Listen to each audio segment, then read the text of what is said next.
Or single knockout in Kielce, Poland. Alex Lely here, and next to me is James Georgiadis. Do I say that correctly? That's perfect, Alex. How are you? All good. Races to 11. Two matches in the afternoon session on table 2. This is a good one to kick things off. Albin Ocean, a two-time world champion, two-time runner-up, the best record at the World Championships, up against Tyler Steyer. He lost a tough one. Yes, he was 7-1 up, I think, against Alex at the end, wasn't he? Yeah, so the thing, he lost, he was 7-3, this I know. Yeah. 7-3 up against Kazakis, and then losing 9-8 in the end. Rack number 1, Mr. Steyer. Yeah, it's definitely gonna hurt that one for sure. Yeah, you said the wheels started to come off in the end, but you know, that's what happens if you blow a lead like that. That's exactly what happened to Kazakis in the Whirlpool Masters final against Alkady. We've all been there, but he's a stern man, Tyre is. Fought himself back, beat Aziz Moussati, the Dutch Moroccan, 9-3 to qualify. So what do you think of this this breaking format? It's beautiful, isn't it? Just definitely changes up the game at the moment, which is good. Yeah, it's fixed 9-ball as far as I'm concerned. Like basically, you know, 9-ball, if the breaking format is soft and people back home see players finish those easy tables, it's uninteresting, makes the game look silly. So the breaking format together with the tighter pockets really does the game good. Definitely, for sure. Going to see a little combination here on the 6, or you reckon it passes it just... No, he's playing, he's just trying to figure out what to do with the 1.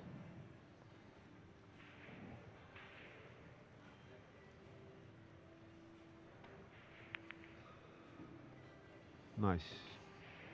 Good speed control. Yeah, he hit that very thick. Maybe intended, maybe not. One more good shot needed. This would be his natural line. And the 2 has a pocket both to the left and right. You know, if he's going to cannon the 4 full ball, then that's a nice shot to play. You don't want to jack up if you don't need to. That's right. Looks like he's going to clip the left side of the 4. Ooh. Bit tricky, isn't it?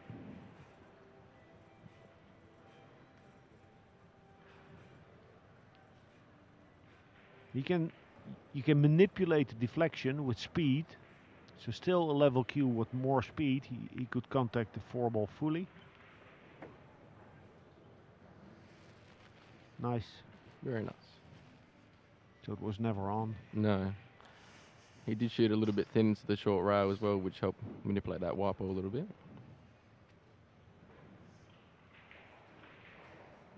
Just comes from beating John Mora in a big 2-man tournament. A match over 3 days. In December he lost against Mora, same type of game. So I'm thinking he has a lot of confidence.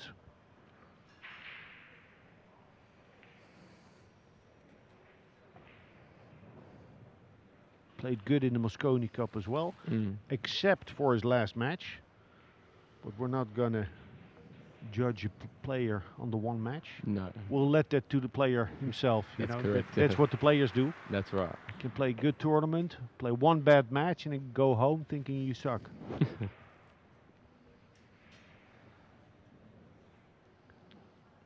It's a pretty solid start here from Tyler. Got himself in good shape to finish off this first rack.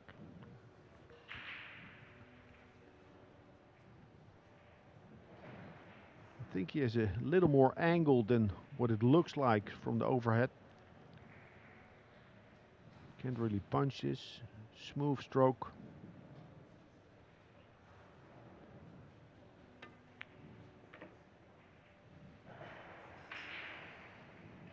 So in this rack, a couple of putts that didn't go in cleanly. But previously on the 1 and maybe even on the combination, it was on purpose. Yeah. Here it was not, but he's good. As long as you limit the speed, the pockets will accept. Definitely didn't want to be hampered by the 9 here, but he's going to have to take what he's got. There's a lot of room for the cue ball, meaning he can let the stroke out.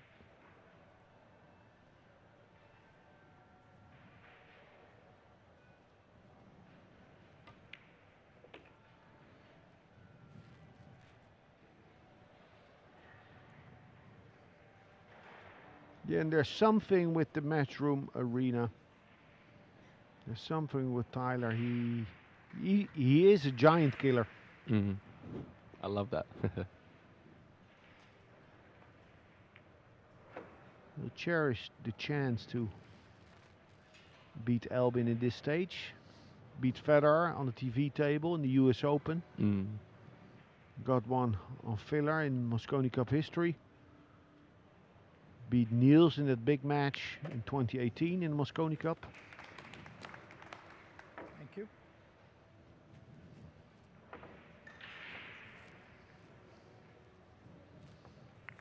So anyone here that surprised you?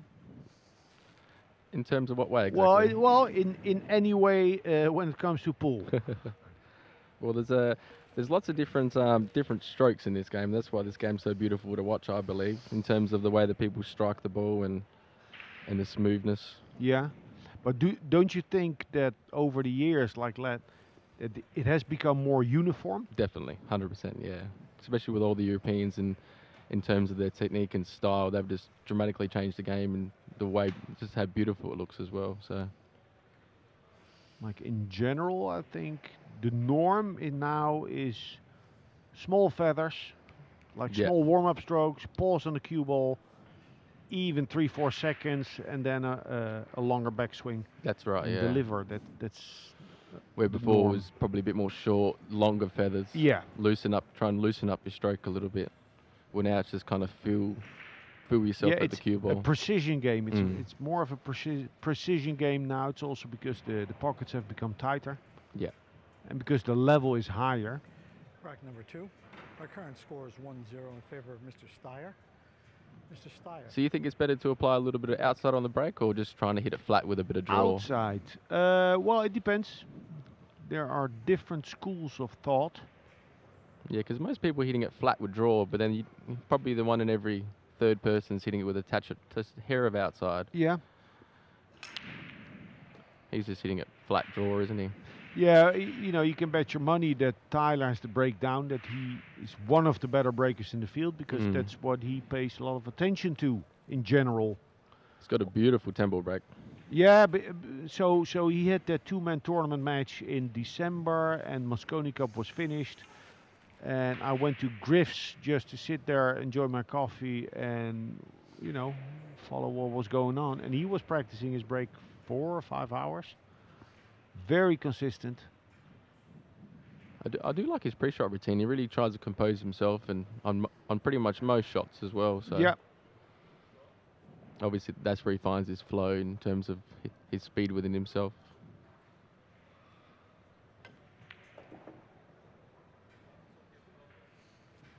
Yeah, work-like approach.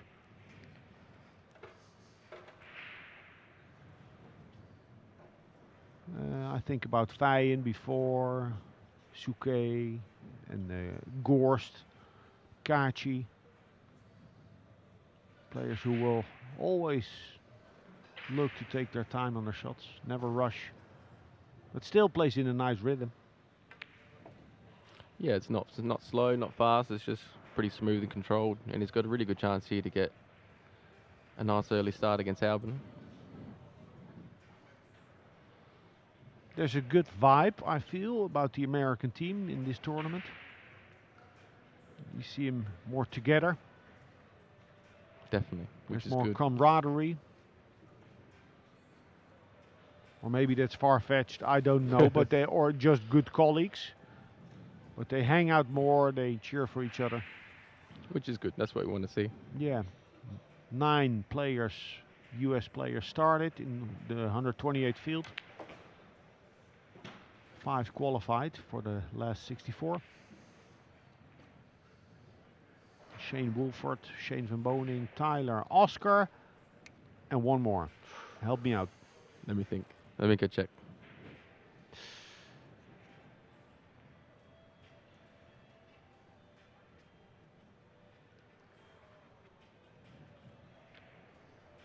Joey Tate in the back.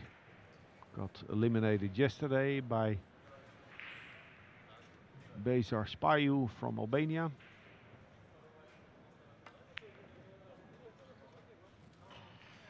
Probably lands a little bit flat here. Yeah, I think from here, just hold it.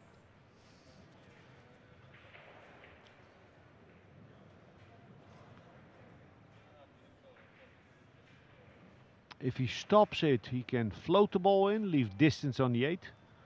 If he comes back about a diamond, he could still stroke it. Which one would you prefer? Stroke. Yeah. Yeah, I'm not a good floater off the ball. I think you need to hit the ball pure to do that. Does the table conditions implicate that shot selection in terms of leaving yourself that more of a punch stroke?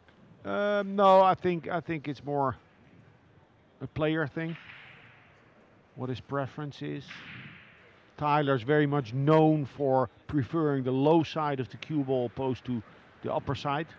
Yes, he doesn't mind his nice full table draw strokes. Yes, he hits them exactly. so smooth. It's got a beautiful stroke. So he can hold it, or he can go 2 rows over the side pocket.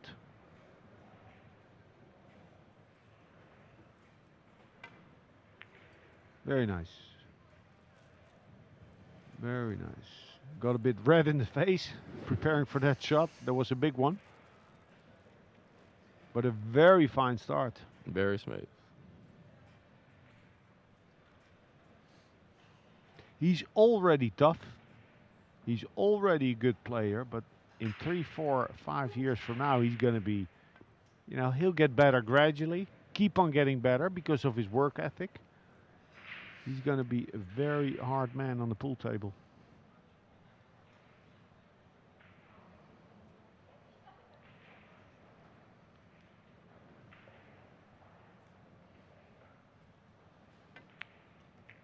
Nice. Keeps Albin Ocean in the chair. Commanding 2-0 lead. Oh, Hunter. No, what? What are you pointing out to? Was it Hunter? Hunter. Yeah. I reckon we missed Hunter. In terms of the other American player. The number 5, yeah. Yeah. Yeah, 2 matches. This is perfect. I would love it as a player. 2 matches. For me, that's perfect. 1, I don't like. Like 1 match per day is tough. Definitely. Because, well... A lot of downtime as well in terms of... Yeah, exactly. If you play 2, if you have the chance to play a second in the evening, it's just perfect. So a lot of intensity now. You win, you chill, relax, go to the room, and then you have another go. Come back for the Sweet 16 tomorrow. Sweet 16, I love it. Yeah, it's very true. Yeah, you much prefer to play 2 matches, and you can kind of get in stroke a little bit as well, and have your downtime, and then move forward. Over on the other tables, David Alkadi's up 1-0 against Wojciech Szewczak. The Master Chef played a good match yesterday. He beat Elliot Sanderson, didn't he? 9-7, I think it was. He played a solid match. He's a very tough match player, Szewczak is. Rack number 3. But I've seen Score is 2-0 in favor of Mr. David Steyer. Alkadi around the venue. To break. I think he's oozing confidence.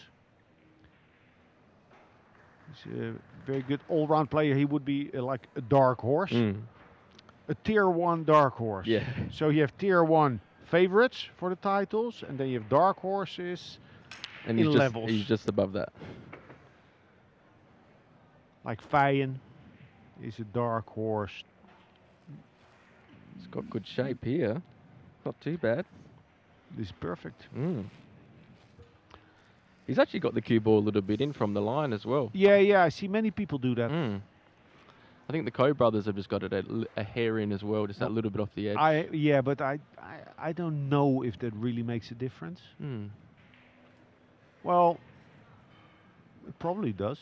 Maybe they can just sight what they're trying to hit exactly on that one ball a little bit easier. If you're practicing and you do a certain thing on the cue ball, and you're not happy with the results, if you move with one ball and do the same thing and it starts working, well, there you have it. That's your sweet spot. Now he's going to drift over towards the 5 and 8.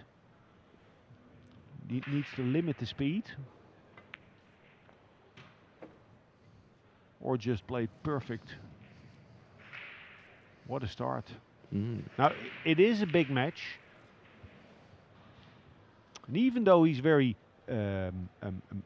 experienced, Tyler Steyer, at some point, 3-0, 4-0, being at the table the whole time, pressure and a little bit of mental fatigue can kick in. I'm saying Definitely. At some point I expect a mistake if he keeps on playing perfect.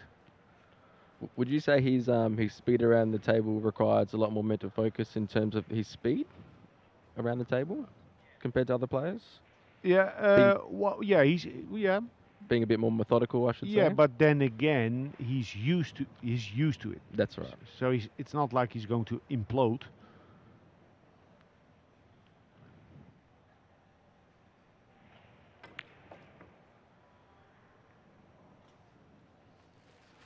Now, nice shot coming up.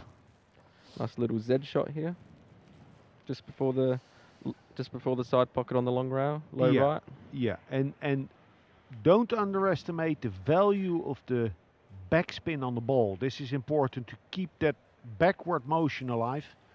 Instead of using the more outside, use more of the low. Yeah, it's going to be low right, but if you can get a lot of sharp rotation, maybe even with a little crisper hit. A little pinch Exactly, stroke. yeah. Then you can get a little arc in the ball.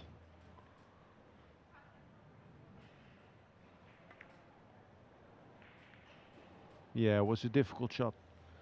It's definitely a hair thinner than he wanted.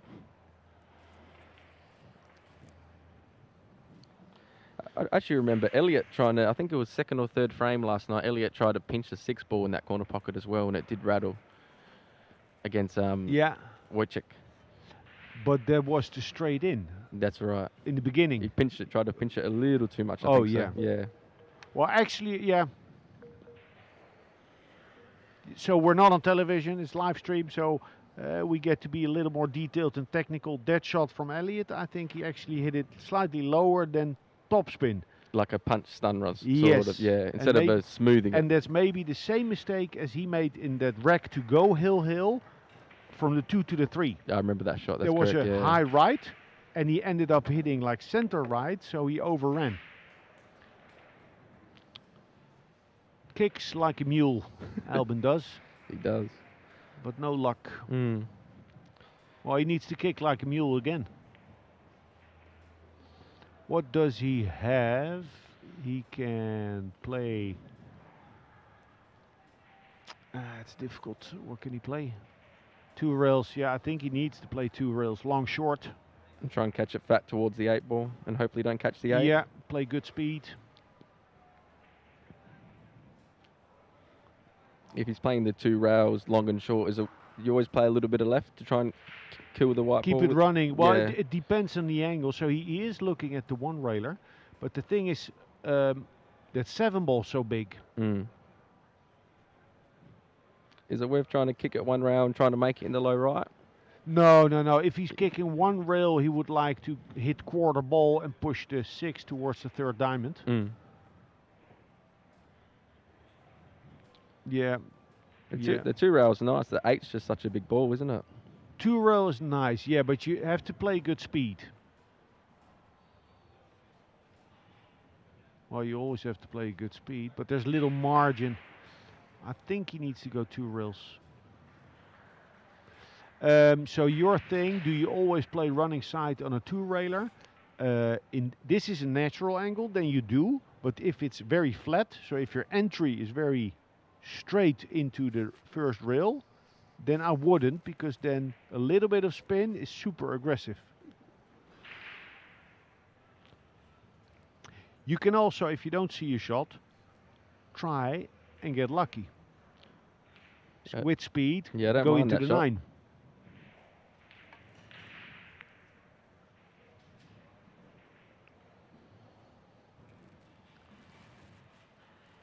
Maybe it was just worth just having a dip sometimes. A dip, just In blast terms it. of- yeah, just blast it, yeah. Like half ball hit, carry 'em into the 9 and see what happens. You never know sometimes. Well, if you put 6 pockets in one line, you get a bit of a bucket, right? That's correct. Do you have a preference in terms of which pocket you would like to play this in when you're Oh playing? yeah. I play to my left, to our right. Yeah. Just the way you prefer to sight the ball that way a little bit better, or Yeah. Exactly. Well, I'm a side right coach, so I know a lot about alignment, but I myself, I'm way off. It's like, a psychologist or psychotherapist isn't necessarily very sane. And you? Yeah, I'm the same as well for sure. To the left. Yeah. So you're cross-eye dominant, I think. Right-hander, left-eye dominant. Yeah, left eye dominant. Okay, yeah. Yeah. A bit like Albin under the left chin, sort Yeah. of. Yeah, that's where that comes from. And I think you're hitting more like a forehand in terms of like a tennis shot that way. You're kind of stroking it instead of, I feel shooting into the right pocket as our left as we view it is more like a backhand shot in a way because you're kind of queuing across yourself. Oh, whoa. That makes sense? Can we pick this up at the bar tonight? Of course. Yeah. From a golfing background, I'll talk technical, you know? Yeah, because I have no reference there myself. Mm. Do you ever play golf? No.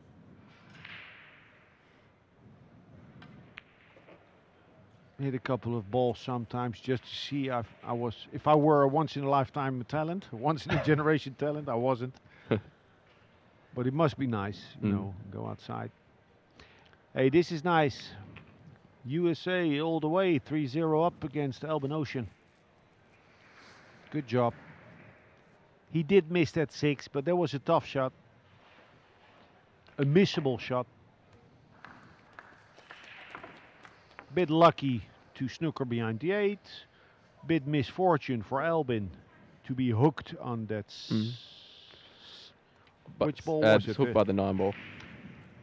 When he was hooked, Albin was hooked. So he On the kicked 6. that. Yeah, he kicked that first ball in the 5 ball. Yes. Yeah. Tyler hung up the 5. Yeah, maybe it was worth the blast stroke and just have a dip. Yeah.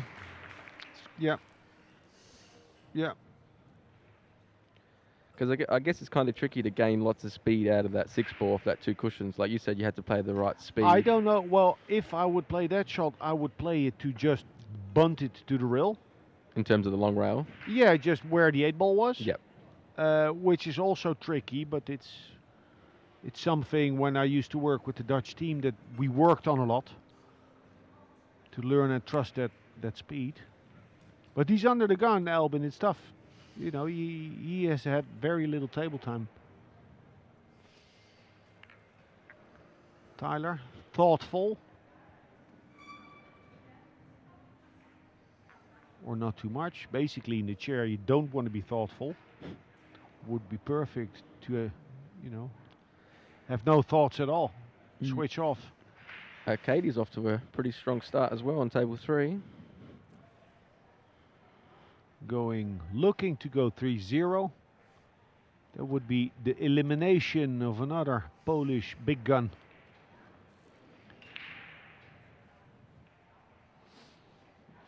Yeah, and the thing is for Albin, in the chair, he knows that Tyler Steyer is one of the better breakers in the game. In favor of Mr. Steyer. Mr. Steyer to break.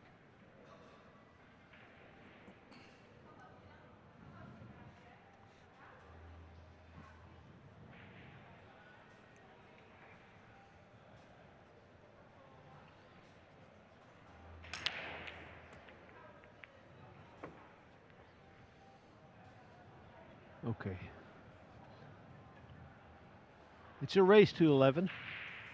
So being down 3-0 is not as bad as it would have been on the first couple of days. And he will get back to the table here.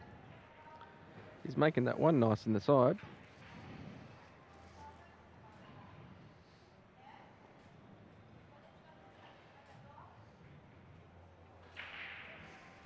So this tells us he does see part of the 2. He's looking at the line for the cue ball. Well, if he sees it, he can play it even if the gap is tight to get the cue ball up table, as long as he hits that 2 ball thin. When you try nicking off these, are you trying to just hit it flat ball, or you prefer to play it with any outside? Oh, nice. Yeah, good questions. We spoke about that yesterday. I like hitting it with a bit of outside. Just a little. Yes, but I would be more uncomfortable doing that on a TV table. Yeah, with the slick conditions for Yeah, sure. people back home, can you simulate it? If you set up a new table and take new balls, you can simulate it the first 3 days. Yeah. And after that, you can make slick conditions, but it's never going to be like the TV table. Alternatively, I would definitely, so he's looking at other options. For a push out, I would consider to play a jump, as good as he jumps, to play a jump, stick the cue ball there, and just roll the dice. Yeah, I like that shot. Trying to hit it fat in the face and trying to bounce the 2 rails towards the 7. Even if that 2 ball hits the 5, it will have enough speed to go up table. As long as you kill that white ball on that short rail. Yeah, and he's well able because braking, jumping, Tyler's very good.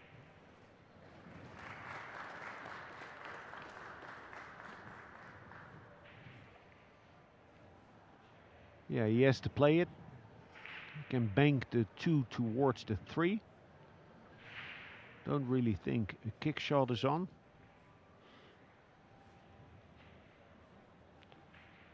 Need some good speed control.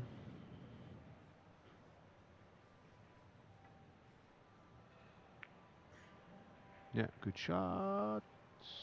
Good attempt. Yeah, maybe he got him. Maybe. Looks pretty close. That's the thing. Albin is a good mover. And in 9-ball, if someone is a good mover, we mean he has a good defensive game. He got him. So a push out against Albin, Maybe it's worth having that little sort of jump shot. Jump shot, stop shot. I liked it. Because especially on the slick conditions, it's quite not easy, but it's gettable to be able to kill that Yeah, white ball. and also I do like the odds there, and it's also it's also a blow to the opponent. Especially if you get a little result as well. Yeah. And instead of now, he's kind of chasing his tail a little bit. We spoke about players' techniques, more methodical, more structured, everyone looking the same. What I feel, I coach a little bit. Many players, mid-level, top level, they try to be precise all the time. So they never take a risk. They don't look at shots where there's risk involved or where they move multiple balls because it's unforeseeable, and therefore they think it's something to. It's danger. Yeah, it's danger, but there's also gamble in the game. It's like backgammon.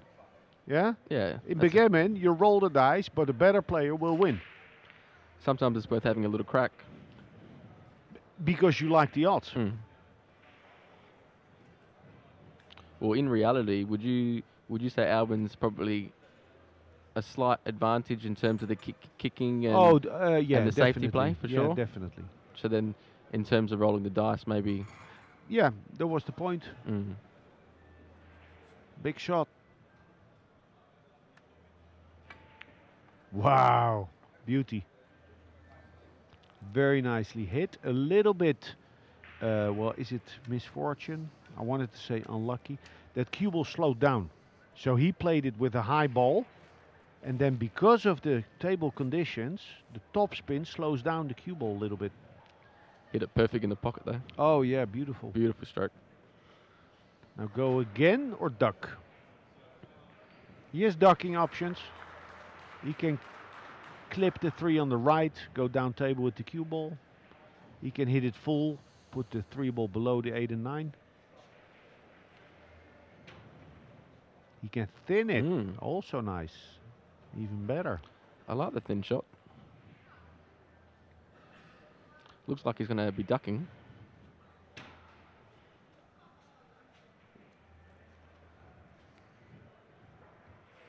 The good thing for Albin is that Tyler started so strong. So he's right there, you can tell. It's not said he's going to play perfect, but at least like with his mindset, he's switched on now.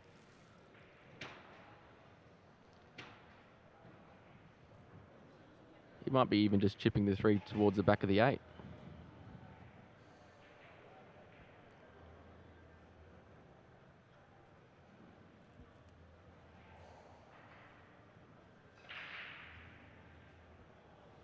Good shot. I like it. So this is what you do when finding a safety. You look for, you inventorize like all the alternatives that are there, and then you value them. Which is the strongest? How do I feel? What does the table allow me to do? And then you pick one. And the more knowledge you have, the more you see. And it was pretty good execution in terms of trying to freeze that cue ball to that short rail. Yeah, yeah. The devil is in the detail. So we spoke yesterday. I told you I thought you played maybe a little too quick. Yep. As did Elliot Sanderson later on the day. In terms of the end of the match with Elliot? Well, overall. Overall. And I say this because we're talking about the safety. So sometimes you'll see players, maybe you and Elliot, play a safety good enough instead of maximizing value. That's right. In terms of freezing the cue ball on another object ball. Not just trying to get out of the inning.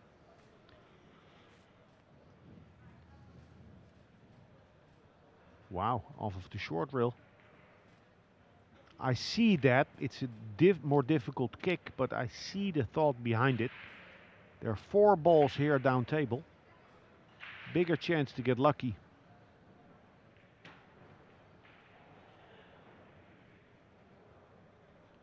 But then again, if he comes off the long rail with speed, I'm sure one of the 2 balls or both would make it back down table. Difficult to judge. There's a side spin here. They had a lot of purchase, didn't it? Foul, no contact. A lot of purchase off that short rail with that much English. I thought it was gonna slide a little bit more. Maybe he was digging down on it a little bit as well in terms of the elevation. Just difficult to judge.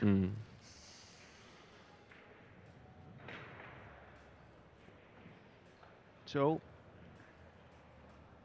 the push out by Tyler. The safety from Albin. And then there was a kick off the short rail from Tyler. Yeah. Now an open position. Needs to make a choice here. He'll start looking and thinking about that 8 ball. Can stay on the right side of the table after the 7.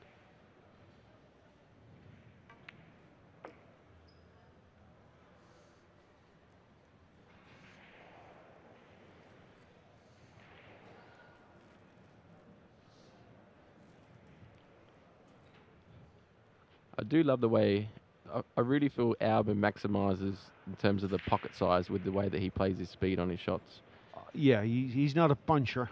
He's definitely he's a smooth stroker. Yes, a smooth operator.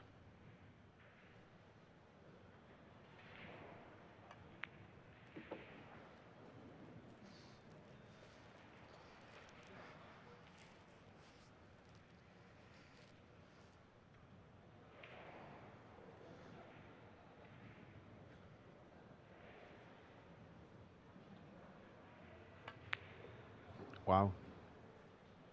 A huge miss. This is such a big miss. Unexpected. And maybe fatal. To get his first rack on the board. What happened there? You just said it. He's a smooth stroker. And then he went for didn't. the power stroke. Yeah. I think he could even just hold it, maybe just pinched it. You know, well, sometimes when you have those 50-50 ones, whether you can either stun off the long rail or you can kind of just baby stroke it in. Well, okay, good point. So, even though he's a world champion, it's not unthinkable that on the shot he was thinking, okay, That's just what hit I it would- soft, and then he told himself, no, come on, hit it. Let's show some authority. Yeah, exactly. I mean, we all did that, right? Yeah. You talk yourself into playing a shot a certain way, not necessarily the smartest way. Big miss. Would have been such a good rack by Albin. Winning a push-out battle is the best way to win a point. Very hurtful way as well. Yeah. Would you, in terms of having not much table time as well, is it better to kind of soft stroke that one in, or is it better, show some authority in terms of punching that? It's kind of tricky, isn't it? Well, it's kind of tricky. We spoke before the program about trade-offs. Technique, you have to trade off between precision and comfort. And here the trade-off between being a little negative and getting away with impure struck shots towards being very positive and playing with authority. In general, I think playing smart and playing pocket speed will help you. But that's up to the play. It depends how you feel. Yeah, the only reason why I'm thinking maybe the softer stroke is because I feel like he's a smoother. Yeah. And without as much table time and then getting yourself in such a great position with all that strategy throughout that rack, it's kind of, I don't know. Yeah. Yeah.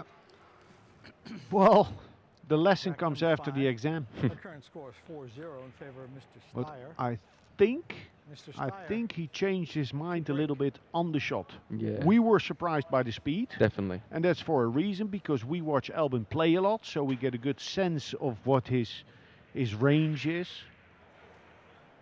So it's not unthinkable. Yeah, I definitely feel like a SVB will be punching that 8-ball. Oh yeah. Yeah. So 4-0. It was 3-0 before push-out battle, and I said it's a race to 11.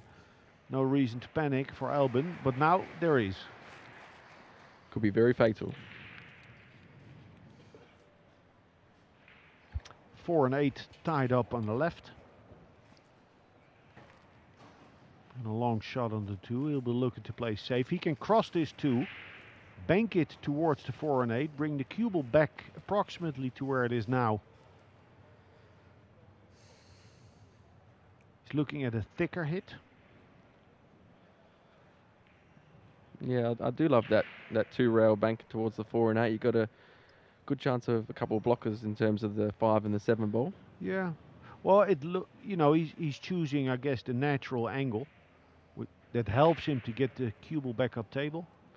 So even if the 2 ball ends up below the 8, that's fine too.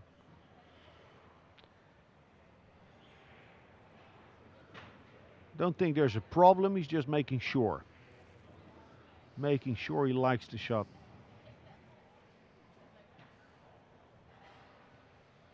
Would you be wanting to open up the 4 and 8 a little bit here? I want to protect the 2 ball. Yeah. If you don't like the shot and you're trying to do too much, there's a chance you'll falter because of it.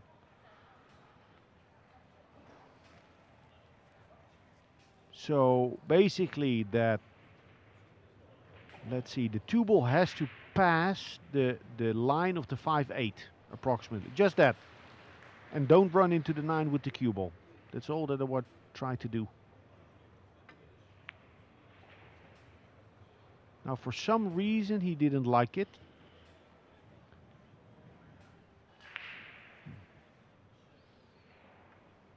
Yeah. Well, I'm intrigued on that shot a little bit. Interesting.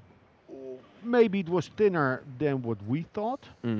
But he didn't like it and he looked for an alternative. This safety is not as aggressive Not as tight, Bit more of a containing one for sure. Yeah. but distance. Is it worth taking the long bank on? Yeah, he could, but the two ball would always be exposed, and it's difficult to hold the two ball speed.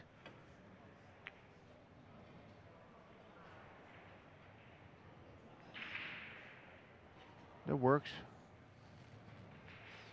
It's a bit of mayhem here.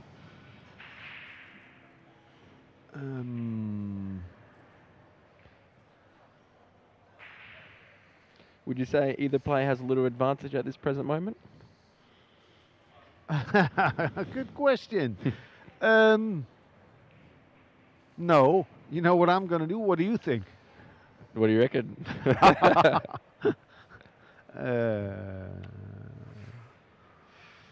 James Georgiadis is an Australian with Greek roots, works in sales. Pretty crafty 9-ball player, but a better talker. Must have been the coffee I had this morning. Yeah. Pooh.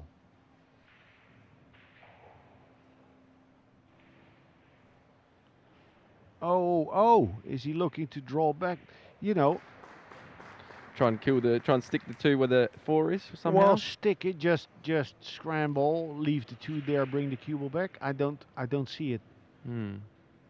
Looks like he's loading up with his pre-feathers.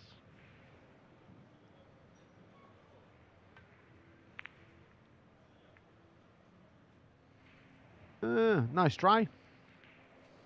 Because had that 4 ball not opened up that little cluster, I think, if I saw it correctly. No, or it was a attempt on the combination. Yeah, it looked like an attempt. It was just wasn't much fun though, was it? No. Difficult shot.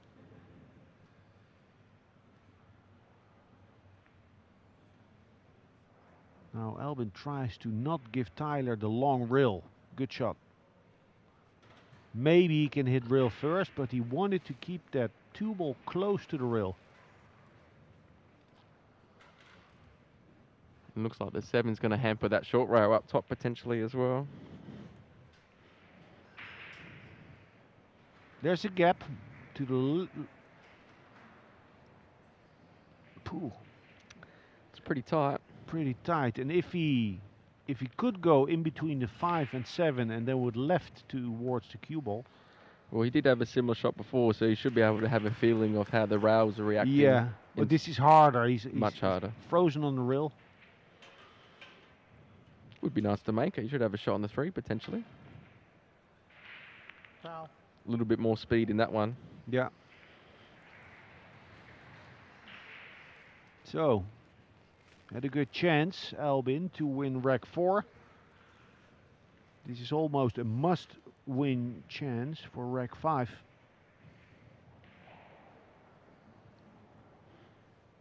That 4 is a little bit funky. It's obviously the 3 to the 4 that's going to cause the major issue in this one. So regardless of where the 2 ball is, I'm saying regardless of how he can get on the 3, a route that... Yeah, okay, Alex, come on. So from mid-table, cutting the 3 in, the 7 ball is big. If he goes to the top rail, short rail, I was looking at the gap to the right of the 6. If it's an open route to go long rail underneath the 4-9 and around, there's a lot of room there. I do like that shot because potentially if he lands a little bit too flat, he can play between the 6 and 7 one cushion as well. Yeah. Kind of play for both options in a way. Yeah, I think... I do like the 3 rail yeah, option underneath. So that's a long route, but it's an open route. No obstacles and a big zone to land in. Are you trying to hit the short rail off this one as well? Trying to bounce off it? Well, I'm landing on the short rail. On the short rail.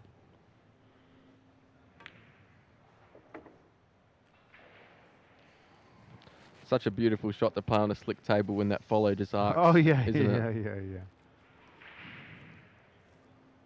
And a little less angle helps him.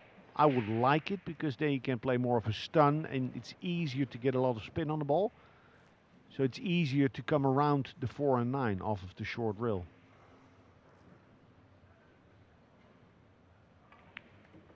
Ooh. Little let up on the stroke there.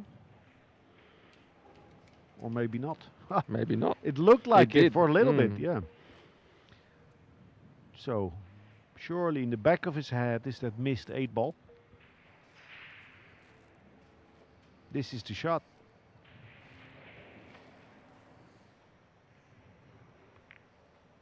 Yeah, he cannot go wrong from here. Move 10 inches for a straight in on the 6.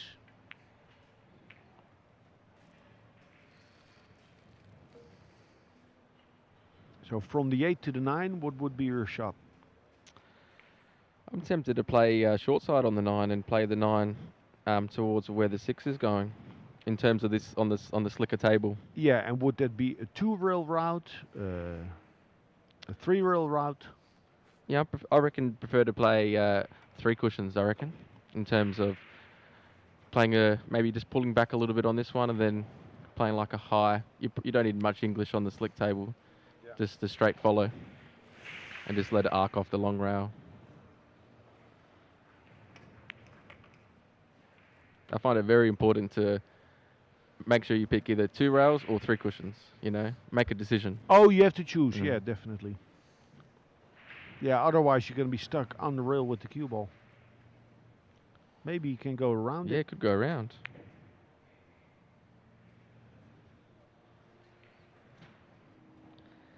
Nice friendly little kiss, but there's not much that can go wrong too much in terms of... Yeah, well, he could let it stroke out. Nice, was a natural. Okay, good stuff. So that's the second safety battle where he has the better of Tyler Steyer. Thank you. And you would play the 3 rail shot on the 8? Well, Yourself personally? it depends, you know, when you're behind the ball, what you feel like. There's no real right or wrong way in terms of... Well, the right way is that you play the most comfortable shot. In terms of how you feel Yeah, at and the time. that would probably be the one where you go around the 9. I would play that when I play back home, or That's right.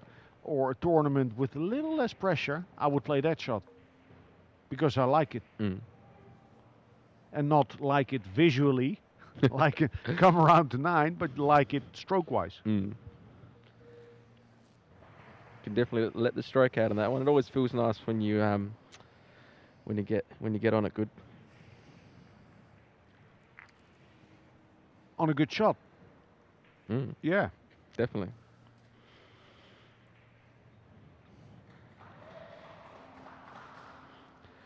Well, we get first look at Albin's break here as well, which would be... I wonder if he's going to bring in that cue ball a little bit like Tyler, or if he's going to leave it hanging on the line. Well, on the 9-ball break without a break box, he does that. Yeah, he's everyone will put, bridging. everyone will put it on the rail, and he comes in just a little bit. Yep. He did come in, right? Or is he in the corner? We shall see. Mr. Ocean to break. Just a little bit in. Wow. That's how you want it. Bit unfortunate with the kiss on the 4 with the 2 ball. It was tracking towards that side pocket. You're always happy to get first look though, aren't you? Yeah, sure. At least see the ball. Difficult position. Well, he can get the cue ball there, but can he get that 2 ball around the 8? Don't think so. It seems very tight. Not sure if he can get enough speed on it as well. Would be nice to get the 2 underneath the 6 and 9 ball, wouldn't it? And that cue ball behind that 3 on the short rail. Yeah, that's what he's looking to play. So there is enough room behind the 8 ball.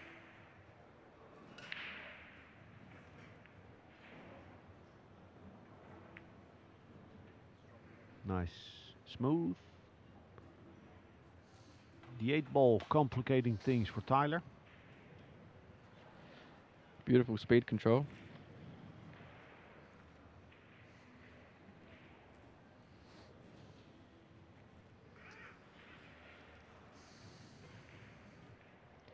Are you always trying to freeze that 2-ball on the short rail, or are you trying to, in terms of that safety shot that Albin just played? No, I don't think he had nice shot. Very nice. Well, you know, it depends. If it's if you have an easy shot, then you can focus on the details. In a very difficult position, you're hoping to get either one of the two balls in a decent position. You don't always have the luxury.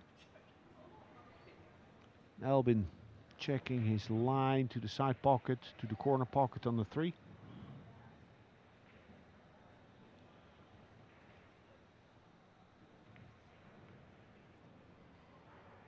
Bit of a tester this, the 2-ball. Again, he has first look in terms of the sort of safety exchange as well. Yeah, he beat Tyler to the shot. 3 out of 3.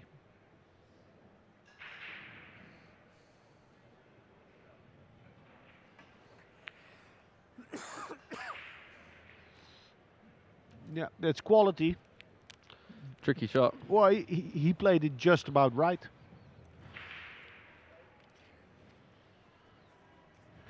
Now he has an angle to Drift down a little bit towards the 8 yeah, ball. drift in, but it would require speed. So it depends very much on the exact angle on the 3. Alternative would be to play for a bank, although the bank would take the cue ball away from the 5. He's trying to get in towards the 8 ball. Good target.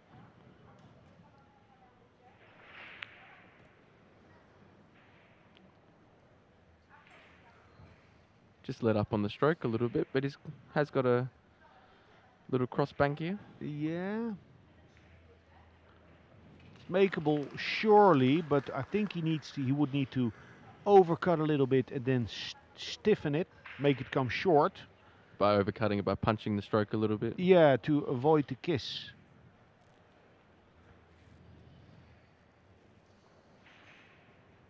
The question is just by how much. I think with stun draw and like a 80% hit, he can put the cue ball in between the 6-8 and miss the kiss easily. A hair of right spin.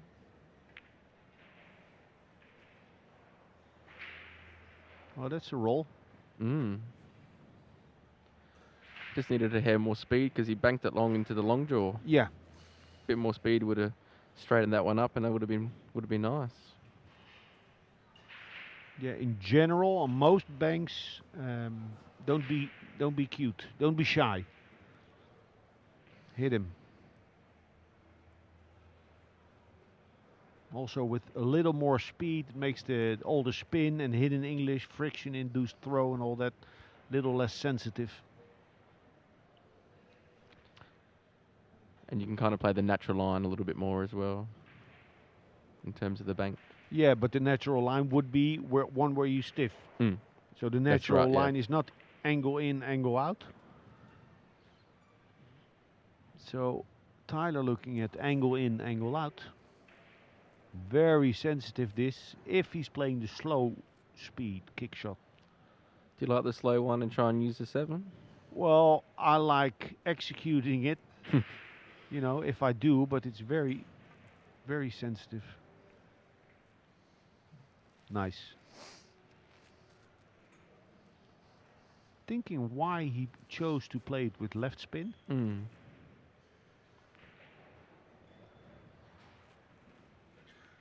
So he did that to change the angle, and he liked the entry angle like this better. He felt like he had a bigger chance of getting a good outcome. Are you playing this one 2 cushions and try and get that cue ball on the middle part of the short rail, or and get that 4? Yeah, that seems to be the easiest shot. So use the 6 and 9, but he's looking at a thin hit with a hair of right spin. And try and get behind the 8 would be nice. Behind the 8? No, I think he's hitting the top side of the 4. Okay. Or banking it.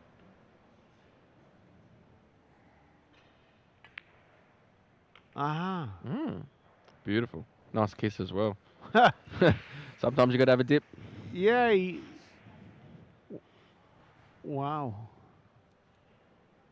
Hadn't foreseen that. He always says, Albin, that he's not good at banking, but actually he is. I don't see him miss too many banks. Well, it looks like Albin's got a good chance to win another safety exchange battle. That could be 4 from 4. Yeah, and back in the game and breaking.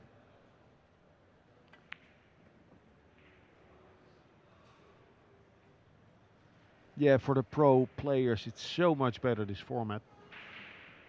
Before, with the soft breaking format, where it's easy to make balls and control the cue ball in the position, you could travel to Asia, to the US, wherever, get 2 shots.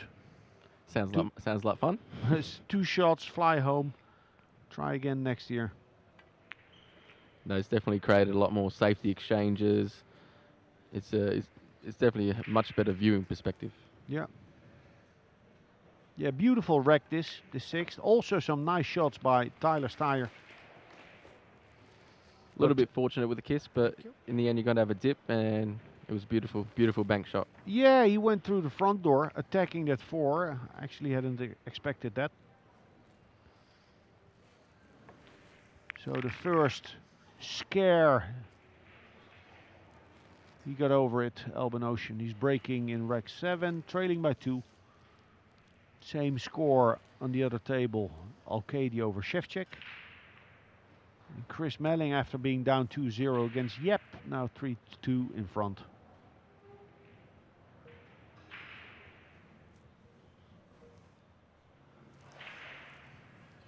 It's just a beautiful arena, isn't it? Yeah. Well, the thing is, we're getting used to it. That's right. I mean, they set a standard. That's it. It's only going to get better and better as well. But I like the sort of industrial blue and gold look. Very natural as well.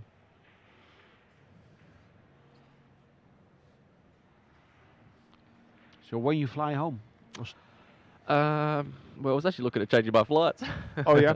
But nah, I'm going to stay, which is good. I leave Monday, which isn't too bad. So, but then I get in at 6:30 a.m. Adelaide time. Yeah. And then I'm going straight to work. Oh, nice. Good luck. Thank you. So it should be about 30 plus hours back home. Could get the 9 here. Oi, oi, oi, oi, oi, look at that. Golden break for Albin Ocean. So apart from that 9 ball, it was a very good hit. Yes, sir. Wow. Slammed that 9 ball, banked it across corner. That one's flying in that side pocket as well, isn't it? Yeah, they're both breaking good. Tyler Steyer taking a timeout. There's also a thought behind it.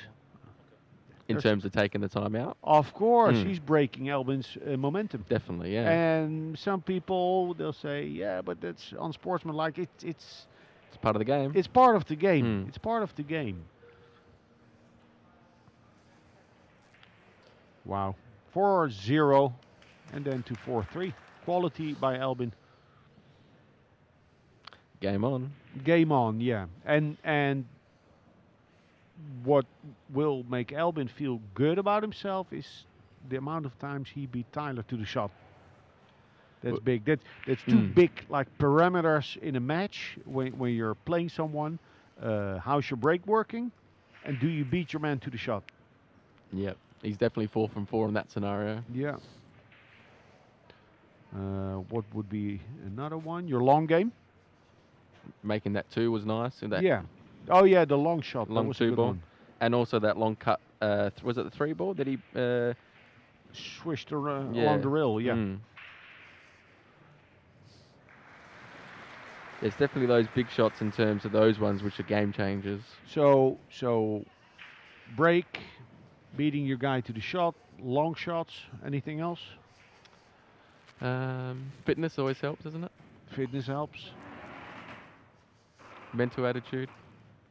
All of the above. Got 3-3 on the main table as well. Aloysius Yap and Chris Melling. That's a nice battle. We'll see many tight matches today. Mm. Good race lengths as well today from the 64 onwards. Yeah, I said before, it's perfect to play 2 matches in a day, but 2 races to 11, mind you. So I haven't like made a study of the draw, but it would be interesting to look at who's playing the later rounds tonight. So there's a first round and a second round tonight, and if there are any of the USA travelers, the people that played at the Derby in Louisville and flew over, if they'd be, or maybe the Coe brothers.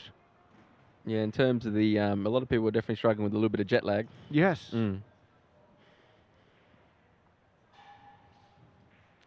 the next match we've got on is actually quite interesting as well. Pegula and Filler. Rematch. It was 9-7, wasn't it, the Pegula on the main table? Alex got him. Yeah, that's crazy that they drew each other again. Yeah, there's not much, you wouldn't have thought that, would you?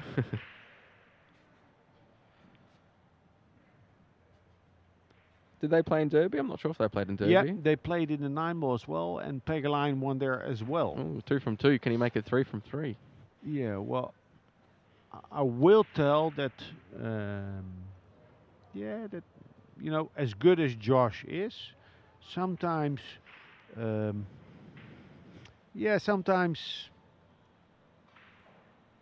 sometimes. That thought in the back of the head you're trying to say? A little or bit. That little demon? Yeah, that. If a player gets him a couple of times, it'll be in his head. Well, it's very hard for it not to get in your head, isn't it? In terms of... Yeah, but... Yeah, I wouldn't admit it. Sometimes I'm surprised. But they're all humans, all these champions. Of course. But he's a field player, Josh Filler, and he'll show us when he's feeling good. But he's not stoic, so we also see it when he's not feeling so good. He's a beautiful player to watch when he's on.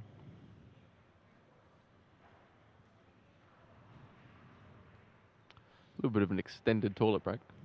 Well, they get 5 minutes. Is that 5 minutes? Yeah, it's 5 minutes. Also, I saw the doping authorities here. They're also testing, obviously, at the World Championship.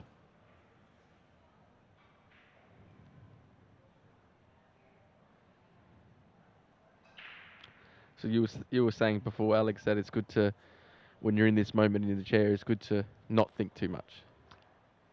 Just kind of be yourself in a way, or... Yeah, not think too much, not... what's the right terminology, or... Not think too much. Well, it has to be productive. I mean, if it's necessary to assess the match, assess your shot selections, then yes, but don't stay in it.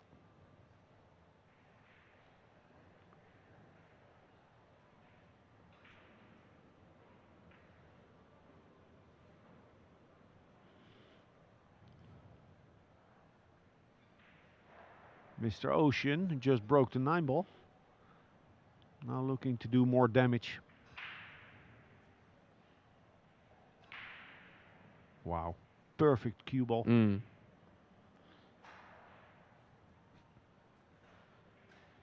It's not overly speedy, but it's just so much control, isn't it? I love it. I love the speed. It's the best that I've seen thus far.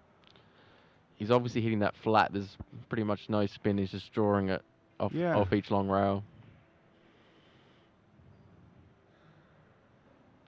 Cue ball behind the 6. Why not behind the 4? Just roll up to it. Does he have that?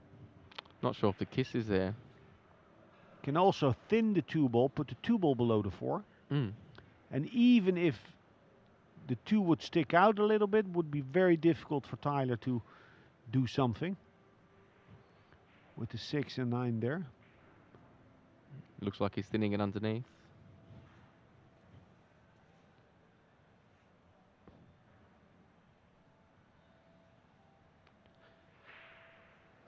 Two rail kick is not on. To the short rail below with left, that's very extreme. Can get there, but then he would need to elevate the butt of the cue. Like sort of a forced masse shot. And he can still consider to make an intentional foul. The two ball's not going to move too much though, is it? In terms of if he plays a kick shot, or is he trying to land on it, or was he trying to move it? Well, look, it's difficult to hit the ball. So if I'm playing to hit it, I'm playing to hit it, and I wouldn't be too cute with speed. I'm hoping to get lucky. To have a bit of a lash. Yeah, because I don't think he can lag onto the 2 ball. It's a very tricky shot, trying to play the elevated shot with left and trying to land on it. Yeah. Swerve just. Well, but the thing is, you can play that as a shot to nothing because you played at slow speed.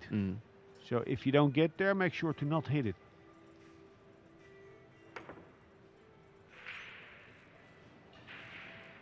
Ball in hand.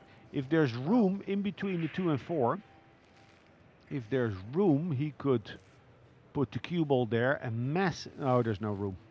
No. It's a very tricky shot that on the slick conditions, that little masse with left compared to a club table or club But cloth. why left? So let's say there were enough room between the 2 and 4. Why left? Just hit it with straight draw. Yeah, just bumped the 4. Yeah. Good chance to get behind the 5 ball here.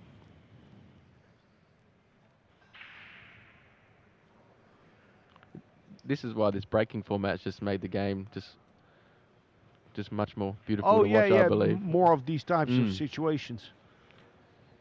Sometimes it can be open if you're breaking well and landing on that opening shot, but if not, it turns into these nice battles. Now I'm thinking, you said he has a chance behind the 5. I agree. But why is he looking at that area top right of the 5? Maybe trying to leave that one rail escape if he doesn't get it behind that 5 ball. Yeah, true. Because then that 6 ball become more of a blocker. Yeah, good point.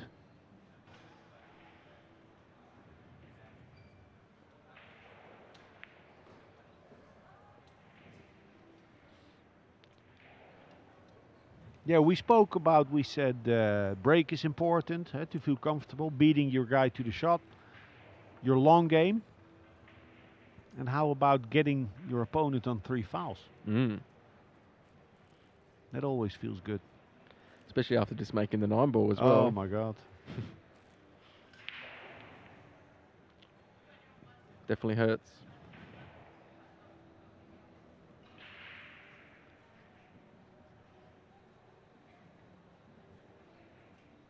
Well thought out and well executed. Beautiful speed control. Wow. And that's the thing with the shot clock that's not in play yet. With the shot clock, these types of shots, an execution like that would be more difficult. There's haste. In terms of the execution, it's not going to be as precise as what it was just then. Now, he can definitely consider making an intentional foul. Doesn't look frozen. I'm not too sure. Yeah, but look, if he banks that 6 ball out of that corner. That's a very good option.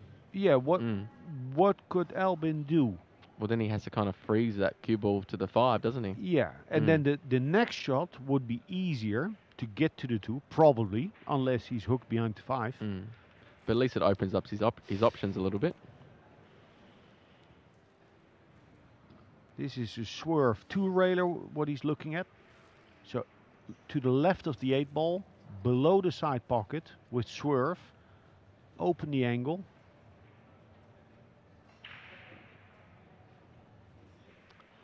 a funky little shot. Yeah, no, I like it.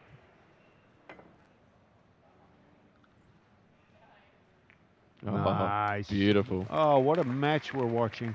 That's a beautiful shot. What a match. Beautiful speed he played it at. Just missed that 9 as well. Well, it's a beautiful speed because he double kissed. Yeah.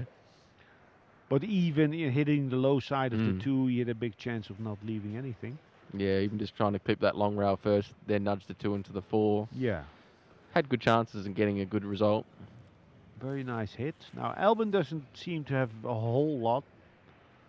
He can maybe just clip it and land on top of the 6. And only if you leave a combination, there's something on for Tyler. Anything else would be difficult to play.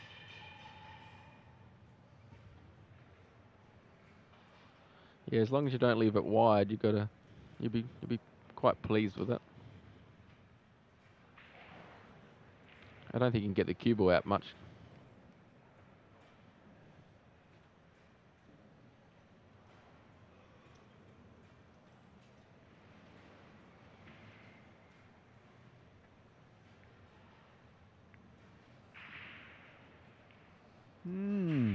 Well, that kind of works. Looking to see if the 2 ball goes. It might. There's still a safety on, clipping the 2 ball on the left. I think I like that option. The safety. Yeah, you can hit it a little bit into the 4. And nudge the 4 a little bit. Yeah, it's a very playable shot. Because that 4's a little bit funky now as well, with that 6 kind of half blocking that low right pocket as well. And it's just a tricky shot having to play it twice across. He's going down, trying to feel if he likes it or not. I like the safety.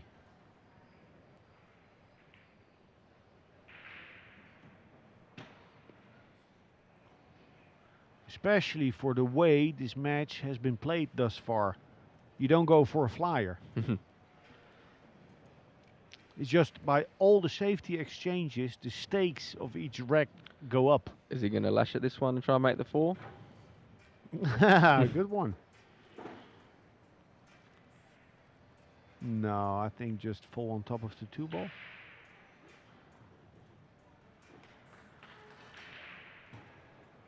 Shot.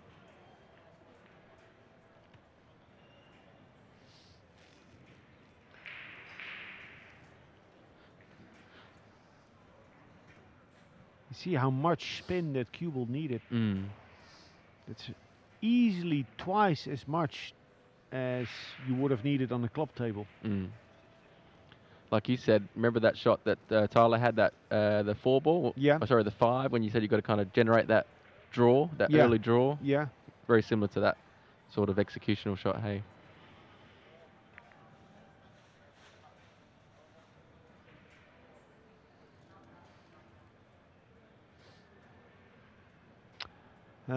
So what's on?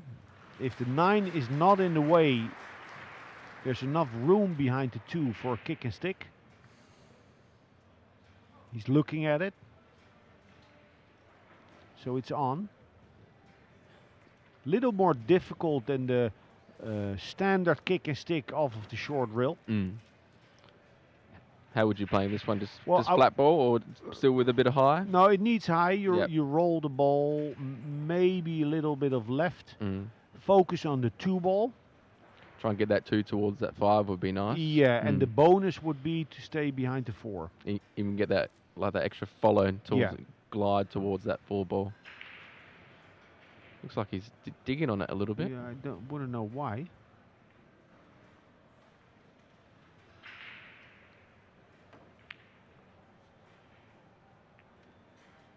Nice.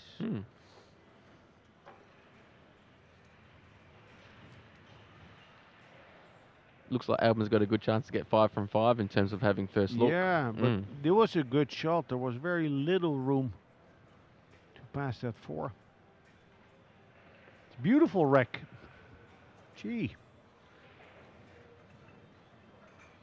Did you know what you said yes to when they asked you to do commentary on this match? No. But it was good. So far, it's beautiful. So, Good chance to make this one. yeah, the 5 is close to the pocket. Mm. It can help. Are you going to 2-rail this one? Yeah, you need to 2-rail. Then you got such a bigger chance of catching that 5 as well off the second rail. Yeah, and a chance to get the cue ball down table. Mm. Do you still play this with a bit of outside? Yeah, a hair. Oh, wow. Let me see, let me see. You know what I like about this? How he played it? How's that? 2-rail kick shot this angle on a TV table. With the slickness? Yes, it's very difficult to feel how much that cue ball is going to arc. Yeah. So the way he played it, 1 rail with stun, at least you have a better sense of what the cue ball is doing. Just take that natural line, in and out line. Yeah, very good example of how you have to adapt your shot selection depending on the table that you play on. Mm. Yeah, definitely like the 2-rail on the club table for sure. Yeah. Mm. Does it pass clean? No, it's not on. The bank is on. He's looking at the bank. Cross corner, low left.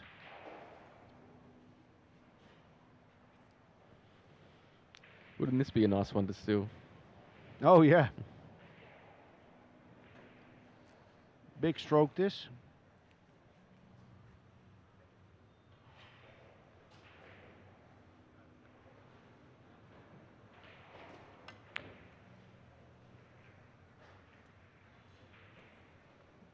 And it keeps going on and on. There's lots of turns in these games. Yeah. Mm. Well, and the good thing is, what you do a lot, you become good at. So the more events like this, the higher the standard in the safety exchanges will become. Mm. Better banking, better jumping, better rail first shots. Well, this is a pretty key shot as well, trying to get that 4 towards that short rail up top. Yeah, but then he would need to hit that 4 really thin, letting the cue ball loose. I would be very scared about my cue ball. In terms of scratching as well, Yes. maybe in that low left pocket.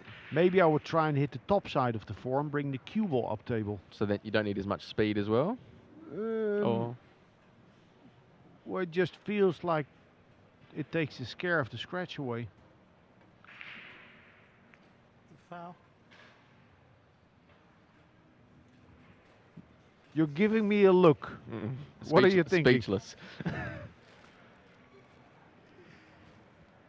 Yeah, so A bit lost for words there, Alex. I think kicking for the top side of the 4, you take all of that out. Like half ball, quarter ball, or super thin, that would all have been good for the cue ball to go up. Where in terms of playing the low side, he has to be real precise. Yeah. And there's no happy medium, I guess.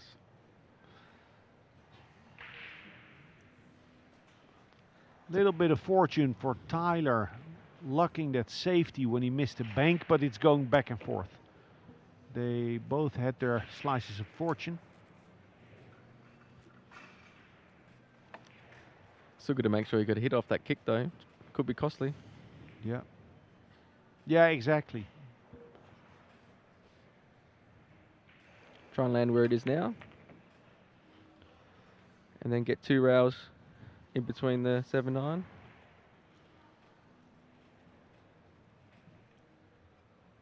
This is a hard match. This is a hard match. But then again, I look at other tables, 4-4. Okay, the chef check. 5-3, Melling over Yap. They're all tough. They're just running one rack behind the other matches.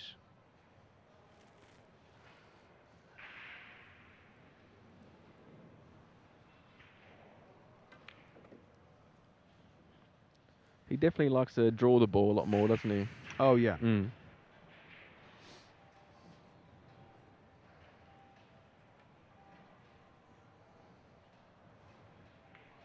Well, he needs to play top now or settle for a longer 9 ball. Would you have been a little bit more precise on that 7 in terms of trying to land on aside or? Oh no, because I'm sitting here. I don't know. Oh, nice. Does draw the ball beautiful. Yeah, he was Mm. straight. And nice what I like, you know, he ended up close to the rail. It was almost a stun draw, another Mm. normal draw.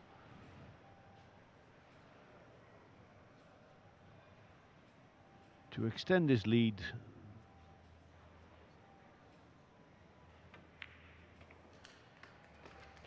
Lost 3 on the spin against Albin. Now gets 1 back on him. 5-3, hard fought Rex. But the way these guys are breaking, their consistency, it's well possible that either one of them goes on a bit of a run during this match. Yeah, it'd be nice to see a little pack or something. Get a little extended lead would be pretty big in this moment.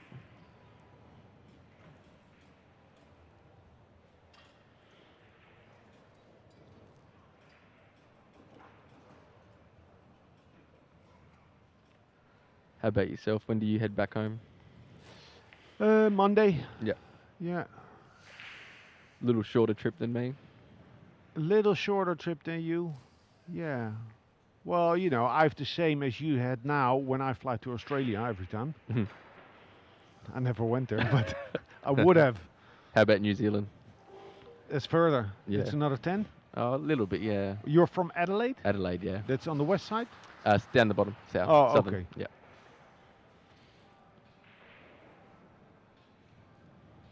Yeah, I look forward to going to work on Wednesday. Yeah, that's going to be tough. Sometimes you just got to do it.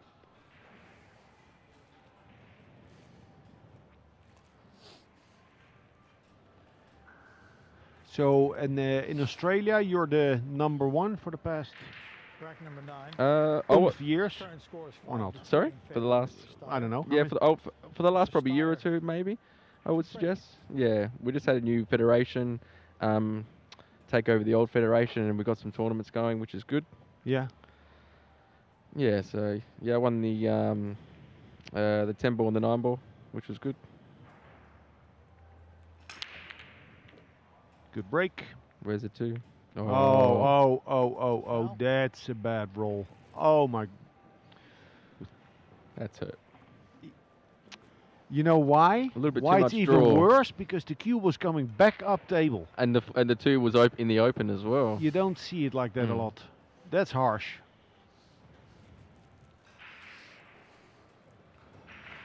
Oh. It was definitely going to have a shot in that too. Oh. That's harsh. Now with ball in hand, it will all be about the 4. 4 has a pocket, top left. He'll definitely look to play that shot and not the 4-8 combination. Try and leave that cue ball next to the 7 ball would be nice. Somewhere around there, leave himself some angle to get over towards the 4.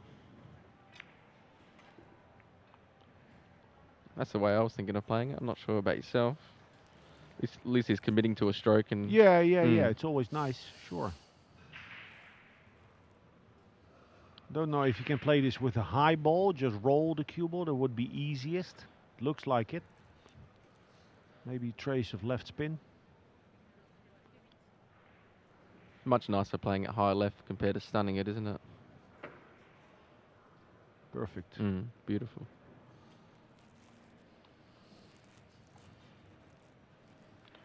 Is this tempting to draw back onto the short rail, coming down table? Well, it depends on the exact angle on the 4. Because you can pinch that long rail a little bit. Yeah, but he has an angle on the 4 and he doesn't... No, he's not going to draw back, I feel. Can keep it there. Stop shot, maybe come back half a ball. Would give him a good angle, 2 rails and out from the 5. It's always nice to have that little foolish angle.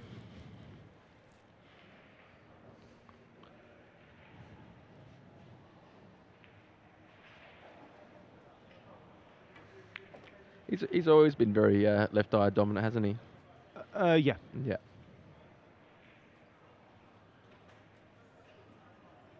Yeah, I think most players are cross-eye dominant, meaning that their dominant eye would be left when they're right-handed.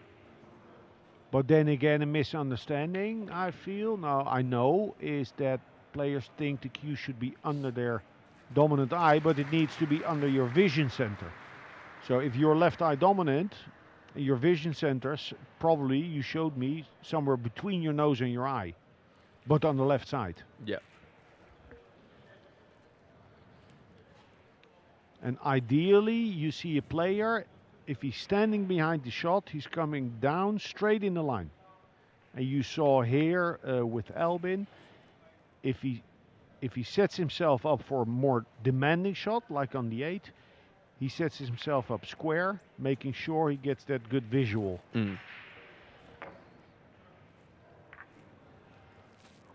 You know, he has done. We've done side right. Filler's done it.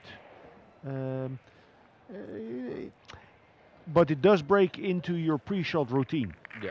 So it's not impossible that it messes up. It messes you up for a little bit, but all players will say that it helps them, that it makes sense. Mm. It feels like it makes sense. Well, you got to take a few steps back to always take a few steps forwards, don't you? It's always worth it. It's a very painful scratch there from. Yeah, unlucky, very unlucky. Kiss off of the 6, got knocked in the corner. He's under it. Well, he had a little buffer, but still, you can't have too many of those rolls in a match. A 9-ball break by Albin. But going back to alignment and sighting, Yeah. I do think the stroke is more important. Definitely, yeah. In terms of this game, 100%. Yeah, yeah. Compared to snooker, you Well, know. even in snooker, look at Judd Trump. Yeah. He's misaligned. It's unbelievable, isn't it? It's unbelievable. He is misaligned and he needs to move to make the ball. Now, I think confidence and consistency of delivery is most important. In terms of the strike, yeah. Yeah, it's unbelievable how Judd hits the ball. Yeah. And now Melling's up 6-3 on the main table. Was getting a little bit of a lead against Oh, that's good. Aloysius, yep. He was losing 2-0. Melling catching a gear. And Albin breaking, looking to level. Whoop, lost the cue ball. But look at the 2. Look at the 2. Open.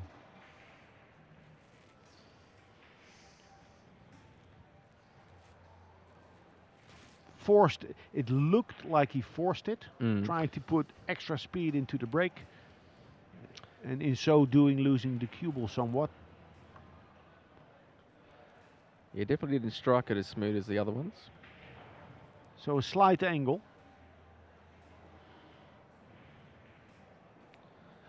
Looks like he's trying to feel himself maybe potentially a little bit low on the 3, then play long rail, short rail towards the 4. Yeah, actually any angle would be good. Straight in, little bit of angle for 1 rail position, more angle for 2 rail position. First he has to make the ball. Let's see, he's a smooth stroker, you said, but I still think on these types of shots, a little... bit more thud. Yeah. Bit more punch. Yeah, makes it more bulletproof. Do not try to be too smooth here.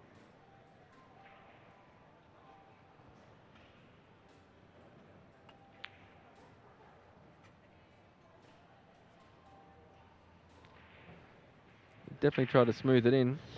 Yeah, well, I don't... You know, it's not a big miss, this. No. It was a very missable 2-ball.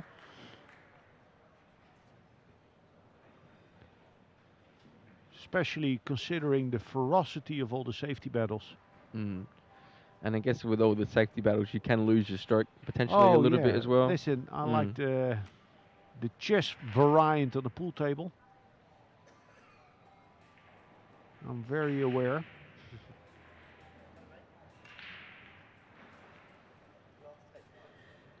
A difficult position of the 5. Yeah, you want to kind of get nice and flat on this 4 ball, don't you? Yeah, But it's very tricky to get to. it's tricky to get to. Or choose an angle, like a 30, 40 degree angle to go up and down.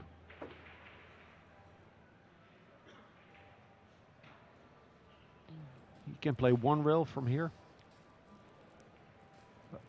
Almost to where the cue ball is now. A little further to the left. Well, the thing is, with this angle, you can play like a high ball and have a natural route, but the pot is more difficult. And if you come a little straighter onto the 4, maybe you would need to stun the ball, making it more difficult. Looks like he's playing 2 rails into the 4. I think he could potentially get a little bit flatter if he plays 2 rails.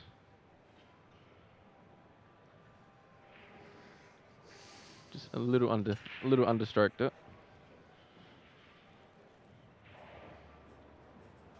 Does he play twice across and try and miss the 8 ball? Well, he was pointing to that spot on the right above the side pocket. Looks like maybe twice across low right. Yeah, but then he risks falling behind the 7. Maybe this is the shot where he kind of wants to let his stroke out a little bit more as well. Big shot.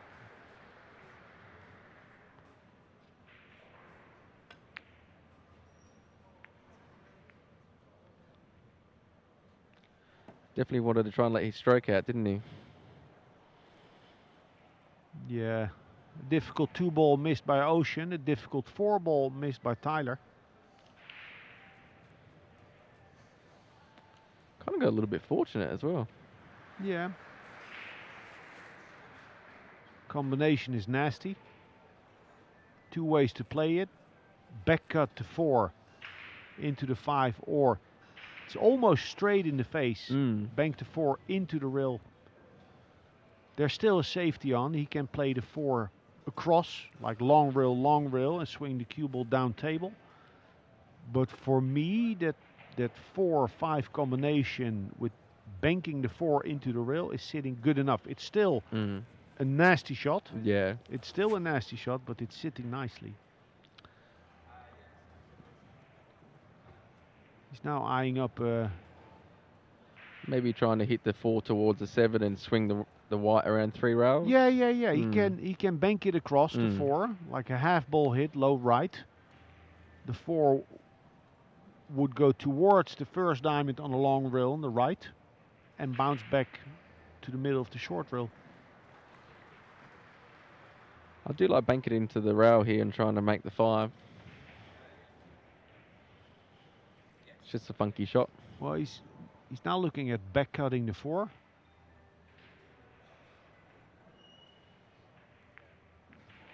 Shot.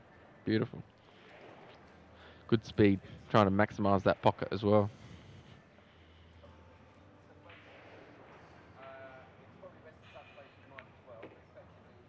Nice shot. And a better shot probably than the other way to play the combination. It was a natural way to hold for shape. Wow, what a fight.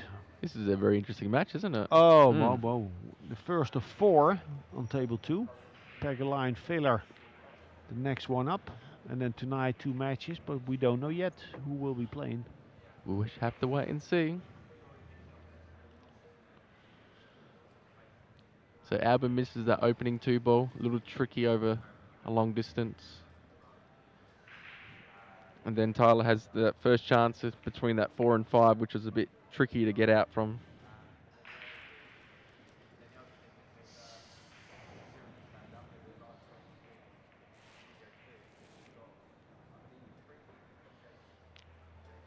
Good chance here. This is it's only going to be a race to 6 now, isn't it? A race to 6 after being down 4-0. 4-0, yeah. Albin missed that 8 ball. A standard out to get his first wreck on the board to trail 3-1. It went 4-0, but he has done well to fight himself back in the match.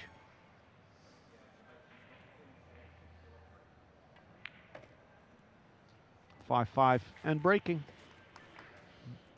Bit more running for the Austrian. Yet that 9 ball break. And also the And scratch as well. Yes, and Tyler's scratch on the break.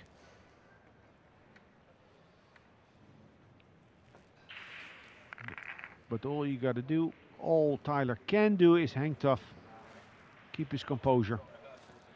We got any interesting scores going around? 5-5, okay, the Shevchek. Wang is 10-5 up over Loho Sum. Lechner is up against Bautista from Mexico, 10-6 leading, the Austrian. Chua, 10-5 up against Nick Vandenberg. Nayuki Oi, 7-4 against Gangflot from Norway. Kunlin Wu, 9-2 winning against Kazakis. Bit of a surprise, as good as Kazakis has been playing. Had a major comeback against Tyler, losing 7-3, winning 9-8. Candela, Italy, 7-4 over Batkowski from Poland.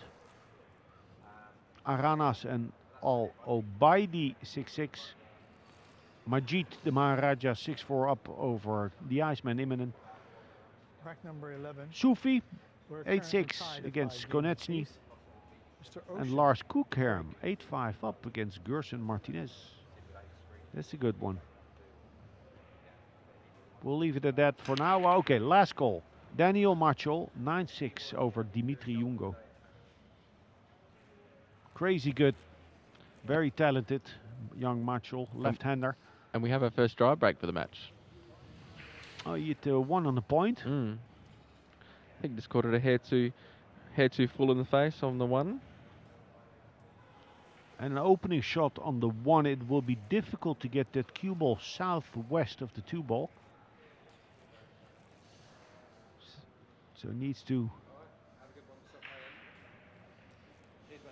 Oh, he's lining up with topspin, so maybe we get a wrong view of the exact angle on the one. Nah. Topspin would be to get back to where he is now.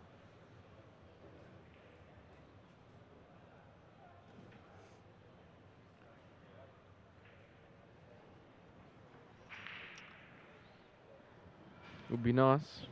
It's even worth potentially even trying to lay up behind the 2 and 6 here. Yeah, that's what he's looking to do.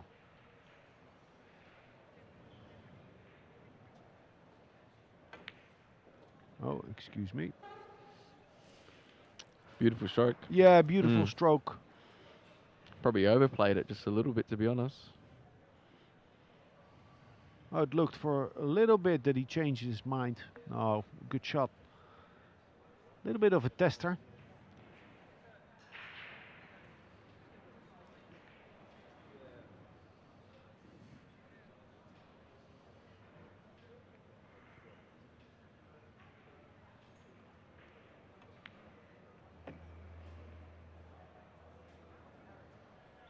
Okay-ish.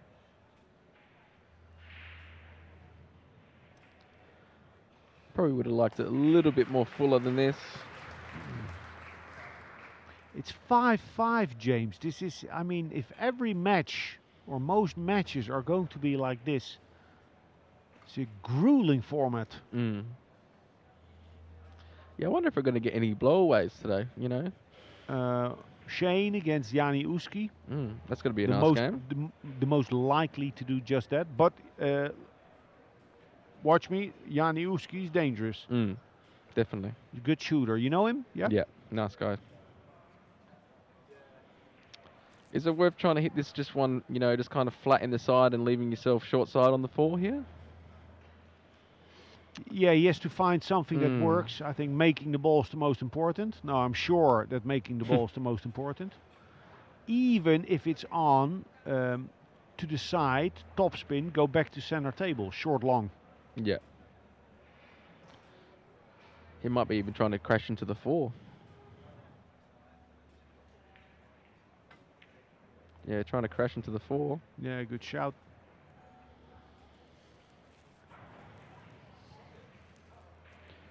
I think he just wanted to play in a way where he felt most comfortable in making that ball.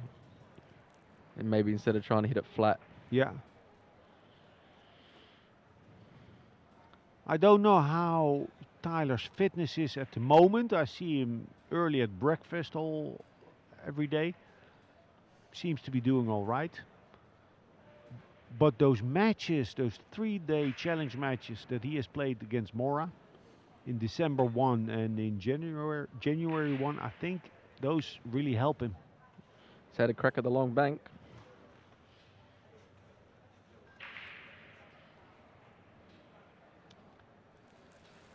This is an Albin special, this one, I think. What, to fire this in? I don't know. High follow in between 9 and 7. Short rail, long rail. Oh. I don't know. Sometimes I've just got a bit of a feeling about this one, you know? Shoo. Very difficult. Apart If from he has the angle. making the ball, getting enough speed in the cue ball. And the safety, containing safety, 4 ball to the middle of the short rail is pretty easy to execute. I just feel like he's going to have a crack here. Wow. Albin special. Albin special. Beautiful. Beautiful stroke. Letting it rip. I just feel like he's taken those little 50-50 shots a little bit more than Tyler in terms Yeah, he's of playing big shots. And he's making them. Not all. He missed that long 2 ball.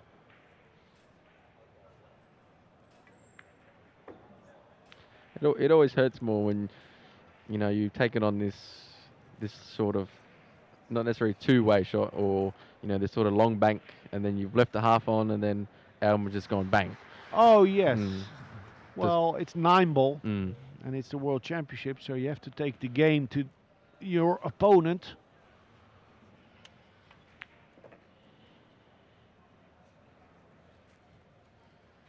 First time to take the lead in this match if he sinks the remaining 3 balls. Have we had a break and run? One? Yeah. Yeah. Yeah, at least 1 by Albin.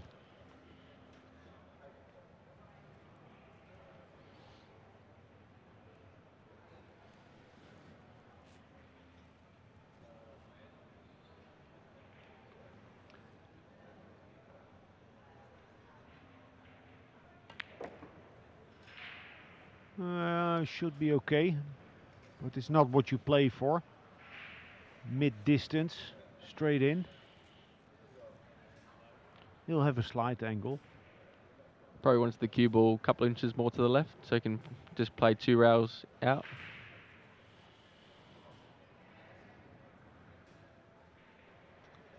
Must be a little bit fuller than what we think. Maybe he might have to draw out, yeah. Oh yeah.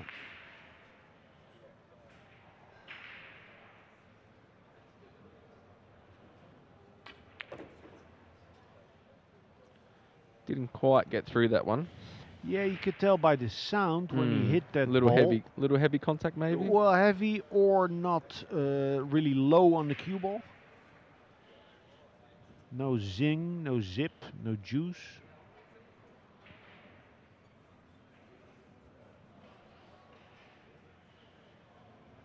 A deep sigh by Albin. Always better to exhale than to inhale before a big shot.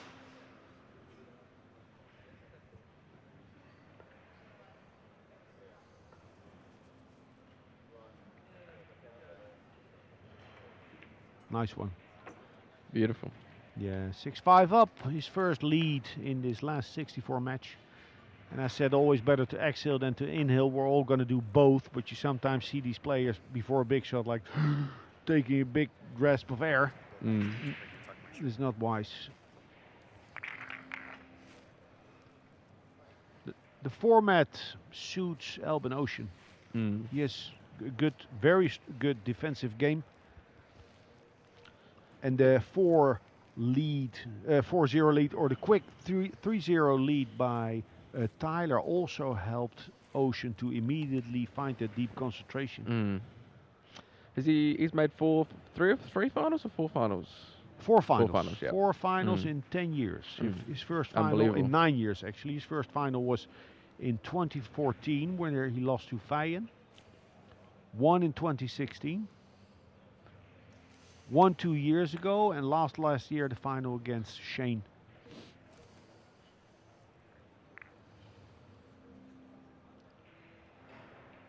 Do you have a pick for the next match?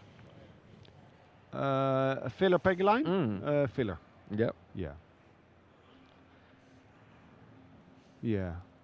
I think he was tired, and people speculate. Yeah. Yeah, so he's playing with the black shaft. Why would he? He's complaining, looks frustrated. But that's how Joshua is. Sometimes we play little one pocket in the Hague. Yeah, beautiful. And I Yep. try and squeeze him because that's the only way how I can beat him. And he gives me little spots. But I know what he looks like when he gets tired. Yeah. And he'll show. So I think he's fresh and he's ready. And he's hungry to avenge his loss earlier in the tournament against Pegelein. Yep. And crazy enough, they're drawn to play each other again today. And we'll be seeing it in a little bit as well. A little bit more control in that one there from Albin.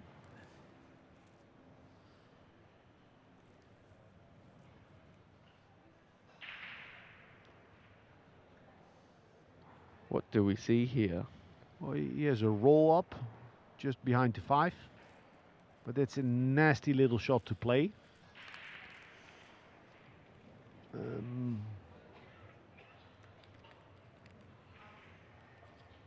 Maybe he's still considering to take on the 2.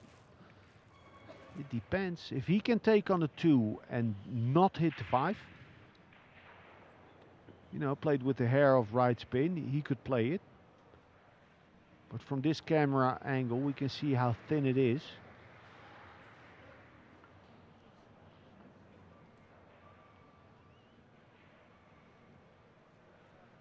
I think the 4 is in the way. If the banking lane to the pocket below right would be open, he could play that as a shot to nothing. Is it worth double banking it towards the short rail? Twice across? No, the 2 ball, no, yeah. And maybe get the cue ball towards a 3 if it's on. Yeah, it's a bit but funky. the thing is, if you leave the 2 there and you don't have an offensive option, just as a defense, the 2 in the middle below, a resave. I would be worried about a nice route for resave. Yeah, it looks like the chops are actually, I think the chop's on, but... The chop? Yeah, in terms of the cut on the 2 ball. Okay, yeah. Is it potentially an option to hit the 2 into the bottom side of the 5 and squeeze the cue ball underneath the 4? Yeah, I thought about it. I don't think so.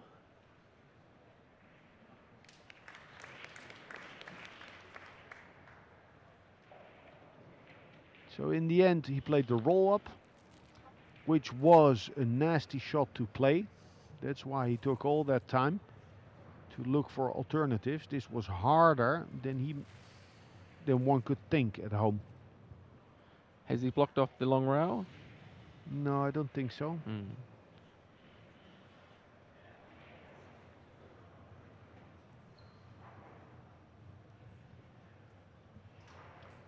If there's an opening, it's slow with left. Clip the 2, leave it there, and go across table with the cue ball.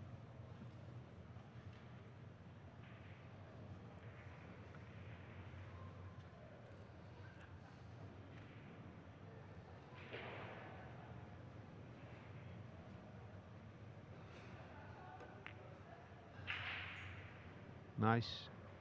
That's nicely played. Beautiful speed. Beautiful speed. So many shots in this match to learn from. This is definitely a good match to watch again for most players. A lot of little intricate shots in terms of controlling cue ball and controlling object ball. So now what? Can he nick it and try and get the cue ball behind the 8 ball and try and hit the 2 into the 9? Oh yeah, that would be sweet, you know. If there's an opening, yeah. Just about, it seems. In terms of trying to like bank the 2 into the 9. Yeah, well, another option would be if it's all too tight or not available, a little thicker, bank the 2 ball across towards the 4, while you leave them like doubled up or tripled up, Yeah. and off of the 6 into the long rail, and then up table with the cue ball. You know, it's a little bit wilder, Yeah. but you have good value with the 4 and 5 on the left.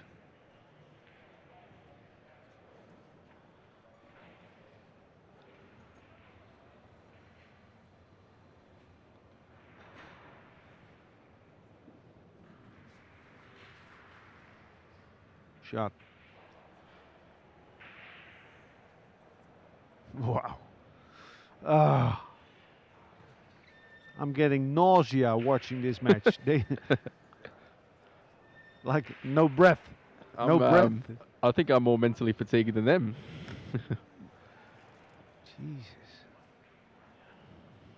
Is he going to let it fly the 9, you reckon? Maybe try and make the 9 low left, if possible.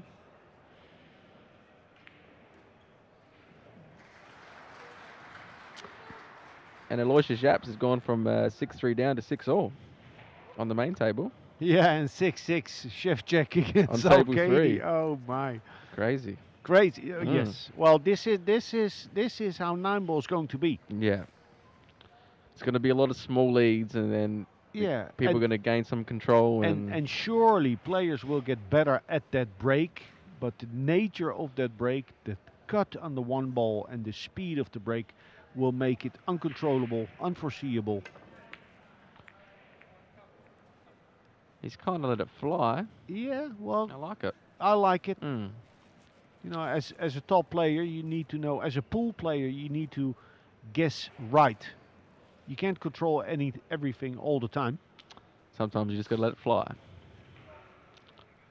Has he left the cut on, or is the 5 blocking? I think the cut should be fine, but it's not really a very appetizing shot.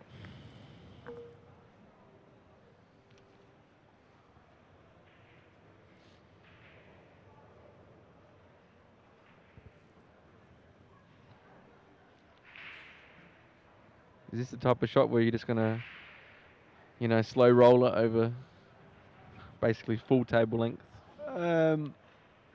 Well, it depends on the exact angle. It's difficult to judge from this overhead camera.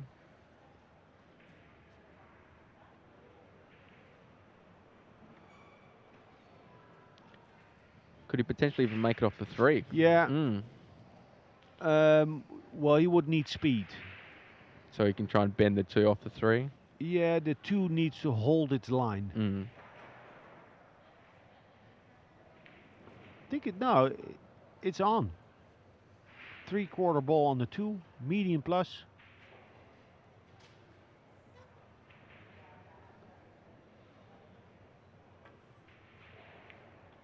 He actually had to swerve a little bit to make that. Oh, okay, look, this is what he played. Yeah, So he wasn't looking at the impact on the 3 ball.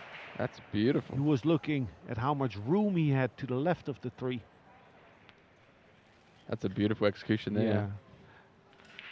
And all of a sudden, Albin Ocean, there's so many good players in the field.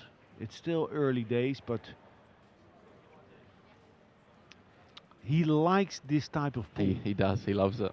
He loves it. Good chance to jump bank this one in the side. Very good banker, Tyler. Foul. Doing a little bit too much there. Mm. Jumping is also landing. Knowing where you land, especially when that object ball is so close.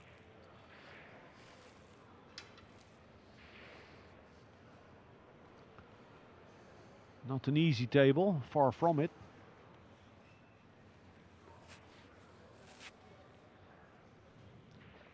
Look like we could have 2 combinations in this rack potentially. 2-6 and 4-7. Yeah, 4-7 is well playable if you're on it nice. yeah, if you're on it nice. Yeah. Albin's definitely one to assess all of his options in terms of when. That's also a quality, being able to play different speeds, different rhythms. And it's also good to try and maximize your time without having the shot clock, yet present in the tournament. Yeah, well, maximizing your time only if you need it. Effectively. Yeah. Like when I started in the 90s, there was this real strong German player who won most of the tournaments. And he had this grueling slow rhythm. And the thing is, the best player will get copied. So I think that was the reason that all the players in Europe were playing really slow and very methodical. It's always interesting to see. Then if you have maybe in Hungary or maybe in Sweden, if there would be like a very good fast player, then around him players would develop like that. Yeah, the game, especially with the shot clock, it's kind of evolving. Yeah. Well, what you do a lot, you become good at. He's definitely made sure that he's got some angle here in the 3, so to probably come 2 rails in between the 5 and 9. then, okay, so here you can question: is it more important to get close to the 4 or the line? Or the line? I actually think I would like to be closer. So I'm spinning this ball. I'm not going to try to be close to the 9 ball. I want to get within 2 diamonds of that 4. You would have played it with inside left there? I think so, yeah. I think you focus more on the line then to make sure himself personally. Well, he's a 2-time world champion. I'm not going to question his shot selection. I'm just sharing I agree. my considerations. Yeah, I was definitely feeling the more inside shot and try and get closer. But in reality, he's actually landed quite nice on this. Quite nice. Well, the thing is, he's good for the combination. He's difficult for the position because if he makes the combination, the 4 will fall to the right a little bit, and that's in line with where the cue ball will go with topspin.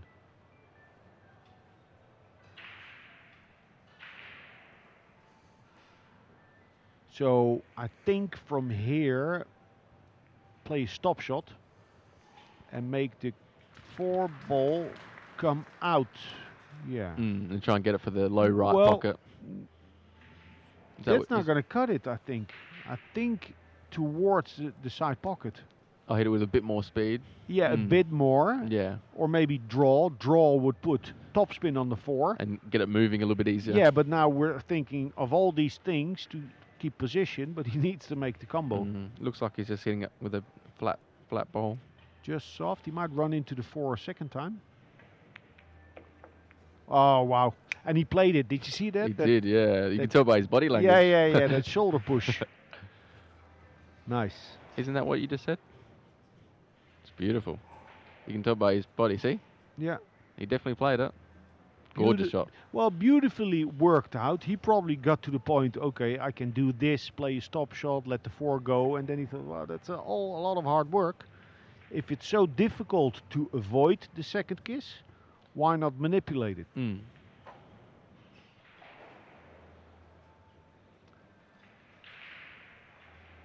Does he land near his chalk, or is he trying going between the 5 and 9? Well, it's in between. I like the latter. Bigger stroke. Little lucky, I think. No, I'm sure a little lucky. Yeah. He was afraid to put too much draw on the ball. But he's fine. But mind you, the way this match is being played, the rhythm, the grueling rhythm, a pint of blood on every shot, shots become missable. Definitely. The tank is not empty yet, but it's a challenge.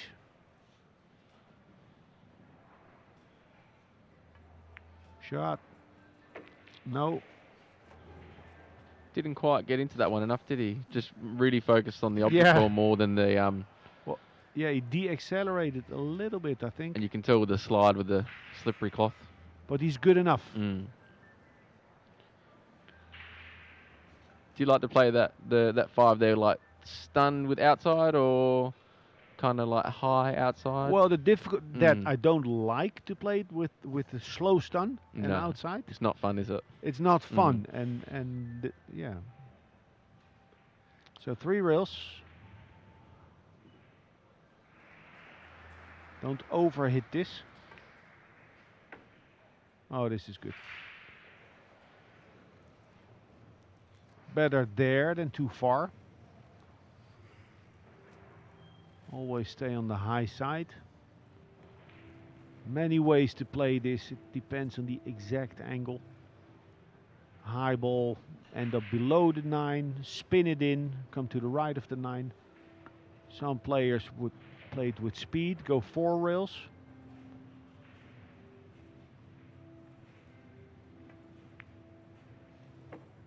Beautiful. I like to play it that way. Just I feel like you can hit. Then they're so missable, aren't they? But I just feel Yeah. like you can hit the object ball with hair fatter Yeah. as well. But they're very missable. Finesse. Mm. Yeah, he finessed it in. Would you? How do you prefer to play those yourself? Well, you're supposed to play it like that, but Mm. with maybe a little. I didn't see the exact. Where you're behind the ball. Mm. Okay, let me say this: if I'm scared or tight, I would possibly play it 4 rails because Yeah. then it's just a high ball, Mm. no feel. That's right. There's no feel Mm. and timing. There's just Just got to make the ball. Yeah, aim Mm. and let go. And then you should have shape somewhere. But the thing Mm. is, once you start approaching shots like that, that's almost the beginning of the end because Yeah. you're Very true. Very you're true. sacrificing finesse. It's actually weakness. But there was a great out by Albin Ocean. 7-5 up. In a position. 7-5 from 4-0. Crazy. Yeah, Mm. Probably due for a nice little break and run. good point. Mm. He's would you say it would be 6 times now kind of had first look, sort of, in terms of, he's had majority of the first looks when it's come to the, Oh, I lost my notes. Round number 13. sorry, it might have been me, I might have stolen. 7-5 in favor of Mr. Ocean. Mr. Ocean to break. Would be nice to get the 9 here, wouldn't it? Uh-oh. Yeah. It's a foul. Well, A little bit more speed in that one again, wasn't it? Tyler was due a bit of run. Mm. A bit of run with ball in hand. He still needs to work out something on that 3 ball. If I'm feeling frisky, I play a power draw off of the 2 in between the 8 ball and the rail. Yep, I love it. And it's definitely one of his strokes. He's a great drawer of the ball. So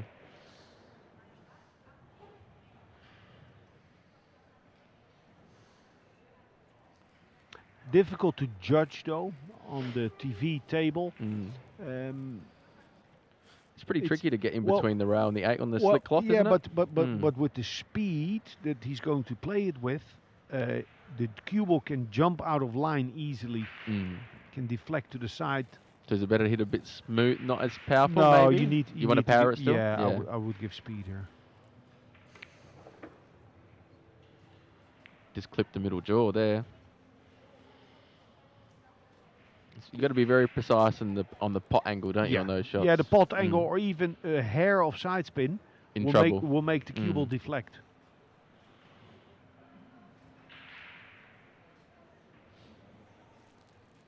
Might play a similar shot to what Albin played before, a couple Yeah. of racks ago. I thought the same thing Mm, for him to yeah. bank the 3 ball out. Maybe Albin's going to play that shot now. A let off, Tyler Steyer. Might It's have hard. Just rushed that one maybe a little bit. Yeah. Mm.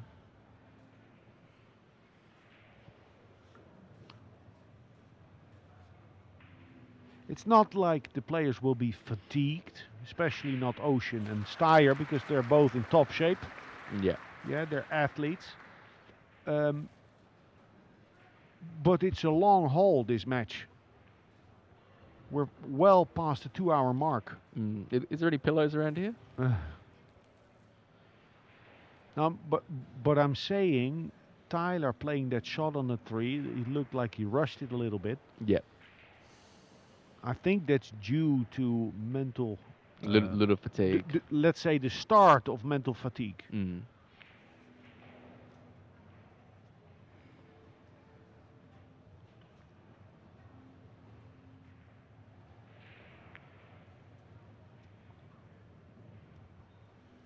Nice.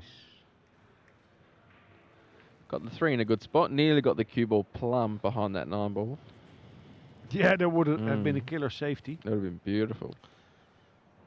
But he can't complain, Albin. Nearly inch perfect. Nearly inch perfect. He's playing many good shots. Yeah, his feel for the safety plays is beautiful, isn't it?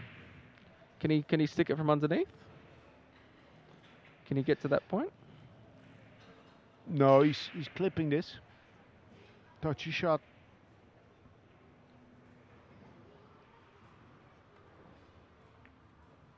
Nice. No.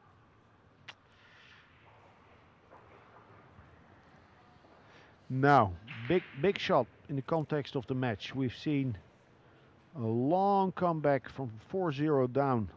Basically, Ocean is winning 7-1. Yeah. So if he makes this 3, shape on the 5, it will be an easy out, and he'll be ahead three racks. Then after that he'd be in for the kill. That's right. Nice low left here. Ooh, nice low left. Yeah, very nice. Like drag it. Like you want to kind of feel it arcing towards the short rail. Yeah, in a way. Yeah. You're curving into it. So you can lose the speed a little bit. Doesn't seem to be playing with right spin. Oh yeah, he added. The table was allowing it, wasn't it? He added just a little bit in the end. Probably. And look where the cue ball is. This is the master at work. It was a challenging shot. He does enough. That's right. You know, lower level players would maybe end up missing the shot, trying to do too much. With too much juice, maybe. A little bit too much side. And it's also like just feeling the table if it's going to allow you to play that shot as well. In terms of if it's not going to slide out on you too much or... Oh, but that's huge. The ability to read what's there. In terms of the table reaction. Yeah, easier said than done. Top players perceive better.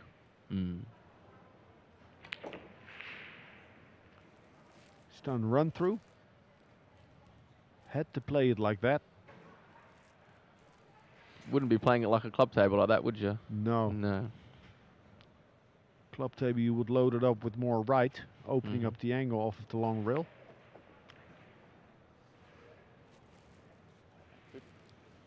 In German, there's a saying, in der Beschränkung zeigt sich der Meister. Basically, it's less is more. I was going to get my Google Translator out. Albin Ocean doing what is needed. Smooth operator now leading 8-5 in this race to 11. Now he's in for the kill. Still needs 3 racks. But he'll look to win this match 11-6, 11-7. He's not planning to make it a thriller again. Wonder if any matches are finished up. Looks like maybe Max Lechner has got the win. Yeah, good job. Fellow countryman of Albin Ocean is through to the last 32.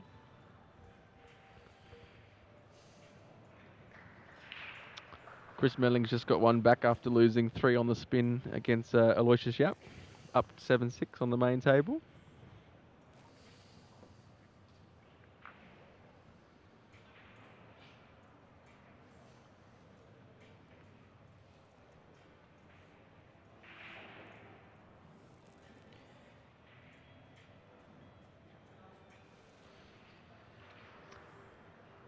Filler Pegulayan, a cracker after this match. Another race to 11, another dogfight, I expect. Track number 14. Our But current score is first, 8-5 Austrian in favor of Mr. Ocean trying to Mr. close Ocean out this match.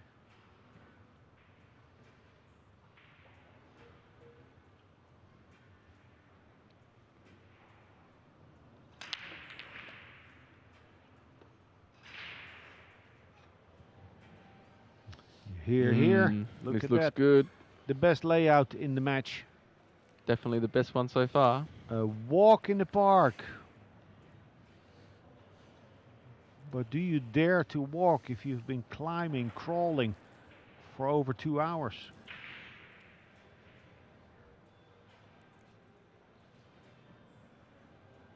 Punch out to the long rail.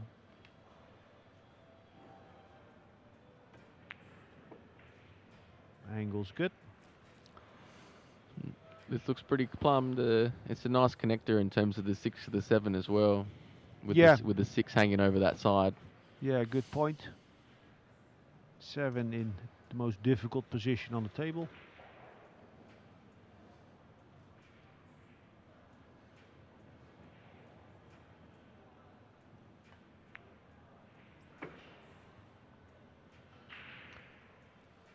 And now choose. He'll look what he has on the 4.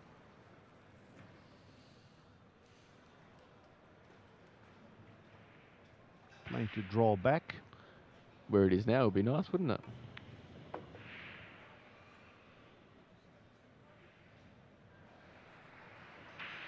He's all right. Adding a little suspense, Albin Ocean, by the look. It's always good to milk it a little bit, isn't it? Milk it, yeah, exactly. Yo, cue ball.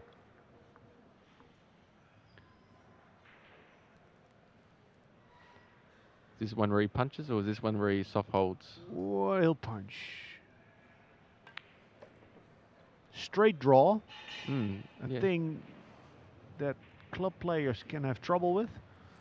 They'll have trouble with hitting straight draw and not adding a little bit of outside spin subconsciously. Yeah, you definitely always want to favour a little bit, don't you, in terms of applying outside. And even just the friction of the ball will add that to the cue ball. Tyler thinking back possibly about that ball in hand on the 2 where he tried to open the 3 and 8. Yeah, it was never a fun shot in terms of that straight drawing. Yeah. And that middle pocket was so big, which he did get caught out on in terms of catching the draw. Yeah, but maybe the shot after the safety that he played hastily, there was a bigger mistake than that draw shot for me. But the thing is, this match has been played at such a high level that these few mistakes. The crowd's been really good here as well. Can be fatal. Oh, it's great. It's beautiful. And sold out for the weekend. Yeah, big applause for Shevchek. Against Alkady. He made a nice swerve shot. Thank you. He's up 8-7. Been behind a lot in this match. Would be great for the event if another Polish player would make it to the last 32. Or if the first Polish player would make it. It's definitely, it's been beautiful here with all the support for all the Polish players. Definitely has created a good suspense around the whole arena.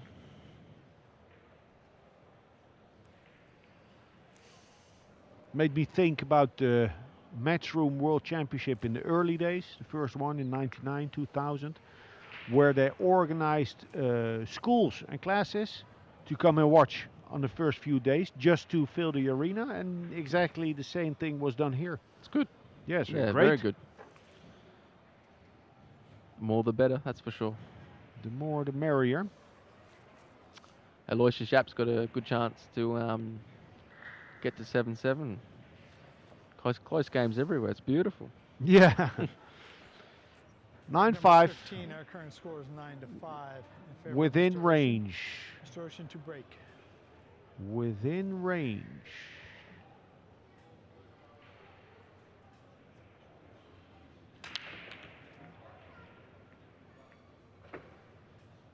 Hello. No, 4-ball spoils the party.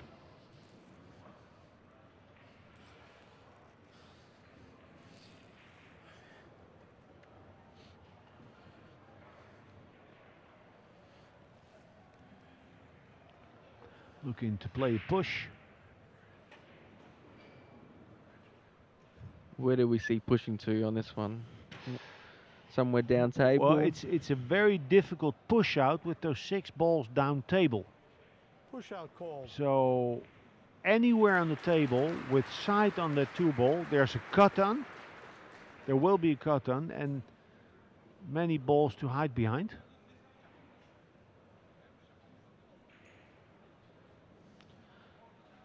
So Steyer, your option?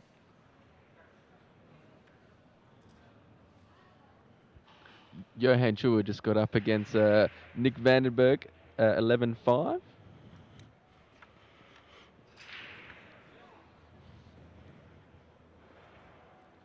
So he doesn't seem to like this one at the moment. Well, just giving it back to Albin. I think he rolled out for a kick, which I like the kick actually, because if it's a kick, right? Yep. Off of the top rail, anywhere between quarter ball and 3/4 ball is good. 3/4 ball hit, you send the 2 ball down to the left. Got a really good chance to get some fortune. Oh yeah.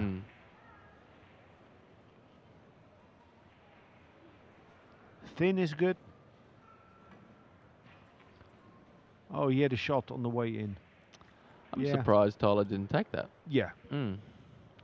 Yeah. He definitely played the overcut and try and get down table just like that. Well, so what Albin pushed out to, it was a difficult position to push out, an execution shot. Can you do that? I can. But if you're down 9-5, even if you don't like it, you have to go. That's right. I think so.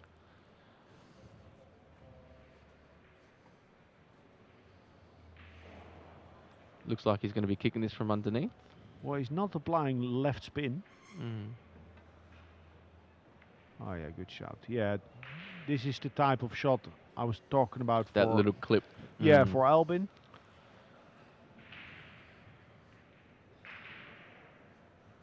Yeah, and I would love going for this jump, as does Albin. Make it, you have position, miss it, big chance, you'll leave a safety. It's a beautiful part of the game, isn't it? Would you say if he misses the shot that he's favorite to resave? I think so. Yeah, I think so too. I think the chances are always quite high. I think he's 70-30 to make it.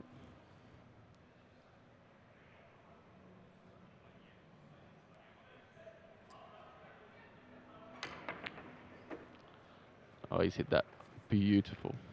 Good shout. 70-30, there you have it, full in the face. Nice little draw as well, just to make it look even better. Yeah, the thing is, with position on the 3, he's looking to go 10-5 up. He could win this 11-5. From 4-0 as well. From 4-0 down, and one could have an opinion on Tyler. But Tyler has played a solid match. The occasional miss, it's just that Albin, after that miss in Rec 4, has played phenomenal. Just, tier 1, elite. Elite, definitely elite. Yeah, for sure. elite. That's it. And Tyler, he's still developing, but he's not there yet. Yeah, this has been some elite pull from 4-0. Unbelievable. So many good shots.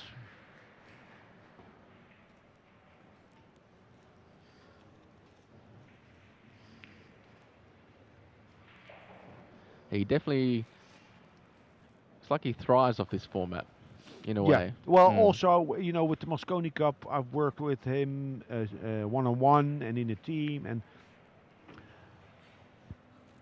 exercises, ball pocketing exercises, he doesn't care for that. He'll try, but he just doesn't perform. In terms of like set shots. Set shots and make him, Filler will warp him in. But if you give him a safety drill or kick shots, he's into it. He just switches on. And you can tell. Yeah, you could tell, like from 3-0 down, he was there. He missed an 8 ball. 4-0 down. Scary times. But sometimes, like you said, it would have clicked him into gear. In terms of being 3-0 down and then missing the 8 ball. He's like slapping himself in the face. I think now in this match he got himself on track. It got him in track, correct? to Yeah. get himself to a potential 5th final. Mm. You know, there'll be much hardship on the way, but his game is there. After this match, you'll know. And we're talking as if it's already done. It's not. He needs one more, but a 5-rack gap. Mm. I'm definitely feeling for Tyler a little bit, but it's always a tough battle.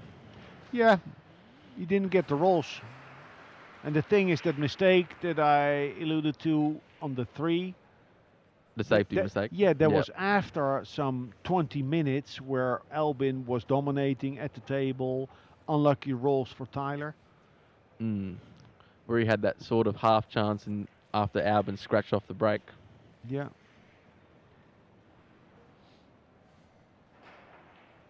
You got to stay in the game mentally. Think of scenarios. Not only tell yourself, okay, I got to do it. Stay focused, but it helps to think of a nice little scenario. So well, you've done well previously from well, this no, scenario. no. What would happen if you actually make the comeback? So envision a scratch, envision a run out, then envision Albin frowning. Stuff like that. Just to get a bit of excitement within yourself in a way Yeah, as well. and then look for those signs Or a if it dry starts break. to come. A little bit fortunate, but he's at the table. He's at the table, 10-5 down. He needs to play nigh perfect and get lucky at least once. Definitely.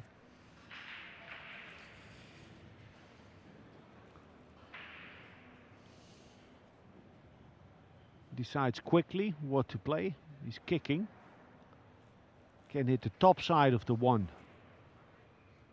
Or I think top side of the 1 is better. Send the cue ball up table. Oh, he could chip it. Oh, yeah, excuse me.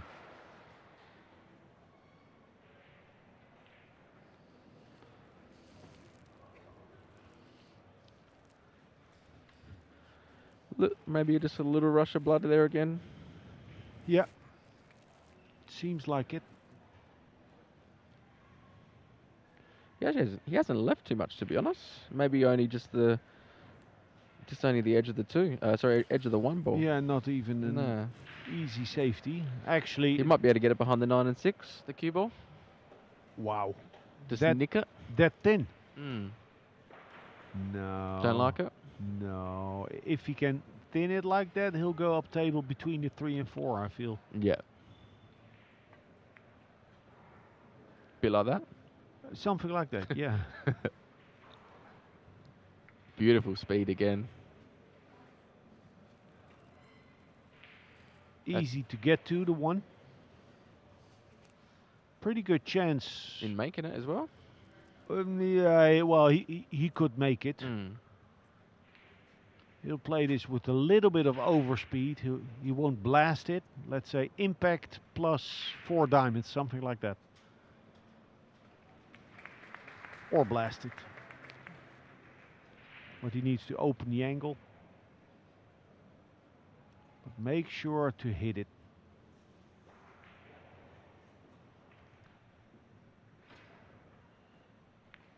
Nice. Beautiful. Still going to come down to this 6 ball at the end, isn't it? That 6 next to that 9. Beautiful kick shot. Good speed. Wasn't too much. Yeah.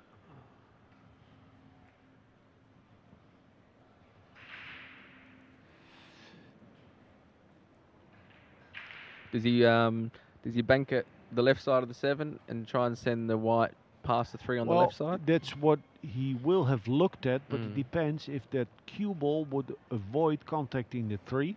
It's a big ball. It's a big ball. I don't think it's on. He'll look at sending the 1 ball to the right of the 7. Short, long, down table, but then the 6-9 is a big ball. So that's not on. It's not likable.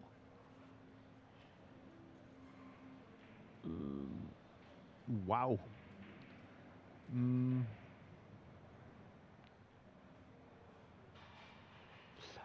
I don't see a shot. I think your last option's maybe the best one, as long as he can try and miss the. Okay, this was on. Yeah. It was on. Nicely done. Very nicely done. Again, pretty good speed.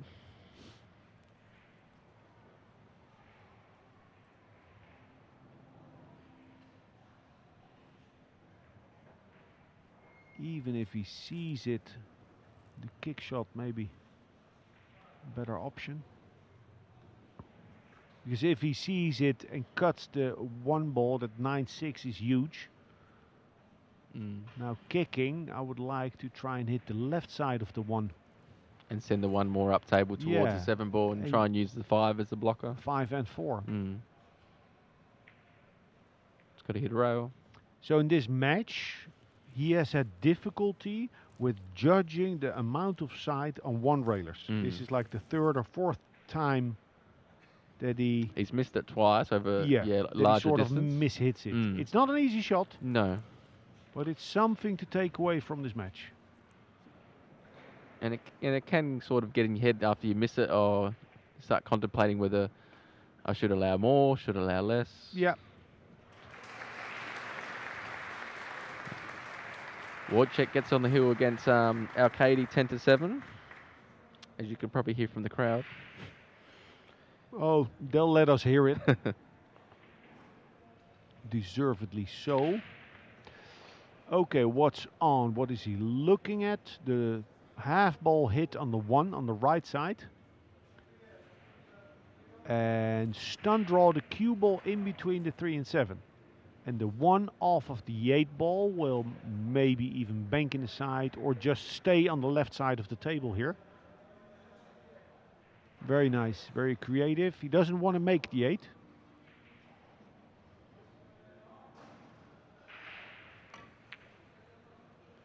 He tried to bank it, I reckon. No. Don't think so? No. No? He tried to bring the cue ball up table and controlling the 1. Well, he's got a cue ball in a good spot. Oh yeah, it was a very nice shot. Played it with left to help that cue ball off the second, off that long rail on the right. Is it worth trying to crash into the 9 and 6 here? No. No. No. I don't think so. It's a very missable shot, especially if you look to stun and add speed. Well, he's looking to stun. 10-5. No, I don't see him do that. Haha. Good call. Yeah, good call. But he didn't like it. No. The way he executed tells us he didn't. Bit of body language as well. He didn't like it. Tyler Steyer. Albin opened up that 6-9 cluster. This is going to be very hard.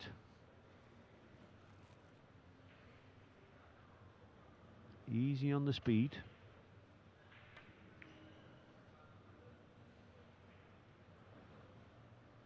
Oh wow. Never seen this. Well, never say never, but Gentlemen? something going on. Tyler said something to Albin. I don't know exactly why. He was. Oh, it's twitching the whole match. I can't focus. There is a physical issue with Tyler Steyer. Okay, so he wishes to discontinue because of a medical issue with his eye. Okay. Well, hopefully he feels better. Well, a very good fight between two players, and from 6-5 onwards, it was just Albin Ocean winning his match. Great play by the 4-time finalist. He advances. Albin Ocean goes to the last 32, beating Tyler Steyer 11-5 in a match that has lasted an easy 2.5 hours. Next matchup, Alex Pagulayan against Joshua Filler. Sounds good. We'll say goodbye to James Georgiadis. Good luck with your 30-hour trip back to Australia. Thank you very much. It was a pleasure.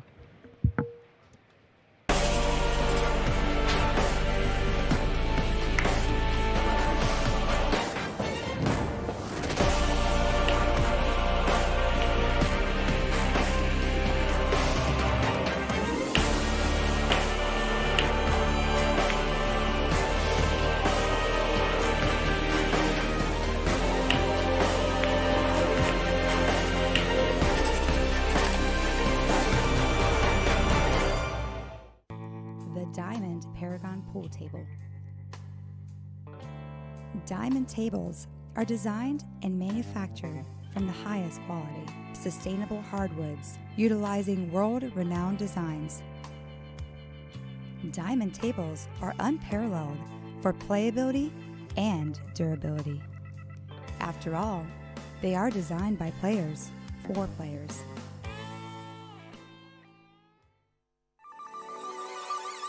This championship is being played with the new Aramith tournament set.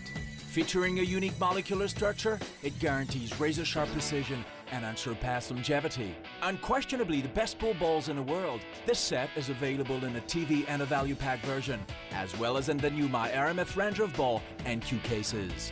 Now you can bring and play with the best ball set everywhere you go. My Aramith, bringing new dimensions to your billiards experience.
Joshua Filler wins to lack. First rack, Joshua Filler to break.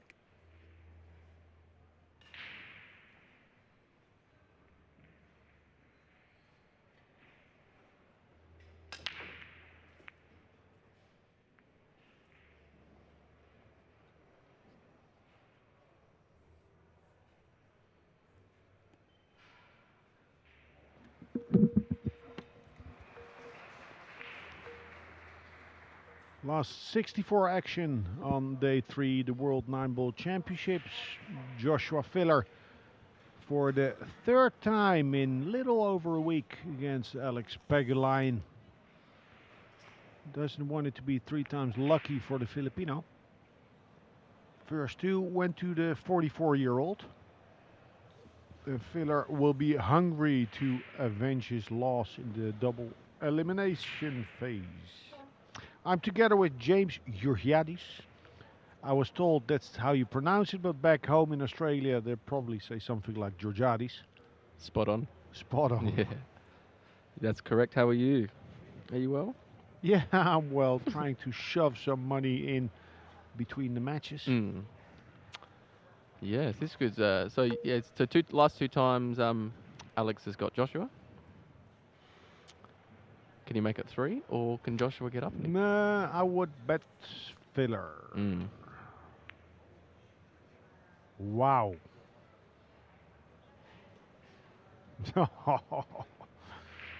Yeah, it's gonna be, well, okay, so we did Albin Ocean and Tyler Steyer right before this. Completely 5-5. crazy. Was hard. World War III. Every time a fight for that first shot. In the end, 11-5 for the Austrian, who said afterwards that maybe all the safety play killed Tyler's stroke. I don't know. Could be. It's plausible. But my point is that the same could happen to Filler if this match would evolve along the same pattern. Because Alex Pagulayan is a master tactician. He can do that all day long, where Filler really likes to play Albin rock and roll 9-ball. Yeah, Albin did play beautiful from 4-0 down in that match. So this is open for Pagulayan, for Filler, excuse me.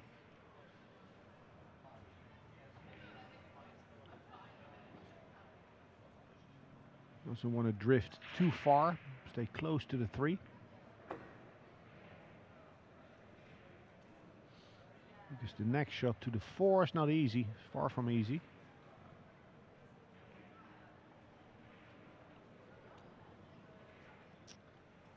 Try to land short side on the 4 and try and play it in potentially in the top right pocket. Yeah, follow with a hair of left.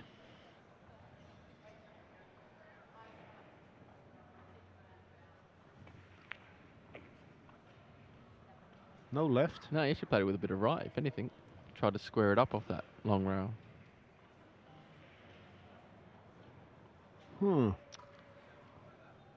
Little pressure shot early in the match. Yeah, big pressure shot. He's missed some shots uncharacteristically yesterday, Joshua Filler.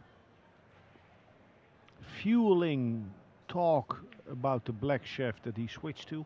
Beautiful. Yeah, when did he change back to the or to the Revo? Recently, but you know, don't think there's too much behind it. Well, there's something behind it, but he didn't come into the World Championships playing with the black chef thinking he would have trouble doing it. You know, he'll be just fine. Just strikes the ball so pure, doesn't he? Yeah.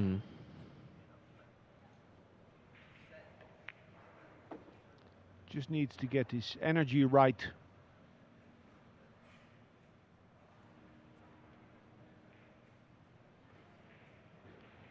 Yeah, when I played him in first round, he broke quite well against me on the exact same tape actually as well.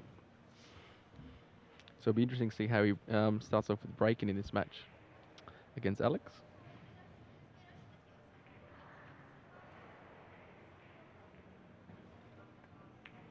we did the match before. Grueling match, yeah, a hard fight. And what is it? Well, it's actually nice to see Josh Filler move with a little bit of pace around the table. Filler wins the Completely different to the match before. Yeah, for Mm. now. We don't know how this will evolve. Just for the moment, yeah. Just for the moment. It's the pace of the game. It was definitely a marathon, that previous match. Yeah, Mm. and in this match, Filler likes quick fire. He Mm. likes to make it a shootout, where Alex Pagulayan would like to make it war in the trenches like the previous match. Definitely. Yeah, Joshua definitely loves to have the match played on his terms, in terms of the speed and also the layouts.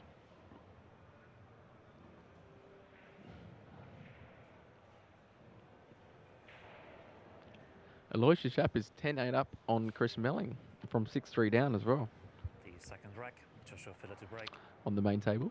leading 1-0. Chef check. Snookered on the 2. He's on the hill. But chased by David Alkai, the El Matador.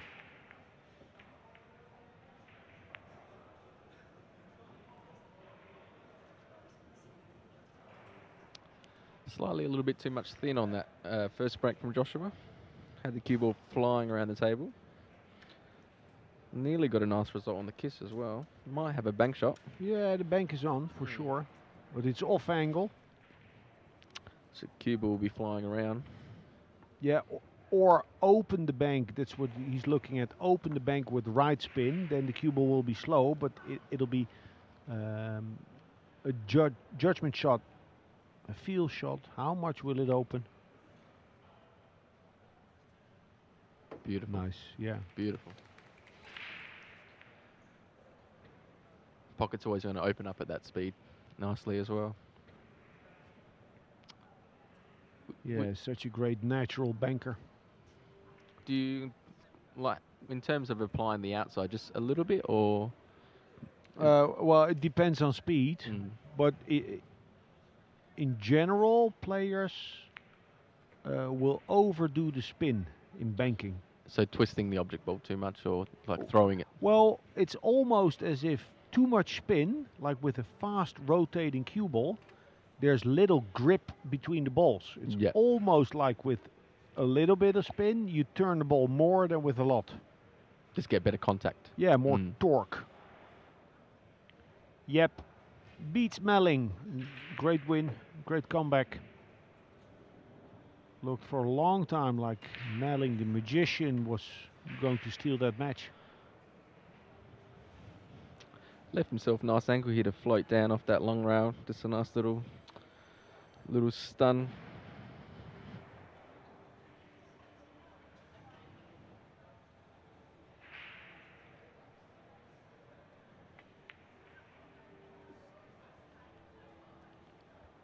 Pretty good chance here to go take the early advantage here.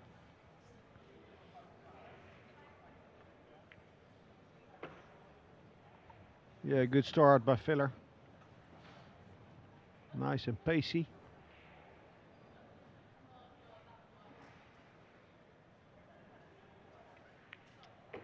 Can remind you a little bit of Neil Robertson in snooker. Mm. Neil Robertson, when he's on, he has that same speedy walk around the table. Yeah, very quick to move around. Yeah, robot-like. Click, click, click. I have noticed that Joshua likes it. He doesn't mind leaving like that long sort of drawback, you know, Yeah. instead of using the long rail on those type of shots. He's happy to leave himself a little bit flatter. Oh, not the purest of strikes on the 9, Joshua Filler wins the second. but he'll get it done. Yeah, he has a very specific style of play. His own style, which suits his own type of stroke. He'll punch. It's lovely to watch, to hear. Mm. Hitting the backside of the pocket on so many shots. Definitely one of the best purest strikers of the game.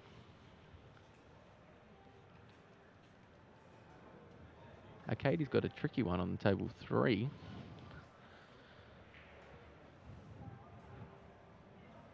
The third rack, Joshua Filler is leading 2-0 on the break. Well, that first breaker, Joshua, was a hair too thin on the one ball. Let's see if he can try and get a little bit better contact as the white ball was flying in that first rack. Oh, wow. No shape on the 2.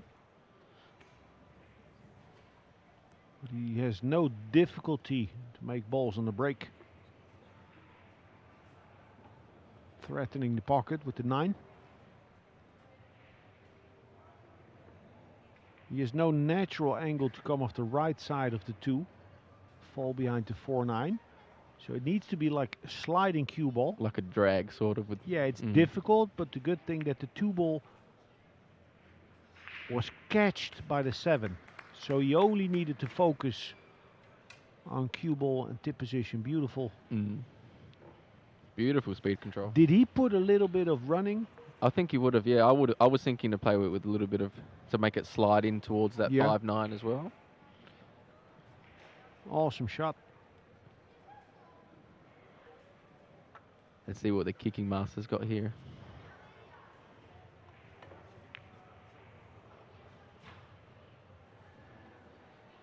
How you like it? Beautiful kick. 9 ball's a little far away from the pocket. Of course, he'll consider banking the 2 onto the 9. You can get good cue ball behind the 6 and 8. Yeah, but that makes the bank so much harder. He would need to play it with a little bit of slow outside stun shot. Yeah, but maybe he'll go for it. He's feeling good. Would you favour the long rail first as well? I'll play cue ball. So if I play this, the cue ball is difficult enough. I'm only playing this shot if I can control the cue ball. Yeah. And I would sacrifice the 2 the precision on the 2 in order to control the rock.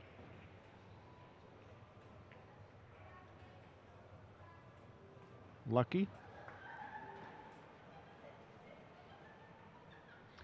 But like they say in Greece, I believe, Lady Luck only sleeps with the courageous. Very true. True that she does, or true that they say it? They say it. Yeah. Oh, okay. Yeah, they also say to fry someone in his own juice. That's a funny one. That's good. What's he feeling here? A little nick shot, or? No, there's no future nicking the 2 ball, right? I don't think so. What about kicking off the short round, just trying to stick the white behind the 5? Yeah, there's... Wait, let me see. Okay, so he's in a very, very difficult spot, yeah? Very. Which means that you need to be adventurous, or super delicate, or adventurous. He could also play, like with more speed, to make that 2 ball go. Oh, he's coming into the 2 with spin. And try and stick behind the 5? Yeah, and the spin. Drift over. Beautiful. Beautiful shot. Beautiful shot. Beautiful shot.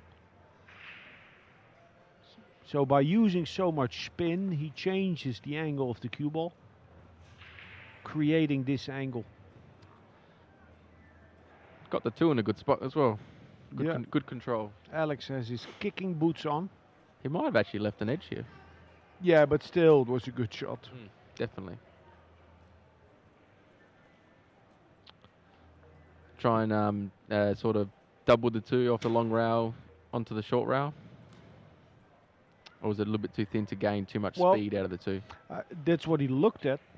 So he would look at that, and then he needs to figure out, how am I going to put the brakes on the cue ball? Or potentially actually have a dip at it and try and swing the wide around, maybe crash into the 4. Yeah, exactly. Well, that would be a calculated risk.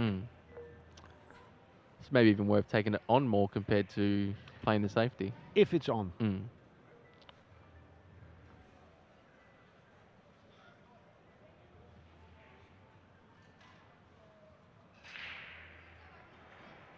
Looks like it's on from the overhead.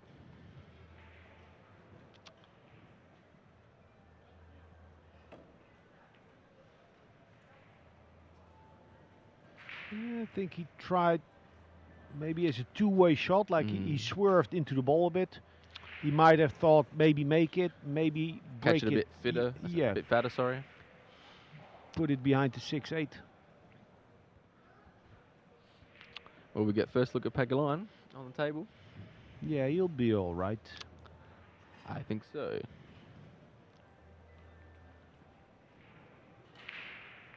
Different speed, different rhythm.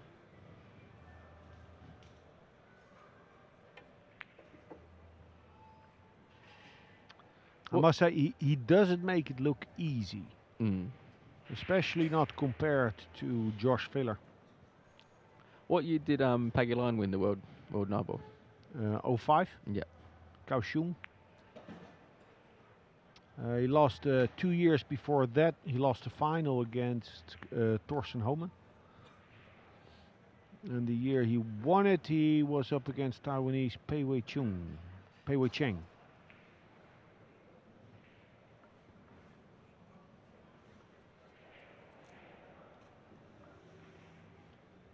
A very all-round player. Has played pro tournaments on the snooker tour.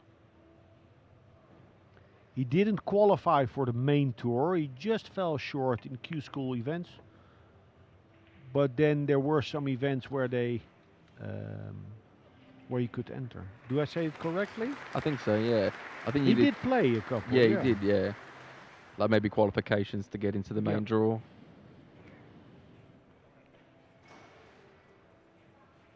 Had a good run at Derby as well. Yeah, he's in good nick.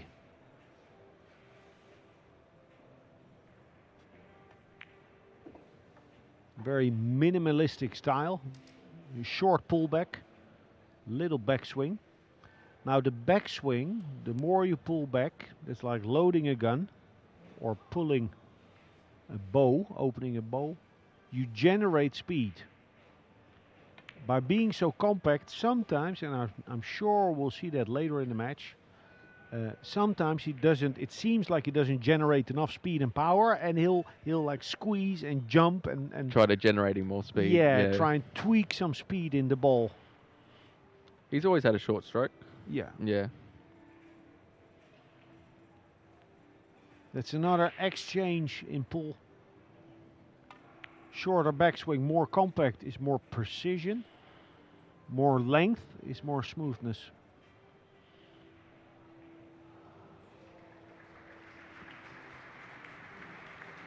Oscar Dominguez about to start. He'll have his hands full.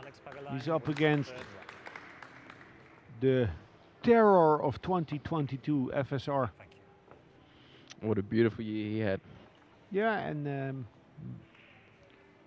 maybe he'll plan to do some more damage this year, without a doubt. It's rare to see someone become a tier 1 player like that, I feel. Being around, being a pro for 10 years, won his titles here and there, and then all of a sudden making such a big leap as he has. Yeah, it was definitely a beautiful year and a lot of good wins for sure. And he's a lovely guy.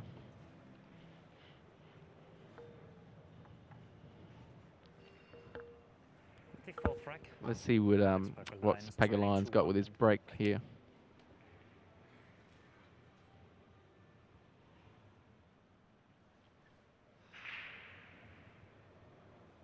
He's also bringing that cue ball just a little bit off that line as well.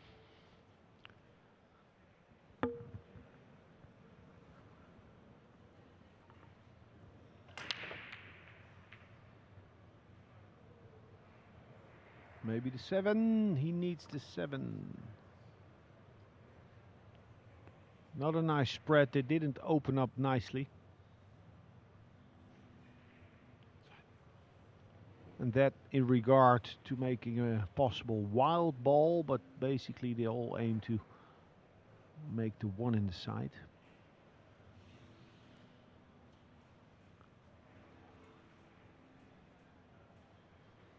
He was pointing to that spot low left of the 7 filler. That would mean banking the 1 back there. He could hit the low side of the 1 and stun draw behind the 4, but he would let that 1 ball totally loose with a lot of speed. I do like it though. He has the 4 and 5.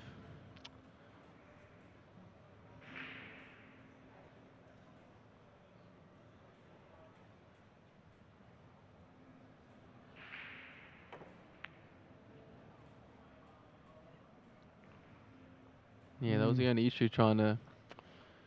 He was always going to head towards that corner, wasn't it? In terms of the 1 ball. Yeah. Yeah, I thought he had the angle to go to the right side of the 4. Maybe he didn't want to juice it up as much, maybe. Yeah. Because it would have been nicer to slide down more.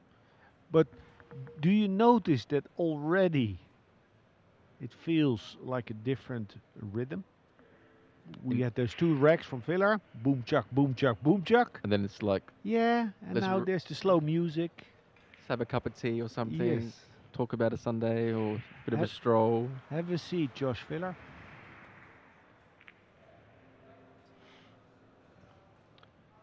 Wasn't an appetizing shot. No, but he made sure to miss it thin.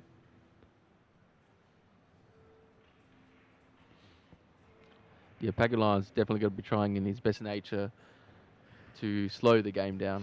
In a way. Well, In a way, maybe. I think he'll just try and stick to his own Mm. rhythm more than Villa's rhythm. a little bit. Mm. Yeah. And that match on table 3 is still going. 10-9. Fighting hard. Okay, He is a fighter. 2 rails behind the 2 ball.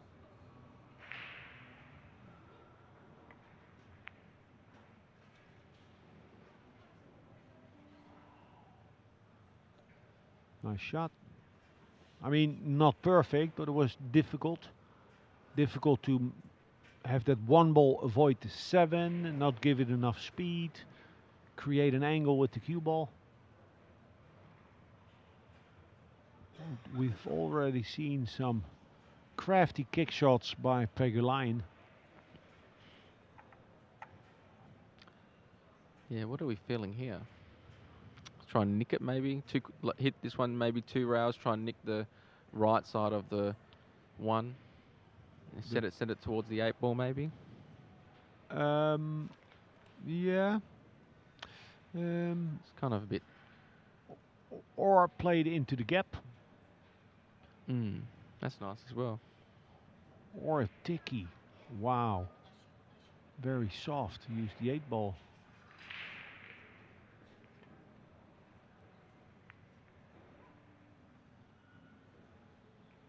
Very crafty.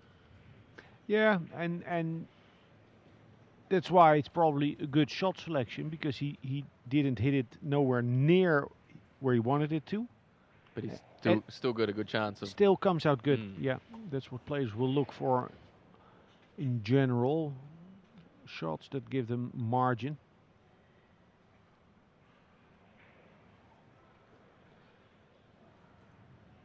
Does he try and use a 7 here?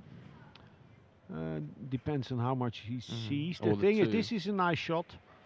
So the thing on the TV table, if you slice that 1 ball, the cue ball has a tendency to lengthen out. Now in 3 cushion they play this all the time, where you hit low. So you sort of draw it out of the short rail and you can easily get to the second diamond on the right of the 2 ball. If that were to be the choice of shot, this is beautiful. That's a beautiful shot. Nicely found. Saw enough of the 1. Controlled the speed quite Wow. nice there. Very nice.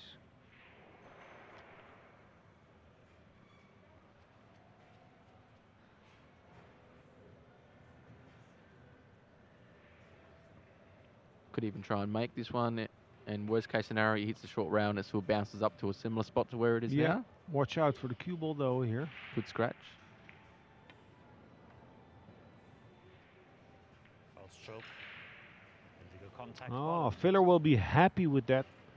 He's highly respectful of Peggy Lyon's kicking and safety game, obviously. So any safety battle won is a little victory in itself.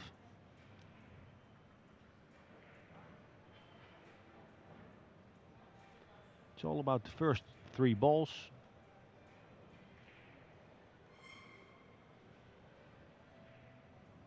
From the 1 to the 2, and then from the 2 get sort of straight in on the 3 to any pocket.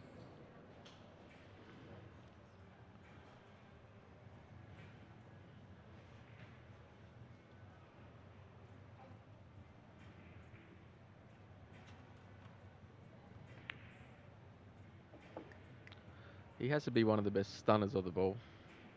Yeah. Just picks that line in terms of that depth control, not too high, not too low. He just finds it beautifully.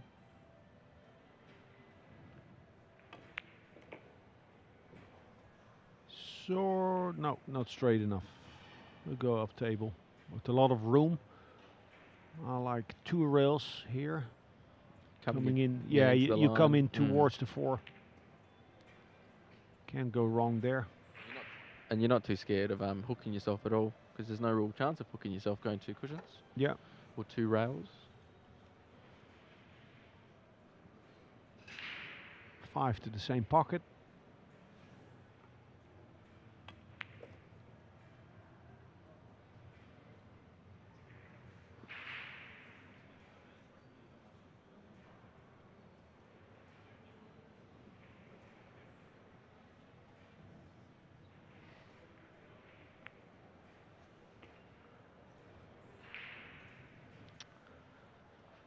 He's a joy to watch, isn't he? When he's in that rhythm and Oh flow. yeah. Just beautiful. Like you said, just makes the game look completely different to his opponents.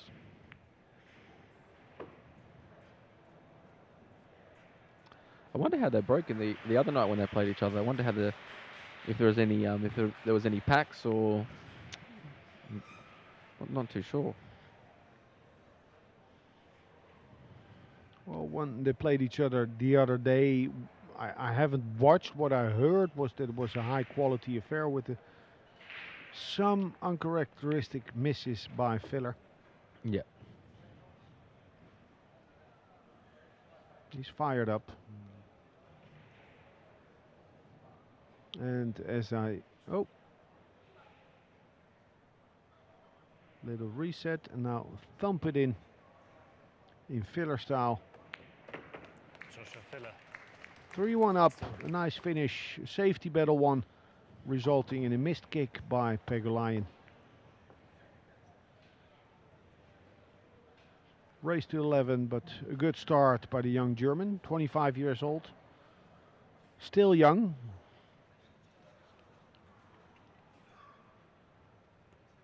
It's always nice to take advantage of your win on the safety battle. Oh yeah, especially against Pegulayan. It would be interesting to see throughout the match who actually takes more advantage or who takes the wins. Because obviously in the last match, Albin won most of those battles in terms of the safety exchange between the 2. Yeah, well, Pegulayan's safety game is highly rated, but Filler's not too far behind it. Leading 3-1. But it's easy to overlook that side of Filler's game. But he studies, he's a student, and he learns super fast. He just beat Cho in Louisville in a 1-pocket 2-man tournament. That's the game of knowledge. And of course, one of the pillars under Filler's game is his banking pros, his shooting ability, but he knows, he learns. And not only about shots on the table, but also game management, his mental game. You know, he's a much different player from the kid that, you know, jumped onto the world stage winning the China Open. Just the potting machine. Yeah. He's definitely expanded his game for sure. It's your choice, Alex. Oh, watch out.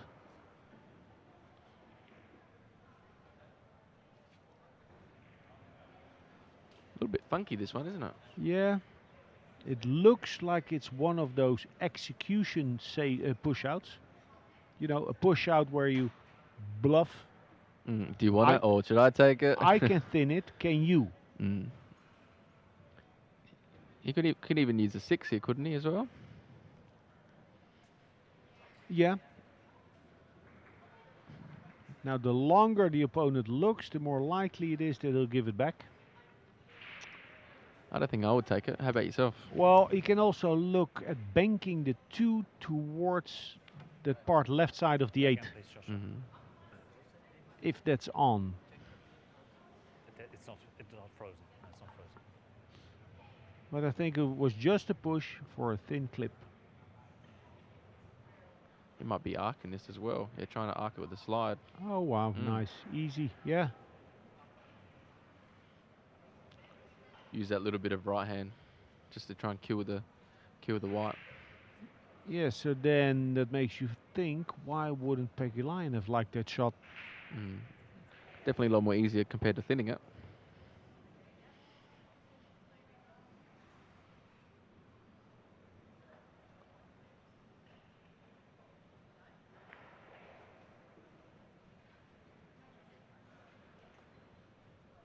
I think he sees a hair of the 2.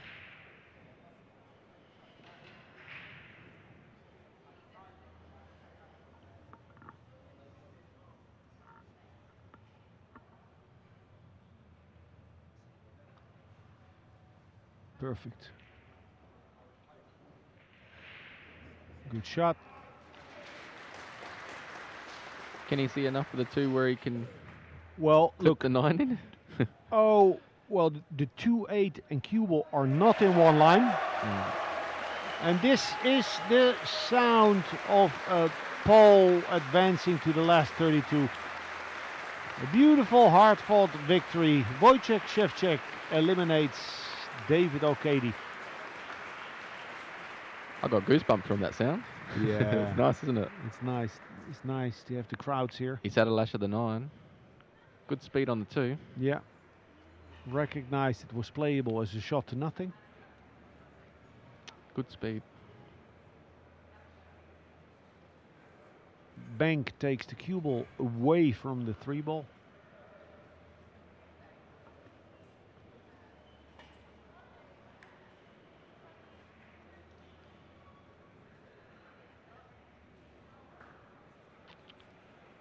What are we feeling here? Well, it looks like he's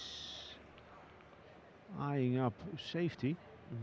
Maybe cue ball near the 5 and 6 off potentially 3 rails. Containing safety, ultra thin. This will do. The good news for Peggy Lyon is that position of the 9. It's easy to focus on the cue ball, knowing that that 2 ball will be caught and halted by the 9. Good chance to get this to a similar spot now, or even maybe behind the 5. Yeah, he needs that. 5, 6 would be a good target.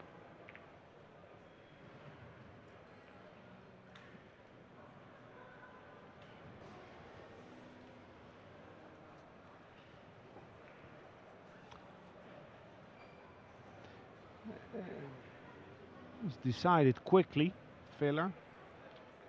He'll try and spin behind the 9. It looks like.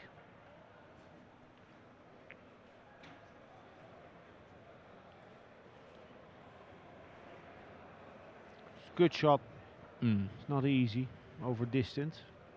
So subtle. Especially when you just have to play with like a trace of outside. Yeah, well, this was more than a trace actually. Not much fun.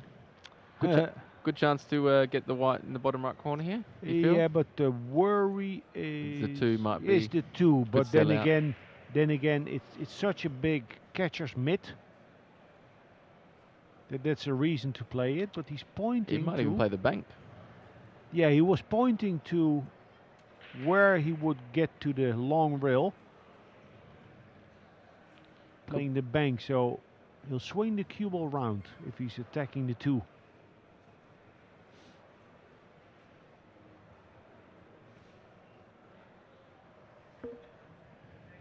Don't mind the bank. 3/4 ball. Medium hard. No, he's playing the safe. Long, long.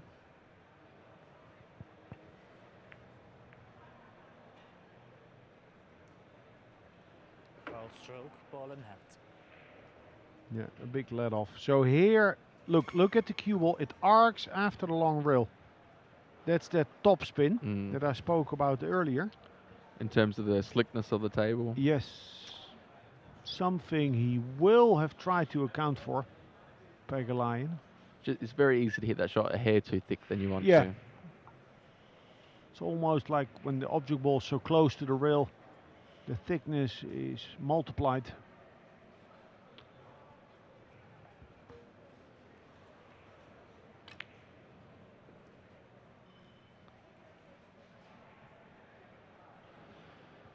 Yeah, Phil's got a good chance to go 4-1. Little drawback here for the 4 on the side. Wants to land as close to straight as possible, probably to draw back for the 5. Nice little draw, watch his cue action. Little elbow drop.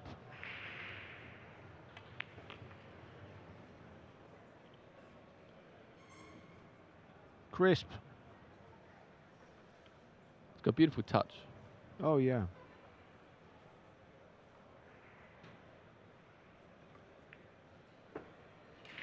Staying on the right side of the 6.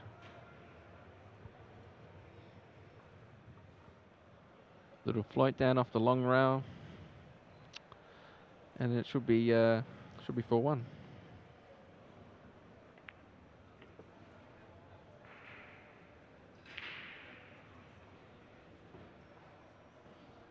Slight angle towards the short rails, checking if he can draw and miss the 9. And as you noted earlier, well, now he gets it nice and close to the 8 ball, but he doesn't need to.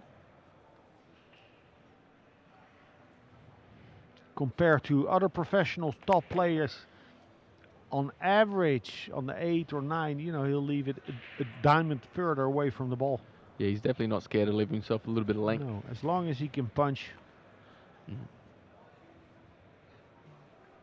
And punch, he does 4-1 up. It's the right. Yeah, slightly different striker compared to Albin. Oh, well, opposite side of the spectrum. That's almost. right, yeah. He's not afraid to use his Q power. Oh, well, actually, he needs to hit his use his Q power. That's his reference. We've played a little bit of one pocket in The Hague. In Hague 5. He gives me a spot, but then, you know, I need to squeeze him. I'm not going to outshoot him, so I need to squeeze him. He'll outshoot me. And it's like an hour I'm squeezing him, and he breaks down. You know, I know very well what happens if he loses touch. Yeah. And then he'll come out on top again, make every ball from everywhere. But every player's strength is his weakness at other times. So his strength is his confidence and his rhythm. But when that goes, he can feel fragile and look fragile. And you would know best after playing him in those one pocket. You can be able to see and feel it as well. Try and bank the 2 in between the gap. Try and use the 5-6 as a blocker.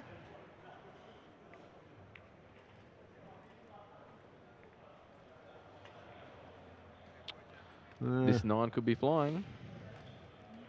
Yeah. Well, it's more air than he was planning to give.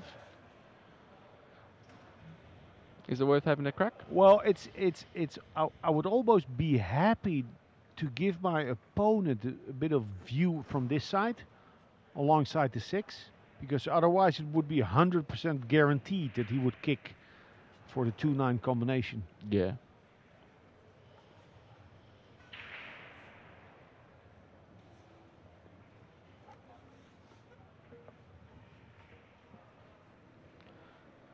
You can obviously see maybe just the left half of the 2 ball. Yeah, what do you play? Don't know. Can he maybe double kiss it in between the gap? Double kiss flick over? I like how you think. Don't think it's plausible, but whether it's doable. Well, it would force it. You can force itself through the gap. And then catch half ball 3 and maybe get away with a Yeah. little snooker. Well, you might be right here. Not usually. Probably maybe overplayed it a little bit. Yeah. I'm thinking if I saw a double kiss, No, I think or it just just went, thin. I think it just went clean. Yeah, just thin and too hard.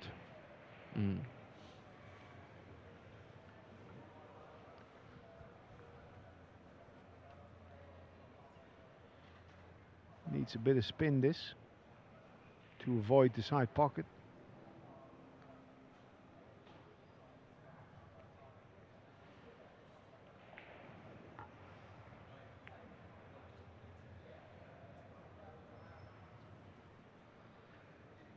Just never really a fun shot when you got to kind of spin it in at slow speed. Yeah, I think he underhit that. Which made it turn on him a little bit. Yeah, that kind of shot I would expect him to give it a nice speed that would allow him to maybe hit it a little fat. Where it holds its line a bit more. Yeah, and he's well aware. So there. Is he going to crash into the 5 and 6 here? No. Come around. Maybe a little bit of insecurity of Filler about cue ball reaction, playing so soft with spin. Big wreck this for Pekka. Well, there's nothing easy about it yet. Nothing easy.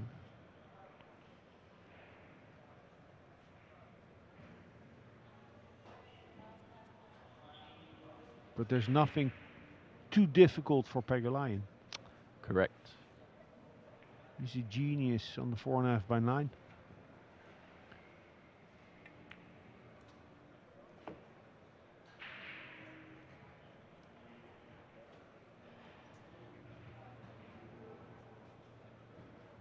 Looks like he might have enough for it into the side. Not sure how much it's going to advance or himself. Or corner even. Maybe.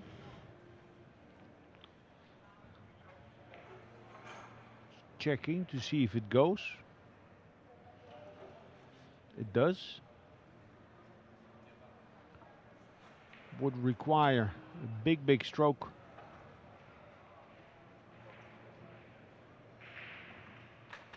Can he play in a way into the right-hand side pocket where he can kind of crash into those two balls, or? Oh, in the side? No, no, that's too thin. No, he's.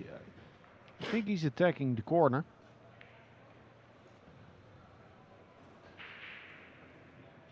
And he can play that with check side, stun into the long rail, try to get to the right side of the 5, or sort of a containing attack. Make it, stun it, and come down low enough to see the 5. Yeah, I like that.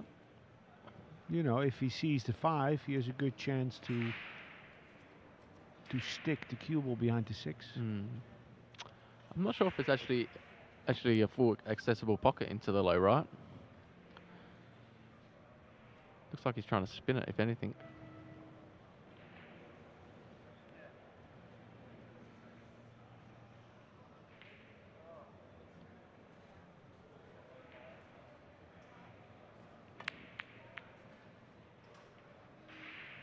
Maybe he gets lucky. No. Yeah, it started on that 3 ball. He was set up nicely to give himself a shot on the 4. Didn't strike that with confidence. Nice little trick shot here by a very athletic trick shot by Filler. He was. Does he use his right hand much, or? No. Nah. No, he's okay. He's swinging it round. He was looking before at playing a masse, but he can't reach it. A masse to stay on the low side of the 5. Wow. That's nice to just pull up that little bit Oh short. yeah, 1 inch further, and Big Pekka would be favored for me from here. Now he can reach it. Now he can make it. Does cut the ball beautifully when it's super thin. Listen, there's so many things that he does well. Mm. Wow. Just as we say that, Little mockers. just as we say that, his second miss in this rack. Maybe a little under speed again, similar to that 2-ball when he looked like he played a little low left on that. Well, what does that mean in the context of the match? 2 misses in 1 rack by Joshua Filler. He looked like pulling away 5-1.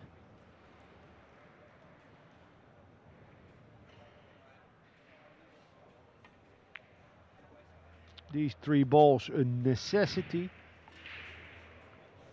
but also crucial. His next break for Pegalayan.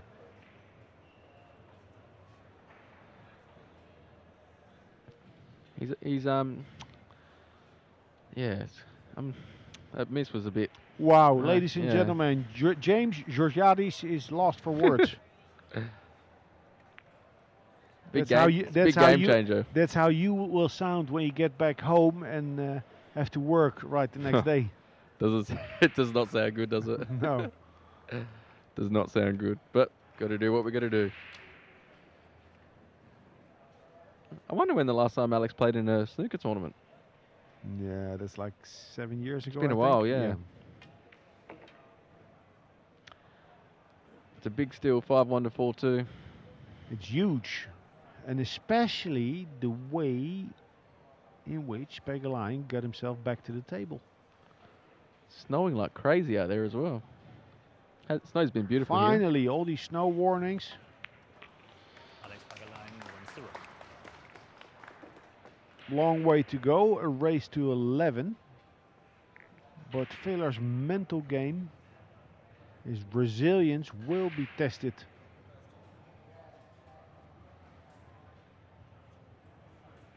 He looked good for a little bit, but now a missed 3-ball, a missed 5-ball. And we've got that SVB is just about to start his match on table 3. Yeah, he's playing Jani Uski. Carries 1 European title, the Finn. Very good shooter. I haven't seen his break, but if he breaks decent, 7th rack. I wouldn't put him Alex Pagalainen past break. him to knock Trained out by Shane 4 Van races. Boning. Let's see how Alex goes in this break. He hit the last one, not as probably as plumb as what he wanted. Looks like most of the boys are bringing that white just a little bit in off the line, aren't they? Just a little bit. And it's open. And the 4 is open. The 5 is accessible, slightly hampered. On a scale from 1 to 10, James, how difficult would you categorize this rack? Well, opening shot's tricky. And then it looks like you're going to land quite flat on the 4, which makes a 4 to the 5 a little bit tricky as well. So you want to make sure you have a little bit of angle on this 4. Oh, stop shot would be ideal.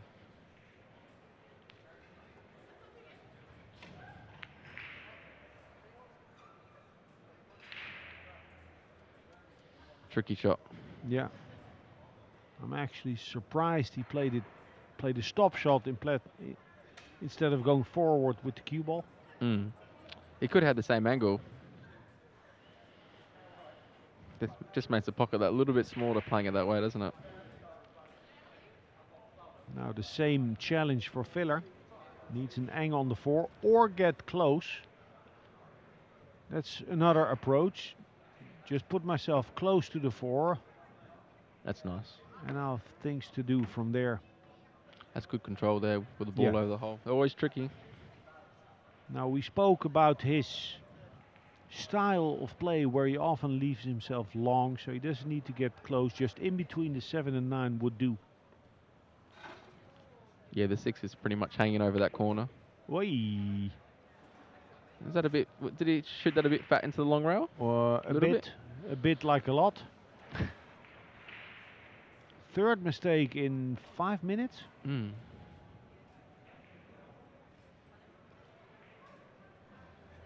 We can't label it wheels that are coming off, You but can. it could well be the start of it. Jump or kick? Well, like a teacher in school, he just showed you what showed you what he's about to play or what Looks he's like he's thinking trying about. to kick and stick it in a way. Try and leave that white Yeah, welded where that 5 ball is now and trying to swing it around off 3 to 4 rails. yeah, that's a lot of speed. Mm. Shot. Oh, that was weird. He clipped the jaw. Did it? Yep.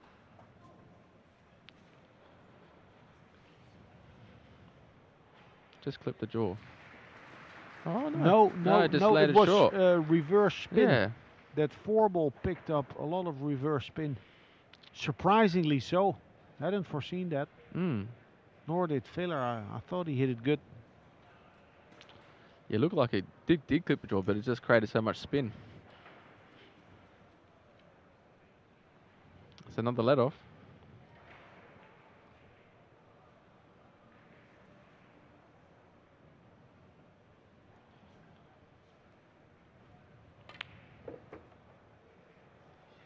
Okay.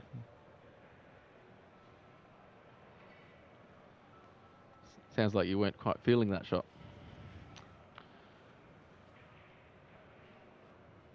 It's like kind of punch screwed it, didn't he? To Yeah, I create thought he would draw back a little bit, see the Mm. 6. maybe he just wanted to make sure he had some angle on the 6 to float Yeah. 2 rails. Exactly.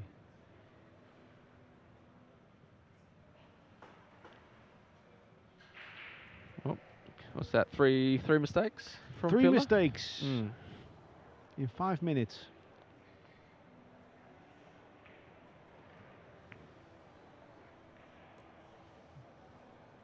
It's a race to 11. Players have 1 timeout per match.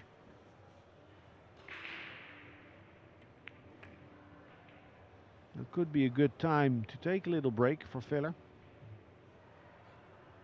Reassess himself. Alex Pagelain wins the Yeah, self-inflicted by Josh Filler. He's opened the door for Alex Pagelain. Well, should have been 5-1, and then potentially could have been 6-1.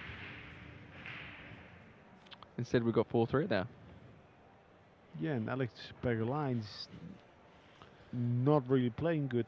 No, Not yet. Not yet. Hasn't quite clicked into gear.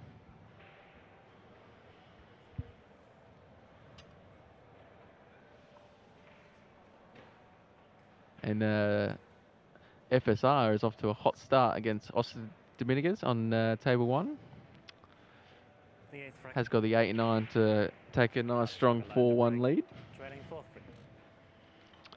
He's another player which is great to watch in flow.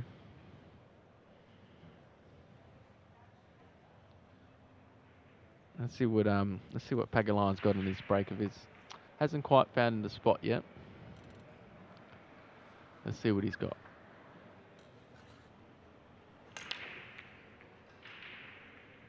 Yeah, looked good. Just looking at the cue ball. A lot less speed than Filler as well. Yeah, but Trying the to- 1 ball didn't come close to the side. Push out called. Well, missed it by a ball, but Mm. it's not close. No. He definitely hasn't quite found his gear yet. You've got to be happy to be 4-3 and say you haven't quite got into the match Oh, yet. yeah. For a little bit, it looked like Filler would run away with the match.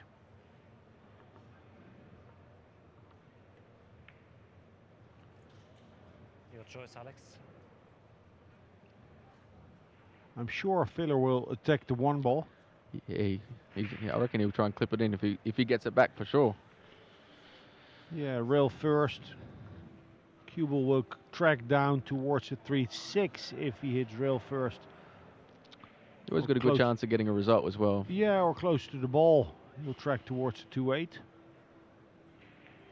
I think it's worth taking this one on. Oh, 100%. You can always tend to bounce the one in and out as well to a similar spot.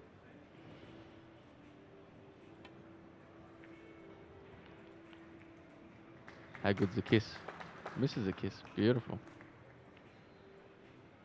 Yeah. Complimented by Filler, but yeah, it was always the shot, I feel.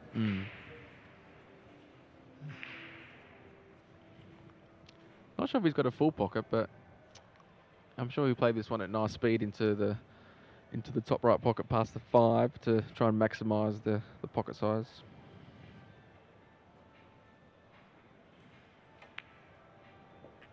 Nice.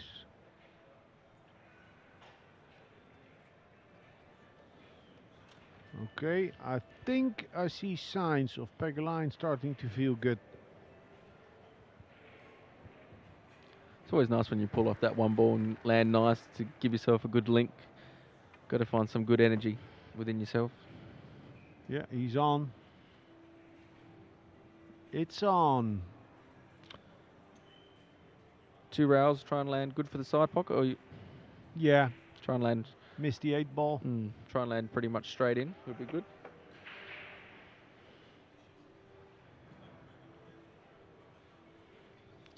He's nice here.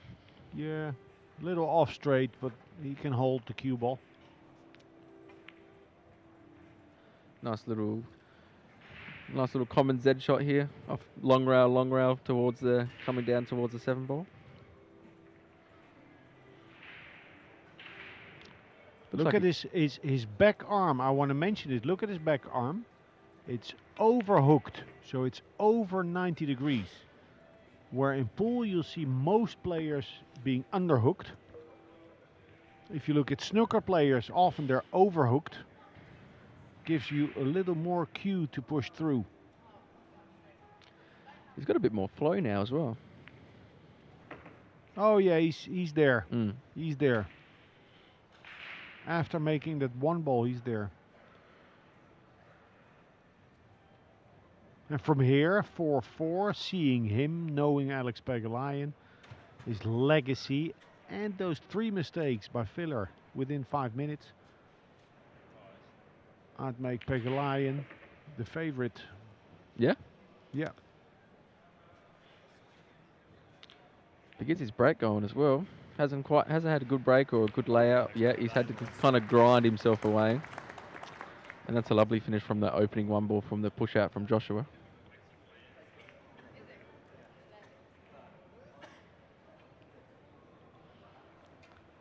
Just be nice to get a nice break. Get a nice nice opening and early starter. Well, SVB's one who's got he's got the underhook, hasn't he, compared to the overhook like. Oh yeah. Yeah, and the thing is, if you with an underhook, you sort of almost need to come through with your upper arm in order to get some follow through. So to gain some follow through, yeah. Yeah, I would just, you know, upper arm movement, elbow drop and all that, you know, it's not forbidden, but a little less would work good for 90% of the players. So I would suggest if you go to the pool room, set up some straight ins, just straight in stop shot, and move your backhand like 3 inches back and see how it feels. Because 3 inches back with the backhand gives you 3 inches more cue to push through the ball. And you'll feel a difference. It will feel solid. It feels a bit more stable in a way, doesn't it? Yeah. Yeah, Pegulayan just can't get this break going at the moment. Yeah, it's difficult to beat Josh Filler if you don't have a break working for you.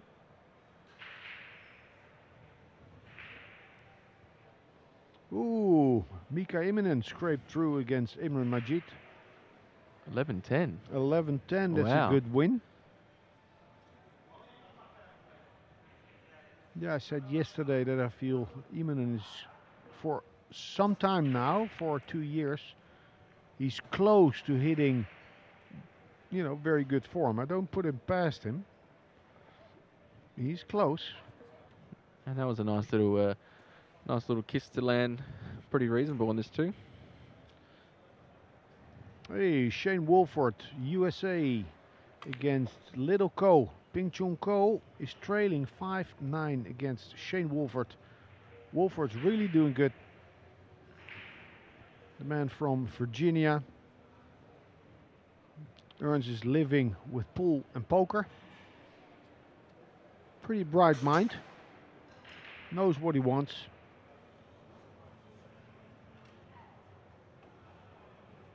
You know, there's a different pool scene in the US. There's the professional scene and there's the backroom action. And I asked him about that, if it's not difficult choosing the traveling, touring life of a pro when you know you have all these games lined up back home. And he said, I want to be the best. So I have to play with the best. Sounds good. Yeah, Philip played a good shot with high inside on that too, but he kind of landed frozen to the 3. And let's see what Pagaline's got with this one rail kick. A little bit tricky. And swerve. And right spin off of the rail.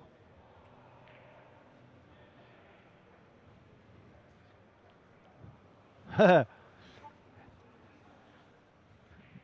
left hand, his excuse when he walked off. The 4's just become a little bit awkward as well. Yeah, tough position this for Filler. Thin off of the right side is ugly. He can play containing shot. Try and split him. Yeah, but then if you expose the lower side of the 3, you have those 4 balls down table, the 4 and 6, to land behind. Gorgeous white ball. Well, I need to see if we get a replay if he double kissed there. I think he double kissed. The contact sounded a bit funky. Oh, we wasn't it? missed it. I think he double kissed. The contact was a little heavy, wasn't it? The Yeah, sound. I think he played a straight back bank that wasn't on.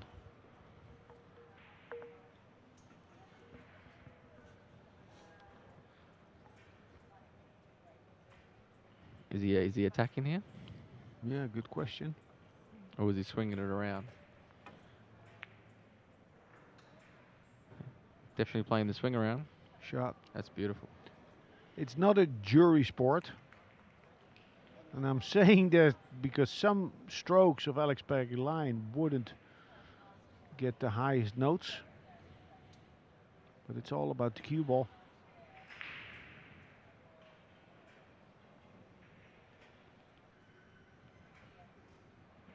Big jump. Looks like he needs to clear the 9. Is this one of those shots where you just kind of fire, or? Yeah. Oh, Off of rail the rail, first yeah. with left hand side's gorgeous. Yeah, he wasn't going over the 9, was he? He was going kind of right of it. Oh, it's beautiful. Oh, wow. Good speed as well. Worst case scenario, the 3 could have bounced out to a similar spot behind the 5 ball. Can put him behind the 6. Hit the left side of the 4. Oh, it was on. It did go, the 4. Now he's in a difficult phase, Joshua Filler, and I think we'll see more of this where he'll try to force himself back in the game. Playing shots, attacking shots. Before, I think on the 3 he played a straight back where he double kissed. Things like that. Just trying to get some momentum in a way. Yes, but a little too anxious maybe.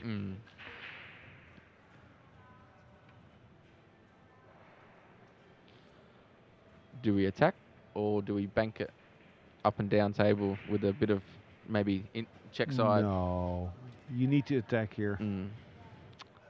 Which pocket? He looks like he's favouring the right, lower right pocket. Yeah, I would favor the one on the left. Me too, yeah. But I think you need to go here.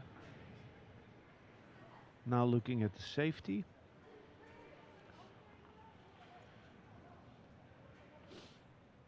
He doesn't like his cue ball route if he's slicing to the left, I feel.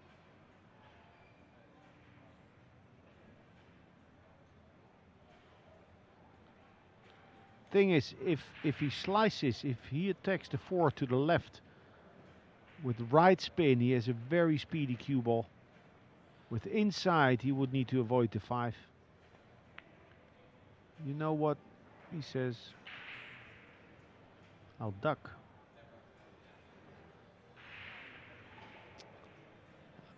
I don't see this one missing. You would expect him to make it, but it is far. Shot. Ooh. That kiss would have been nice, wouldn't it? Oh yes, yeah. That would have been gorgeous if you got a nice little kiss to make it a little bit easier. Yeah. This is It's difficult. got to play it. He's got to baby it, doesn't he? And try and land where his bridge hand is now, sort of.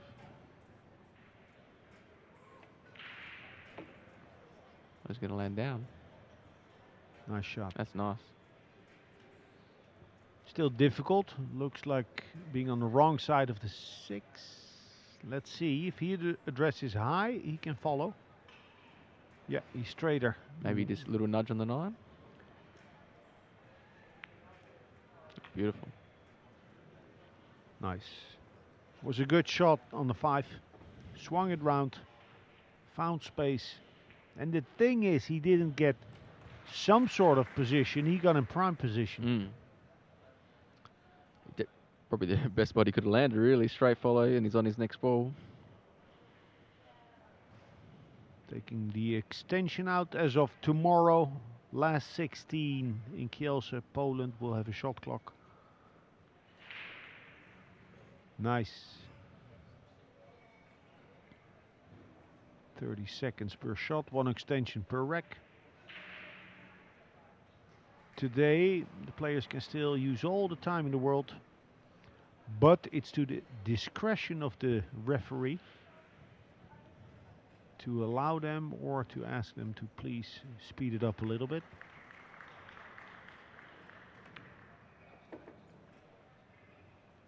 Wow. Interesting. Wow. He's definitely feeling it a little bit. Yep. Played it in a way where he feels most comfortable making the ball. Yeah, but hit it way hard. Don't know if I'm backing this one in or out, to be honest.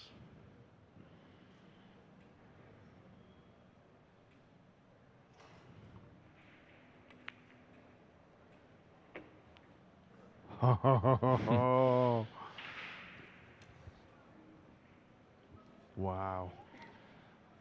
Don't know if that would have went in on the outside tables. Or tomorrow, or come Sunday.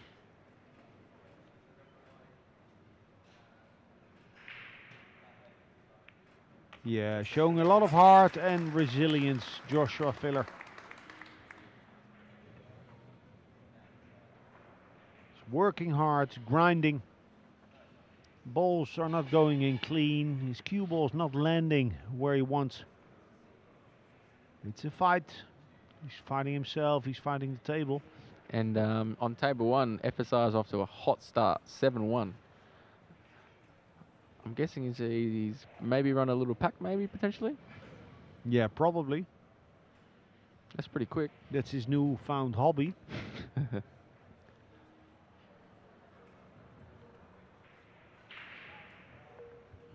So 5-4 to Joshua. I wonder how these balls are going to land, if they're going to land open or they're going to land a little bit closed. Just have to wait and see. Rack 10, Joshua Filler to break. Leading 5-4. He seems to be breaking better at the 2 in terms of strike on the 1 and the way the balls are opening up a little bit. Well, at least he's making a ball. I don't think Alex has made a ball yet, to be honest. And Alex thinks that he actually didn't get a ball, but... Missed the 1 ball. And another push-out battle. With difficult 2.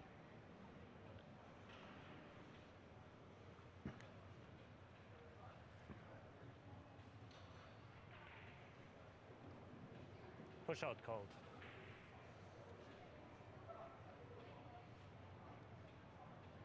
Your choice, Alex. Tying the 2-ball up even. Play, yeah, please. And Alex stays in his chair. You have a go, young man. It's probably nice to, if you can make this ball, you can probably get a good safety on there too next time. Shot. Very nice. That's- Very nice. That's Look, beautiful. he was tree-topped. Had to cue over the 2-ball. But he did play it with a trace of spin. Creating that angle to hide behind the 9. Beautiful speed control. There's a gap behind the 1.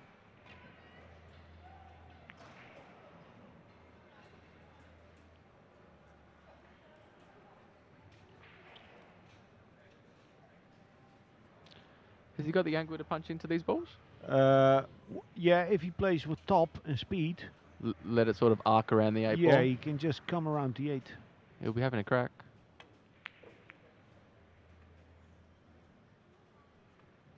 Interesting. Tables have turned a little bit, haven't they? Yeah.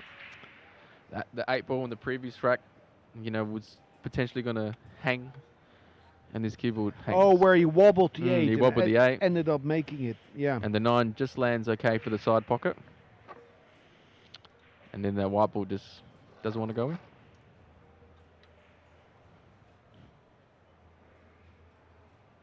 See how deep that cue ball is in the pocket.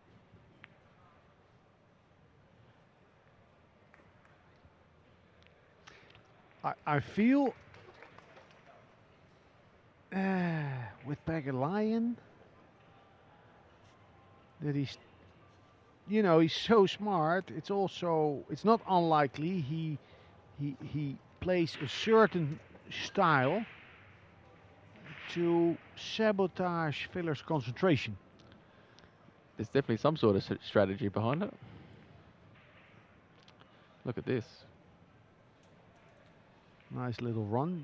Did you see the World Championship semi-final 2-3 years ago when O'Sullivan beat Selby? Yeah, oh, Where that kick shot, no, right in the end he started to go berserk, O'Sullivan, and then it just worked. just whacking shots, warping shots to distract Selby, Yeah, and it worked. to take Selby out of his concentration. So Yeah, some people will say it was potentially disrespectful in a way, but no, I don't think so. I don't think so. I No. think it's game management. That's good. Yeah. Even in the last frame where he's playing those kick shots, is belting them. Oh yeah. It was good, and it worked. So that's what I'm referring to when I said that I wouldn't put it past Alex Pagalion. I agree. You know, a little bit of extra pulling on the cue, extra body English. To try and get it in sort of Joshua's head, where he's Maybe. maybe Yeah. feeling a bit more edgy Maybe. than what he actually feels. It's all these little things that count.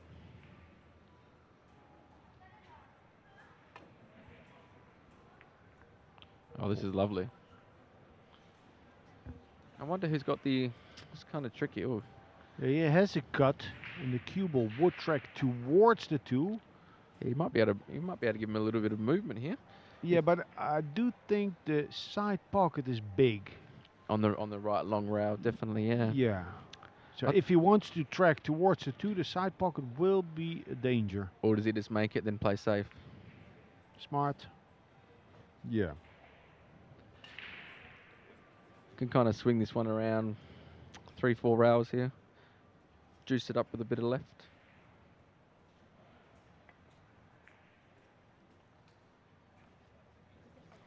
Has he left an edge?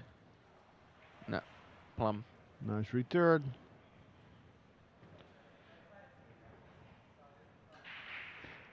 But the good news, that 2 ball has been opened up.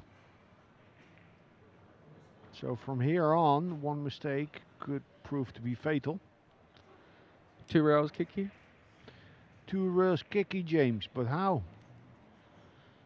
You want to try and bounce the 2 into the left long rail and then back into the 6 and 9? Oh, he's playing 1. 1 rail. I think with some speed. Nice. Wow. Nice hit. This is how he played it, I'm sure. Didn't get a full snooker. Or a very difficult 2-ball to get to.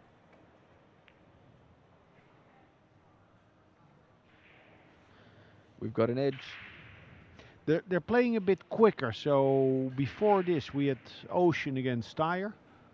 Many safeties, long safety battles. But they took more time.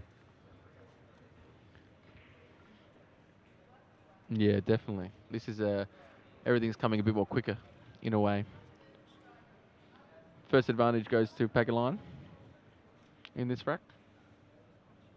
That 7 still is a little bit funky as well, isn't it? Not sure if it goes easy enough in that top left pocket where that jaw doesn't become an issue. Well, if he cuts the 2, he has a line to develop the 7.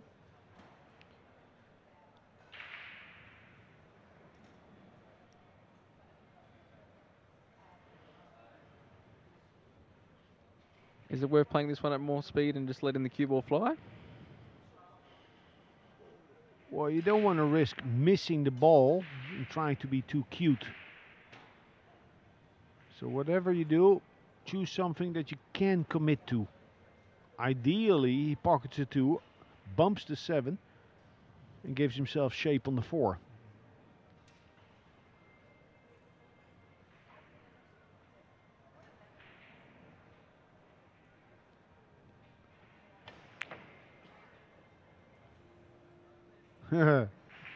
I like it. Is it more twist? I like it.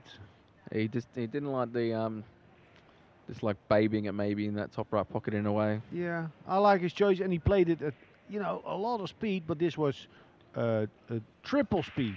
So if he misses it, it goes back up and back down again.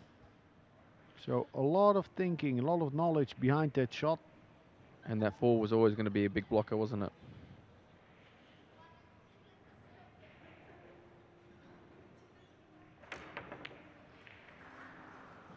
That's going to be inside for Pagaline. Hey, hey, ho, ho.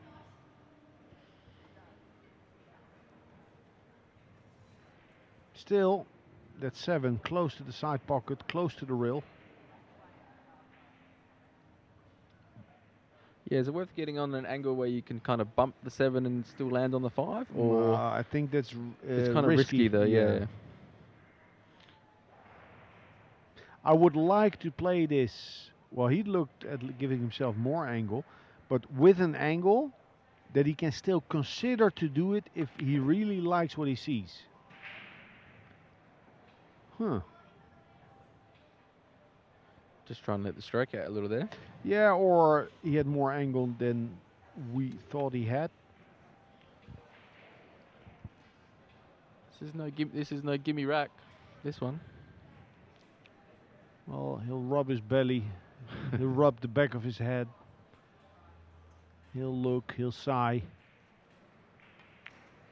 And have a good stab at it. Yeah, that. A lot of movement. Doesn't mind putting on a bit of a show. Yeah. It's a bit like, okay, you want to be a robot? And I'll be me.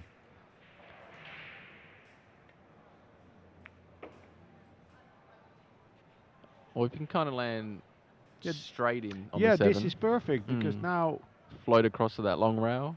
it still requires precision, good speed control. But he couldn't have placed himself better.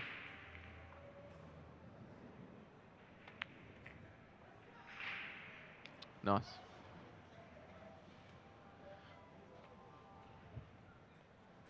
Now let's see his backswing on this shot. Nice and smooth, eh? That's what we need here. No, I don't think it's going to be nice and smooth. You have the 1-inch stroke from Bruce Lee, right? Yeah. No, the 1-inch punch. The 1-inch yeah. punch. This is the 2-inch stroke.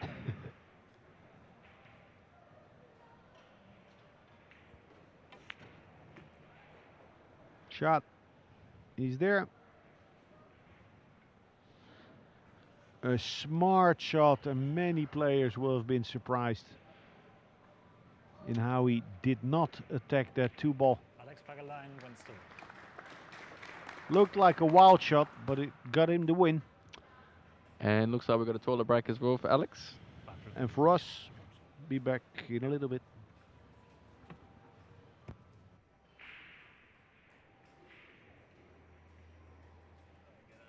No, yeah, either through there, through the middle.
The 11th rack, 5 racks each.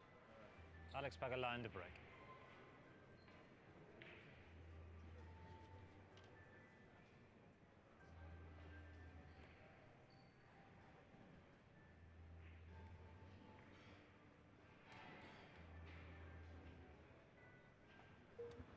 Back on the grind, Pegalion made 5-all. Hey, look at that. He's making the wing ball. And the shot on the 2. We're going to see a trick shot. Hey, hey, because the shot on the 2 is on, but he needs to move that cue ball over. A little bit of elevation. What it looks like to me from here is a masse with left spin. It's a beautiful shot to play when it comes off, isn't it? Yeah, so this is going towards the 7. Has he got too much angle heading towards the short rail though? Or is it more straighter than I think? Well, it doesn't really matter. It's I still- mean, it's, yeah. Mhm. I mean, you also have to aim to overcut. So you're aiming towards the short rail. I think it's worth a crack. Would be nice, Well, wouldn't it? You know, he has to give us something to talk about. Got to get in the highlight reel somehow. Yeah, he's favorite to get this. What I think he's doing, he's just calming himself. You know. Internally. I think he's had. Oh, it's a lot of angle. Woo. Yeah. Maybe a hair too much angle. What's he doing here? Bumping it towards a 9. Watch out. No good. Played it with haste. He kind of just got to it quick, didn't he? Yeah, he two-stroked it. Hmm. I reckon there would have been a better option than that, potentially.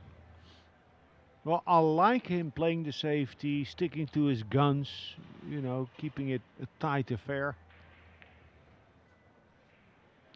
4 hours here? Yeah, then he needs to go really deep, filler. A little bit thinner. Yeah. It's a little let off, to be honest. Yes, it's okay to miss, but, you know, it has to be a full-hearted attempt.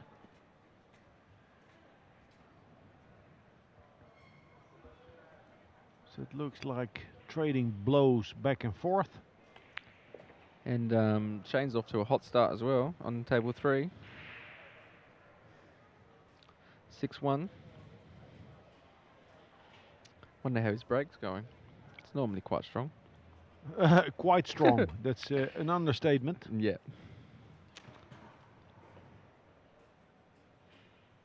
I think if you would take the average of the break speed in the last 64, the average break speed, he breaks at least 40% harder than that. It was making a different sound when I was practicing with him. It's unbelievable how much accuracy and precision he's got within that speed that he can hit that break. It's crazy. Yeah, to do it consistently. Yeah, not a once off. Yeah, it's just that's how he has learned his trade. His temple break is renowned, and I remember. Oh, this is actually during the World Pool Masters here in Kielce. Little over 10 years ago, that I asked him about his temple break. I tried to like steal a little bit of knowledge. I said, "What are an interview?" Yeah. Yeah. But still trying to steal knowledge. I said, "What are your technical references when it comes to the temple break?" And his reply was, "If you practice the break 5 months, 6 hours per day, you'll figure it out." And he might have done just the same on this break. Leading the match by 6 racks to 5. So we're all going to put more time in then, eh? Cue ball. Scratch. Ball stroke. Oh, these are open table as well. It looks like it's destined to go all the way, this match.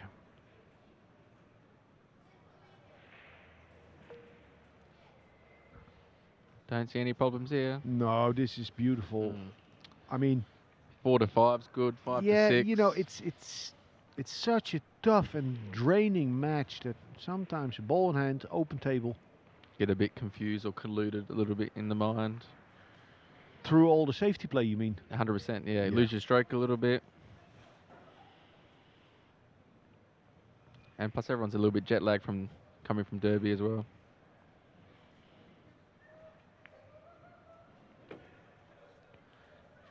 It's a nice table though for 6-6, isn't it? Oh, yeah. Stun draw for the 3 to the corner. Or punch into the long rail. He likes to do that, peg a line. Go lateral.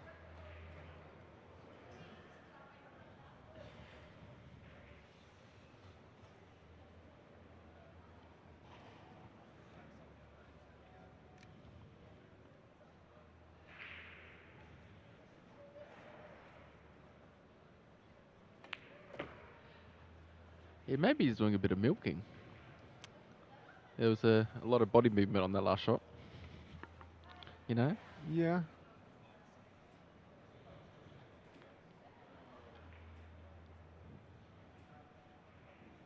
Yeah, it's with, you know, it's his style. It's also who he is. That's right. Sometimes you'll see 2 different Alexes in one match. Yeah. A little more in the past than now. So very subdued and introverted, or very extroverted.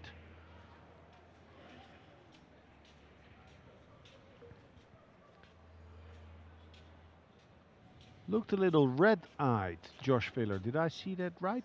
A little Did you bit. see that? Yeah. You said jet-lagged. I say red-eyed. Nice angle here. I don't know if he plays twice across, so long, or just into open space. Into open space, he can hit it softer. Wow. What a miss. What a big miss by Pegulainen. Filler sprinted out of his chair. A twitch. This we can call a twitch.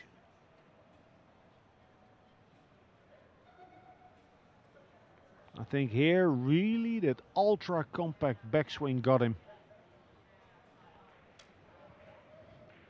Yeah, that's where Rubbing that- his eyes, Mhm. Filler.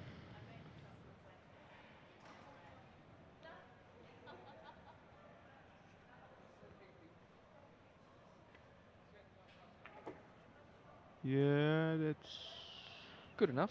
good enough, yes. Now, Flat ball, this one? Or no, I think he'll force the cue ball to the long rail. nice little low right. Stroke it, don't poke it. That's a steal with that one. Wow, Joshua what a Filler big wins miss. the rack. Yeah, that says it all. Yeah, That says it all. I That- agree. Not the fist bunting the table, but the deep sigh.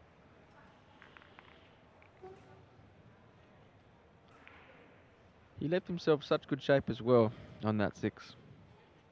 Maybe a little bit hampered by the 9, but Yeah, but still.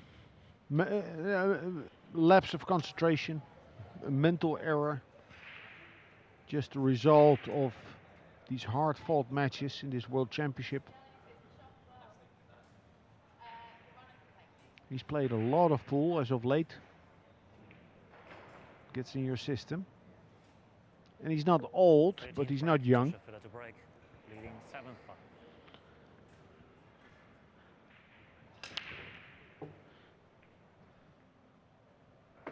Ooh.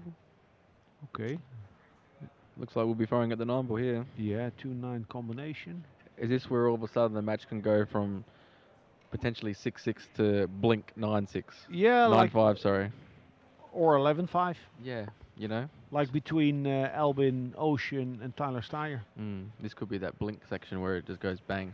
There was 5-5, 11-5. That's right, yeah. And it should have been 6-6 in reality. Has an angle to attack the 2-9 and bring the cue ball up table.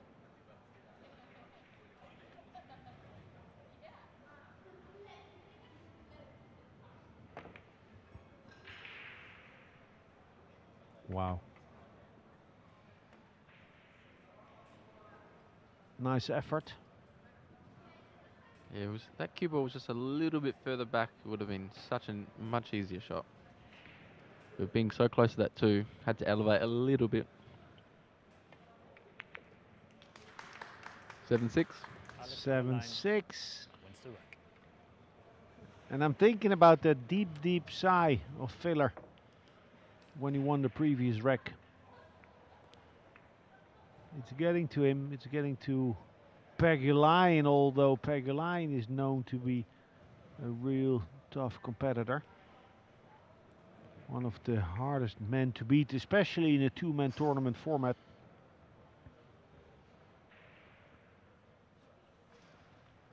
Van Boning up 8-1, FSR up 8-2. The recipients Jani Uski from Finland and Oscar Dominguez respectively.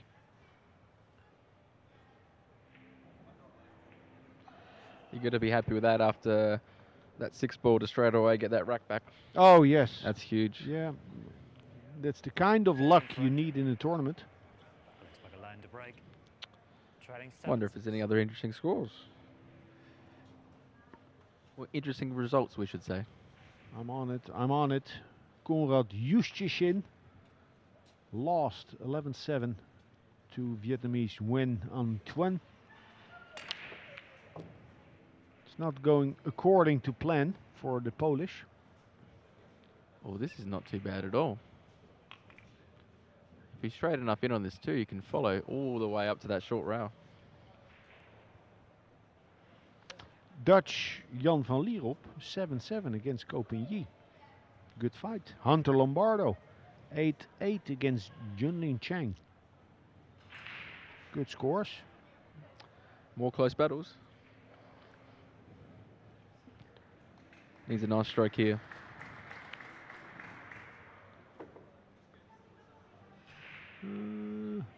Good enough. I think so. It's good enough, and there's an open lane for that cue ball to go up and down. But then again, he would need to end up really high. He needs to pass the 7 on the way back, doesn't he? Yeah, exactly. Is it worth trying to maybe just land on the short rail and play the 5 in the same pocket? You know, just trust the arc, maybe? He doesn't want to baby the ball. Oh, good point. Yeah, this is what you said. That's a nice little kiss. Yeah, a little flick of the hand, but, you know, the arc. He played it well, though. You said the arc, Yeah, so yeah. look at the cue ball. Here, a little bit of bend. You know, hit the 9 or go in between the 5 and 9 would all have been good. I think it was much better playing that way in terms of maybe trying to pass the 7. Needs to hold. 7 does go left side.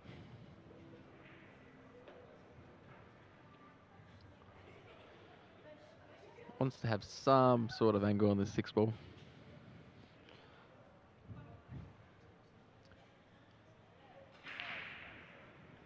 Time to get that sweet stroke out. Sweet stroke. Let's see.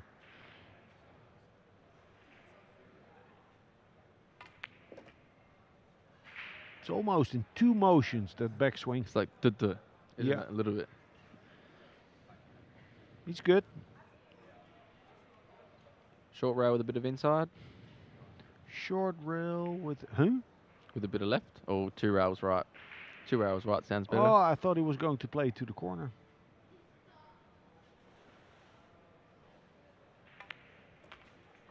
Or just off a couple. Nice. Good speed control there. Filler hung up the 9 ball in rack 13.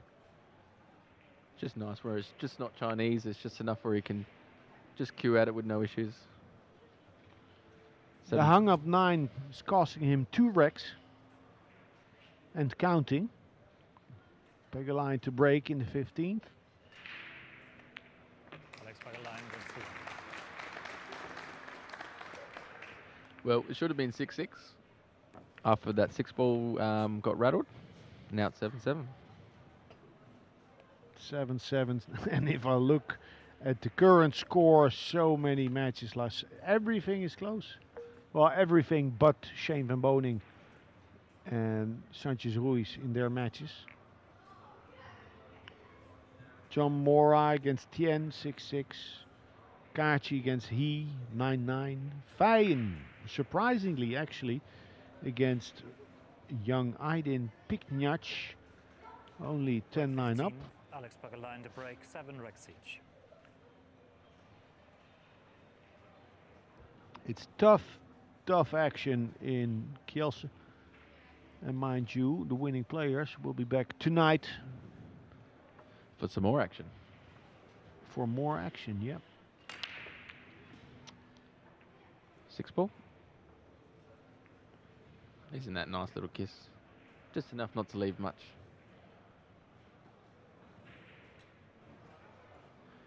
So I reckon the other time he hit the 1 ball short of the jaw, and this one he's hit it above. Probably a little bit too thick on that 1 ball. He just hasn't quite found his break this match. Yeah, the thing is, if you don't have it, once you need to Push out. look for it, Very tricky. very tricky. Yeah, you're going short, you're going long. Then maybe the thought of switching sides. Or just slamming it maybe. Yeah, and then you think about, oh, I watched this guy, he broke good. Let me try that.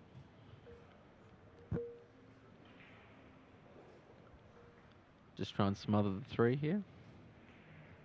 Your choice, Alex. Don't know if he actually tried to smother. Did he overplay that a little bit? He overplayed that. Now Pegline looking to see if he can hit that 1 ball thick enough to bank it back down and roll the cue ball up against the 4. He looked at now at kicking into the one ball. That's actually a good shot. Try and stick it behind the 4. Yeah, because on a new table, on a TV table, this works well. Anything between quarter, 3/4 ball will bring that cue ball towards the 4. And then the only thing that could go wrong is if that Please one play again, ball Joshua. hits the long rail on the left and then runs into the 2. Yeah, I do like the option. Just with a hair of left, Nah. or just flat? Well, if he needs it for the angle. So only if he would have hit that 2, he would have sold out. Surprised Paguline didn't take it. Tricky shot though. Yeah, well, I liked it. You like taking it? Would you have took it? If it's sitting right, I mean, if You got to see it though, I guess. well, you know, Villa has come to The Hague a couple of times. We work on defense a lot. This is actually a push-out kick shot that's in my sheet. So if I send you my Excel doc with push-out kick shots, That would be lovely. this is in it. Mm.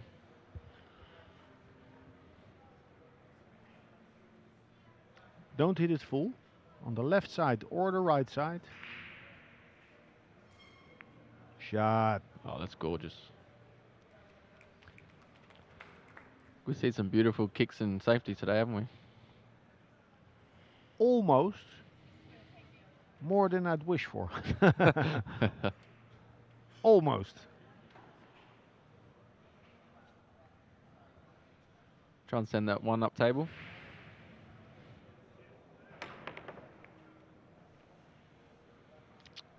A roll. Might have got a little roll there. Yeah, it was a good jump. Mm. You know, How's Paguline jumping these days? well, we're about to see. Mm. They say luck is the residue of hard work. That goes for Villar's kick jump shot there. I said in the previous match, Alban was 70-30 for this one. What do you feel for Paguline? Excuse me? On the previous match, I was thinking 70-30 for Alban to make that jump shot. Oh, okay, 30-70. Good attempt. And not. Foul stroke. Mm. Well, he came sort of close, but I Yeah. didn't like his His action. yeah, his action, a lot of movement. Bit of twisting Like of the cue, if sort he of. if he was worried to even get the jump, That's where the body English comes I'm not into it. faulting him. I mean, he's maybe the best kick shot player out there, but jumping is not his forte.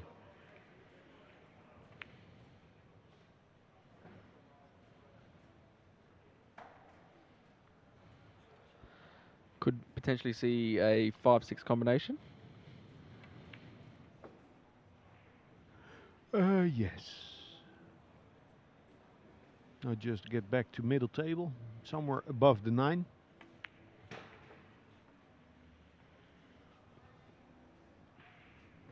And he has that walk again, open tables. Mm. He picks up the pace. Would have been nice to get a little bit straighter. Yeah, he can roll this in.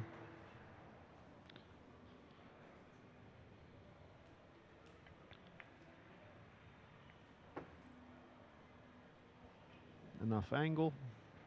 Now check. Probably play 2 rails from 7 to the 8. Yeah, he wants to land approximately parallel to the long rail with the cue ball 7. Little, yeah, no. Stun draw. He doesn't mind these punch shots.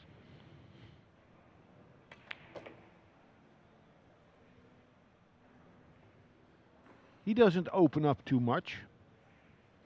Filler. He's compact on the backswing. And therefore, I think that little elbow drop on power shots. Without extending your backswing as well. Yeah. Joshua Villa wins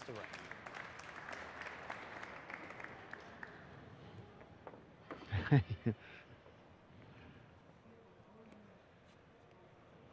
Yeah, you can tell Joshua Filler is really appreciating the physical effort that is needed here.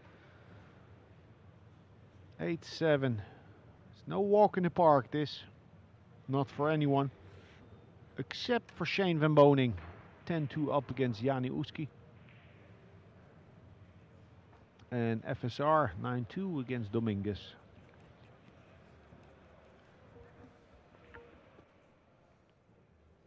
Rec 16, Joshua Filler to break. Leading the match by 8 recs to 7.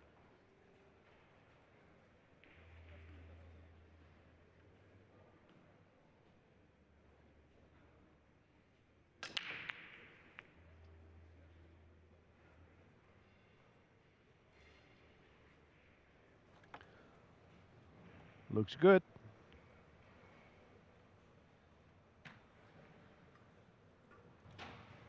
Five hung up in the pocket. A helping hand for the 2-ball. Still easy to lose position on the 2. Be nice to kiss the 3 to kind of kill the speed of the cue ball. I just played it with running. Oh, that's a gorgeous shot.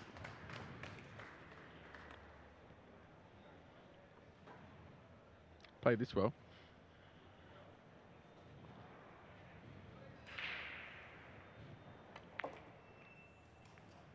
Yeah, and he's in open play.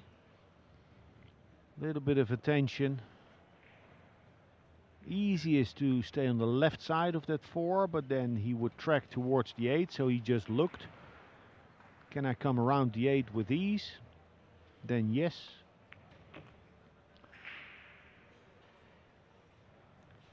Wow. That's nice. Maybe just enough. He might play this punch stroke, just slide across. Oh, he had heaps of angle. Not heaps, but enough. He does play that little sort of, you know, that slide from a foolish angle, just to Yes, he's very good at that. drift it over. 9-7. Touch wood. Touch wood. Well, he's got carbon now, so no wood. Touch carbon.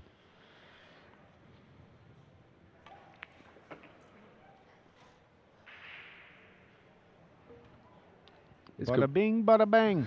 A quick one.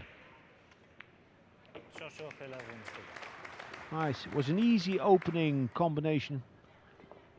Held position nicely on the 2. Rhythm, rhythm, rhythm, the elixir for every pool player, but more so for Joshua Filler. 25-year-old German-born. Another German-born made it to the last 32. Moritz. Earlier, by the way, Lucas Koekherm. Not so surprising win over Gerson. Not so surprising for me and others that know of him. 17 And frag. Moritz Neuhausen Filler just won his leading by match. 9 recs to 7 and he will break. Qualifying for the last 32 with an 11-7 win over Jose Alberto Delgado. And he's running into Viktor Zielinski in a match tonight at 8. Nice kiss. The 8 just made a little bit of an issue with the 4-ball there, but besides that, everything was looking nice. Ace has come to kill the party on the 4.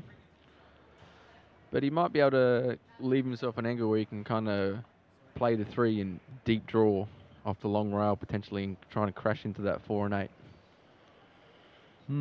But it's not much fun, is it?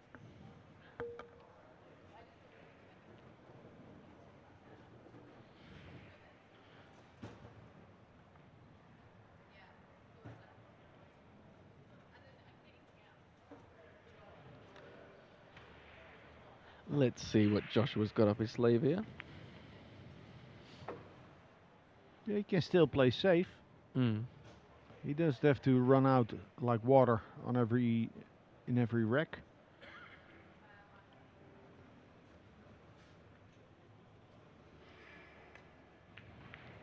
Bit of one pocket. That's how confident he feels now. He's a different bloke. That's a bit of one pocket there. Beautiful. That's gorgeous. Probably a bit unlucky to land the wrong side of the 4. Yeah, but if he can do that on the 3, He can do anything. yeah, this on the 4 shouldn't be a problem. Is that what you see when you play with him? Those nice little one pocket shots? No, yeah, well, what happens, it goes back and forth. Mm. So I see him tired and frustrated, and then he's back, in that energetic mode again, like now. This is a little bit funky. No, No? he can stay on the vertical axis. It's not a finesse shot. I say he's going to pound this in. Yeah. Little punch off the long rail.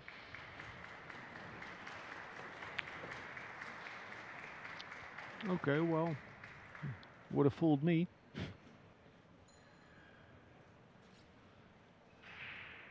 What was the last ball that Pagulan shot? I'm just trying to think. Was it? Oh, it was a jump shot.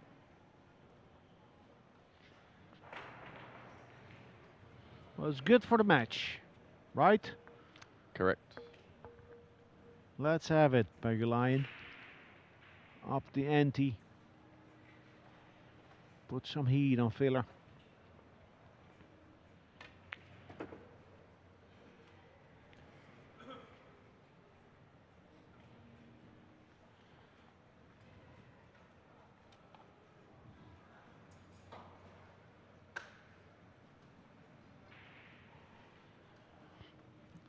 Well, got a good chance here to get 9-8. Pagulan's just taking a little bit of time to compose himself.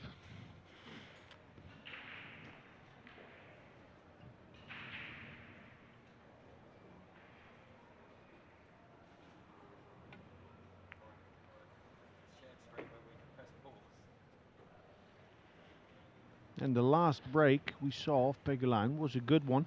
Probably the best one of his whole match, I reckon. Yeah. Filler will be thinking about that.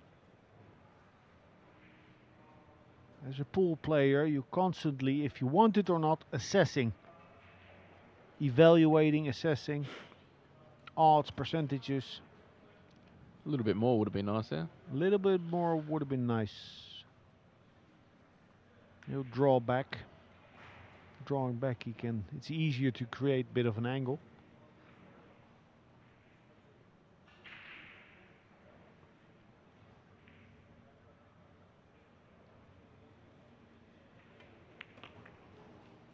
Just had enough.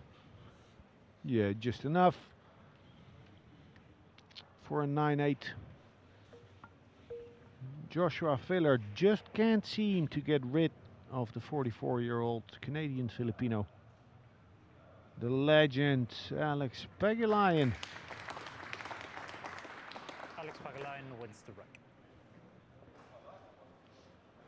Let's see what this break. This is a big break. Be nice to get a good look in early. See what we can bring to the table. Maybe have a chance to get it 9-all. What do you think regarding the break? I think it's great. It's such a good change up. Well, back home when I was, I got myself a Rasson table for about 2-3 months ago, and there's not many players that have ever tried this break in reality back home. But I was tending to probably juice it up a little bit too much with side, but everyone here is hitting it nice and flat and just trying to find that spot on the contact. Juice it up with speed or with spin? A little bit with spin. Oh, okay, yeah. We're here because obviously the table's a bit more slick. Yeah. You can kind of get away with just hitting it with a bit of draw. And yeah, you just got to really, really focus on that contact point. And obviously timing is huge. Yeah, well, less spin makes it easier to control. That's right. Be consistent. And then you got Shane just powering it still.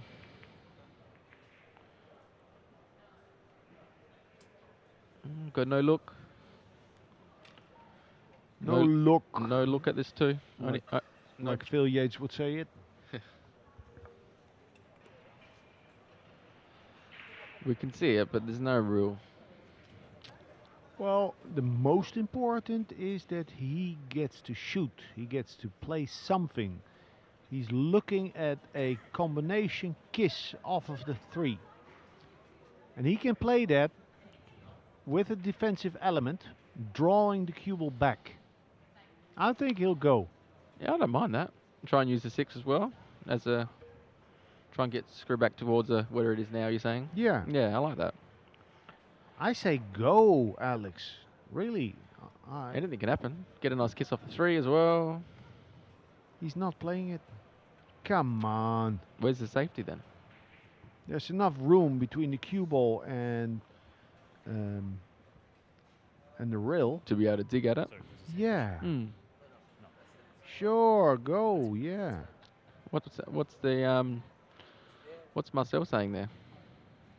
Not sure. Well, speed of play. Mm. There's no shot clock, but it's to the discretion of the referee to say something about it. Can he? Maybe he's trying to hit the 2 onto the right side of the 9 and drift the white ball No, up no. He's attacking the He's 9. attacking? Yeah, and the 2 ball will go to the left side. northwest. You know, so no, he's not going. It's not laying right. Was laying just about right. Nice little shot though. Mm. Nearly had it plumb behind the 3, but he got a 2 in a nice spot just past that 4 ball.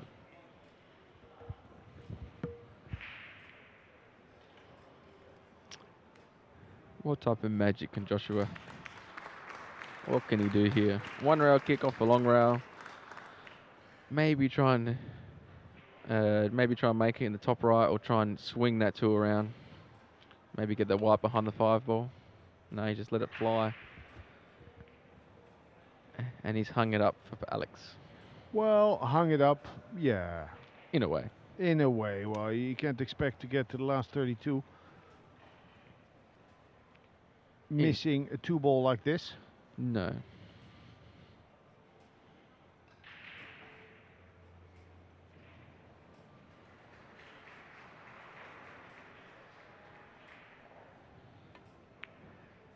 Shot. Nice. A big sigh, big line this time. Looking to level. How are you liking to play the 5 to the 6? Are you looking 1 I- rail or potentially off 2 or 3? No, I think to the right side of the 5 with the cue ball, and then play long in between the 9 and the side pocket. Oh, it's kind of tight. Right, the 6 to the left. Yeah, not sure. If it's tight to the left, the 6 ball, then I would. Yeah, you can swing it around like this. If you have position, don't play it.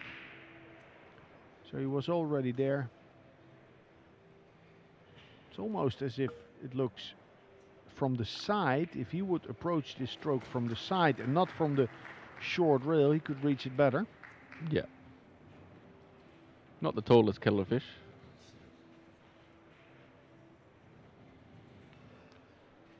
Are you trying to hit the long rail on the left here, or just play 2? Yeah, good question. You know, I tend to think hit that 3rd rail, but what you see on the TV table a lot, that they don't go to that 3rd rail. Because it slides down. Yeah, it slides. It doesn't hold the ball. It doesn't help. Club table 3rd rail for sure. Yeah, for sure, exactly. Oh, you kind of juiced it up a little bit more, didn't you? Yeah, he played it very deep. More draw. That's nice. I think it's a little bit fuller as well.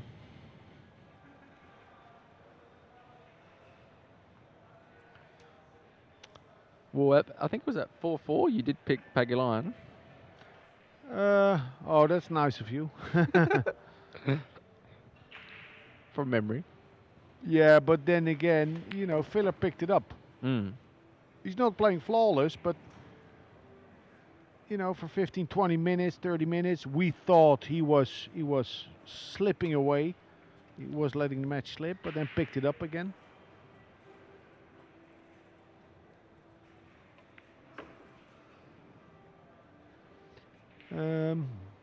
So it's a race to 2 after this, where Pagulayan has to break. We have to say that's pretty big, even though they're not getting so many open shots after the break. Well, he's probably due for one.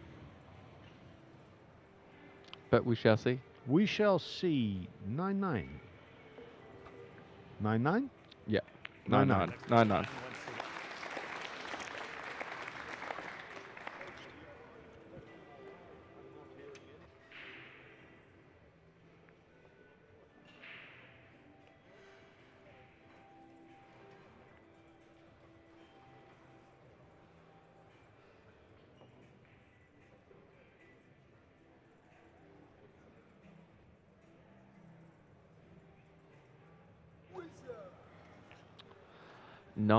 Nine. Is it time to get a nice little 9-ball snap off the rake? Or a good look at the opening ball? Something. Surely something.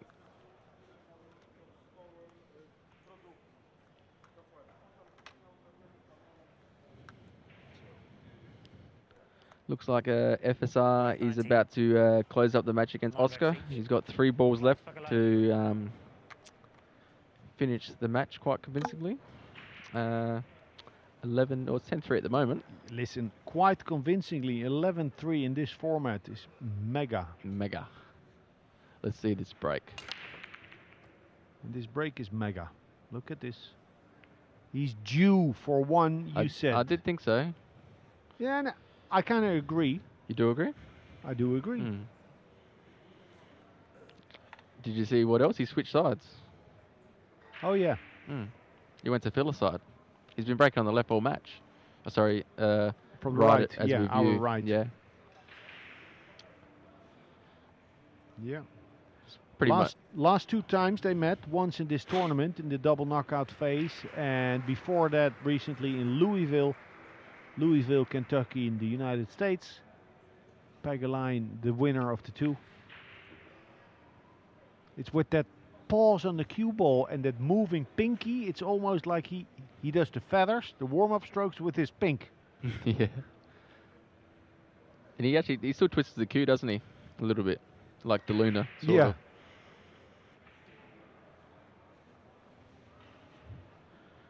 Key shots probably 5 to 6 really. In there. Ooh. Ooh, what happened? What No, score? I'm seeing Koping Chung beating Shane Wolford 11-10 Oh, from being 10-8 down. That's a tough loss for the Virginian. Jan van Lierop leading 10-7 against the older Co. mm. The big Co, the 2-time world champion. So the main shot lead is 5 to 6.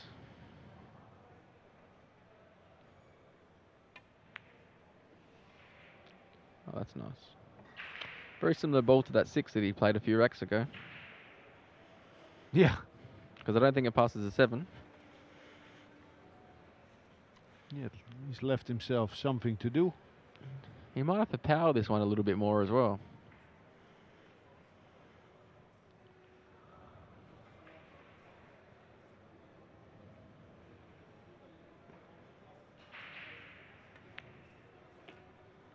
It's got to go.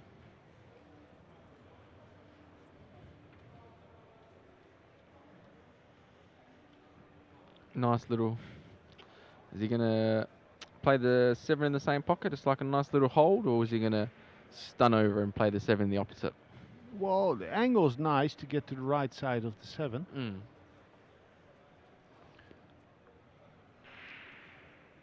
Play it smooth. Definitely. I like same pocket here.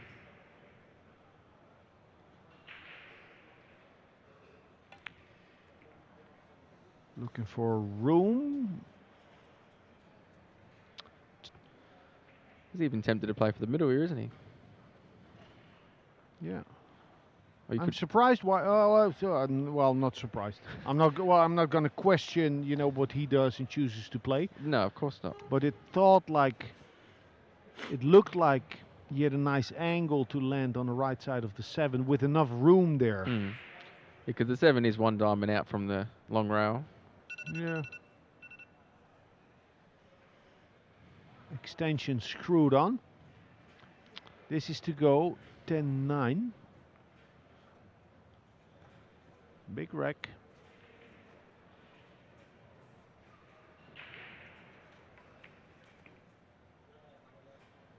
Looks like being short. The right spin, the reverse, doesn't really bite on this TV table. Kind of lose speed a little bit, in a way. Yeah, I think if I see the angle correctly, hitting low left going 3 rails, On this one. yeah, would Yeah. get him in a better position. Well, it's kind of sharp.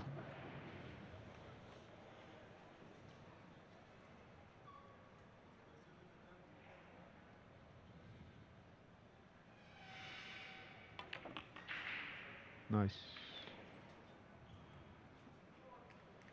Had a lot of angle. He needed to work It the needed- ball really seriously. Probably needed to like draw it more into the long rail. Yeah. Yeah?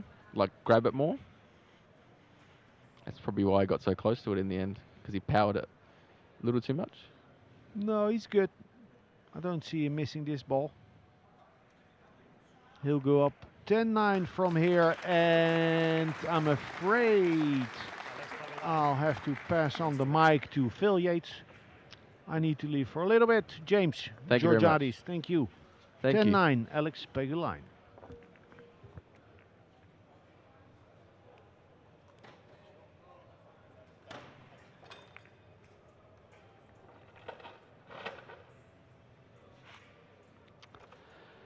And then how are you, Phil? Not too bad. I think I'm a little better than Joshua Filler at the moment I think so. because he must be under a world of pressure. Definitely. Obviously, all the expectations on his shoulders in general. And now he's looking down the throat of a three-peat from Alex Pagulayan in terms of victories over him in the last few days.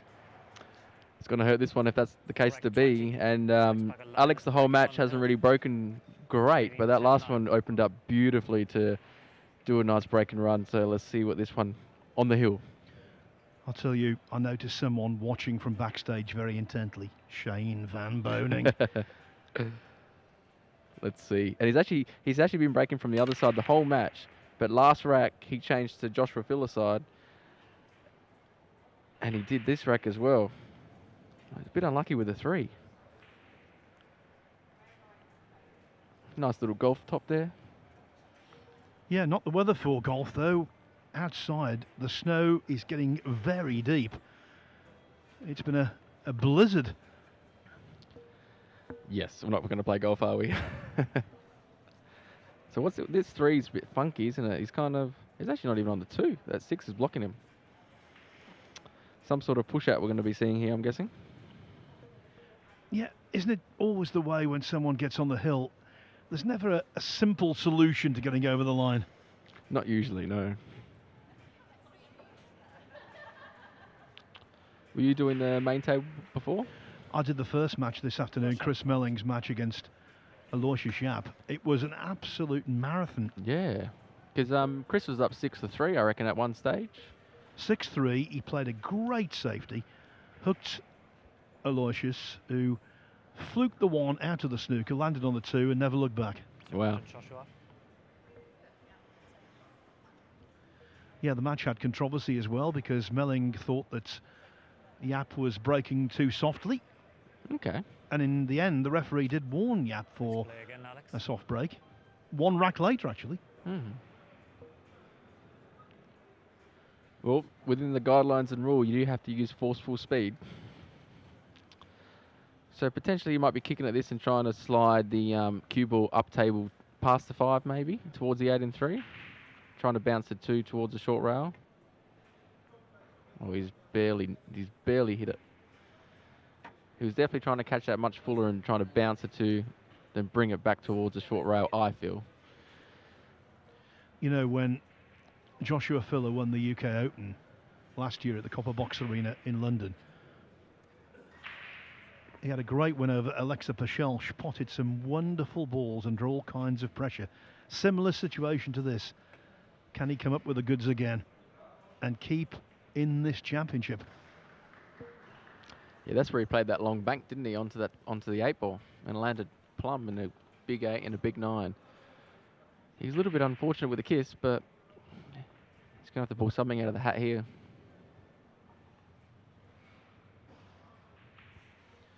He was so consistent last year, placing in the top 10 in virtually everything he played in. So to go out in the last 64 would be a shock to the system.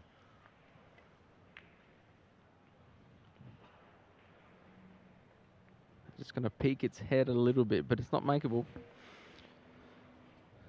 It's always nice when it's a little, a little bit, ooh, what's going to happen here when it gets towards the end of the match.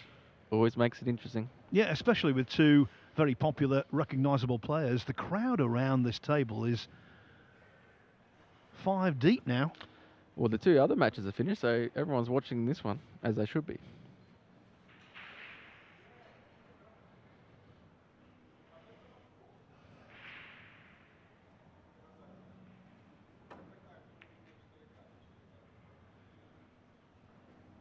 He's played this well. Considering the queuing, that is a golden outcome. That's a gorgeous shot. There was not an easy shot queuing over that 8-ball. He's so crafty, isn't he, Pagulayan? Plenty of experience. Is this going to be a little bit of a slash and dash or controlled? Controlled stroke. It's unlucky. Bottom net. And it now could be air traffic control back to Germany. Those flights back home looking increasingly likely. It's a little bit short of the mine. Oh, Pagulayan's got a chance to beat him 3 times within a week. There's probably not many people that can say that, especially over the last few years. Yeah, lately, not many people can say they've beaten him once in a week. I think so.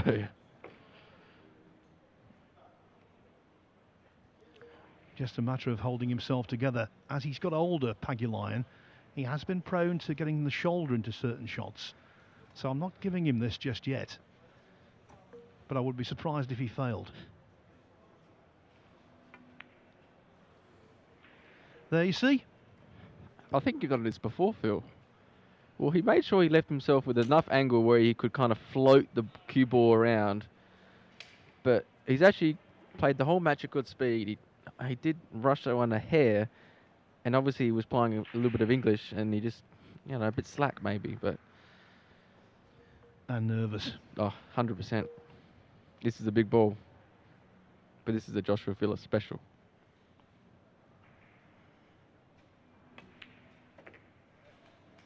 Got to sit.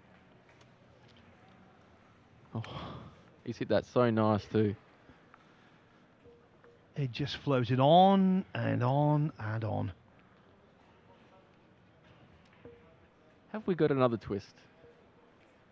What are you feeling here, Phil? Are you feeling in or out? I think the pool gods are against Filler.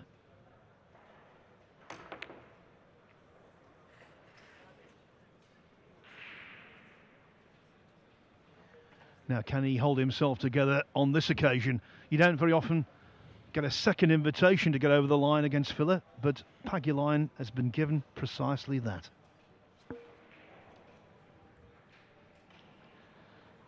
Well, this is mainly the shot. Get good shape on the 6, where you're just going to float up for the 7, 7, 8 linked together nicely.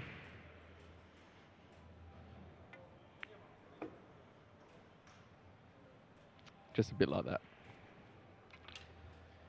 He is so versatile, he's so experienced. Fedor Gorsht successfully defended the Master of the Table title at the Derby City Classic last week. The last player to do that was 7 years ago. Pagulayan's had so much success at the Derby because he knows all about all of the different games. And he's won the 9-ball championship of the world as well, albeit in a very different decade to now. This victory over Joshua Filler would fill him with pride and maybe enough confidence to be a victorious veteran on Sunday. Without a doubt. God, Philip played that ball beautifully. Just slid a little bit too much on him to, like you said, the pool gods are maybe just against him.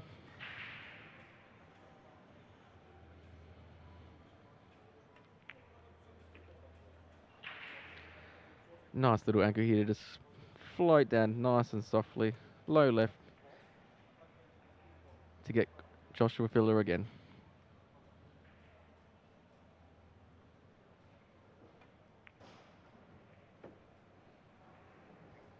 I tipped Joshua Filler to capture this title, but he's not going to unless Pagulayan implodes. Even now, he's got time for a smile and a joke.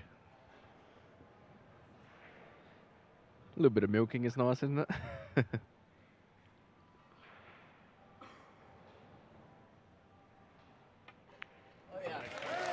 Alex Pagulayan defeats Joshua Filler 11-9. Filler goes home. Alex Pagulayan, the Canadian, is through to the last 32. Tremendous stuff, and he's loving life, isn't he? Always has a smile on his face, and now he's got good cause. It is a victory for the Killer Pixie over the man they call the Killer. 11-9 to Pagulayan. We'll be back on table 2 in a little under an hour's time for more action from the World 9-Ball Pool Championship. For now, though, from myself, Phil Yates, on behalf of Alex Laley and our guest, James Georgiadis, bye-bye.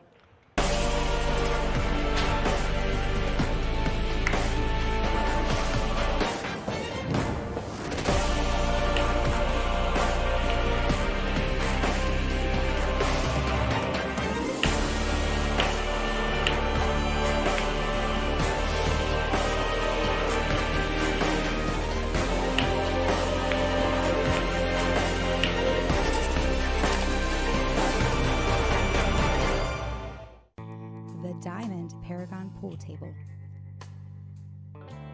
Diamond tables are designed and manufactured from the highest quality, sustainable hardwoods, utilizing world-renowned designs. Diamond tables are unparalleled for playability and durability. After all, they are designed by players for players.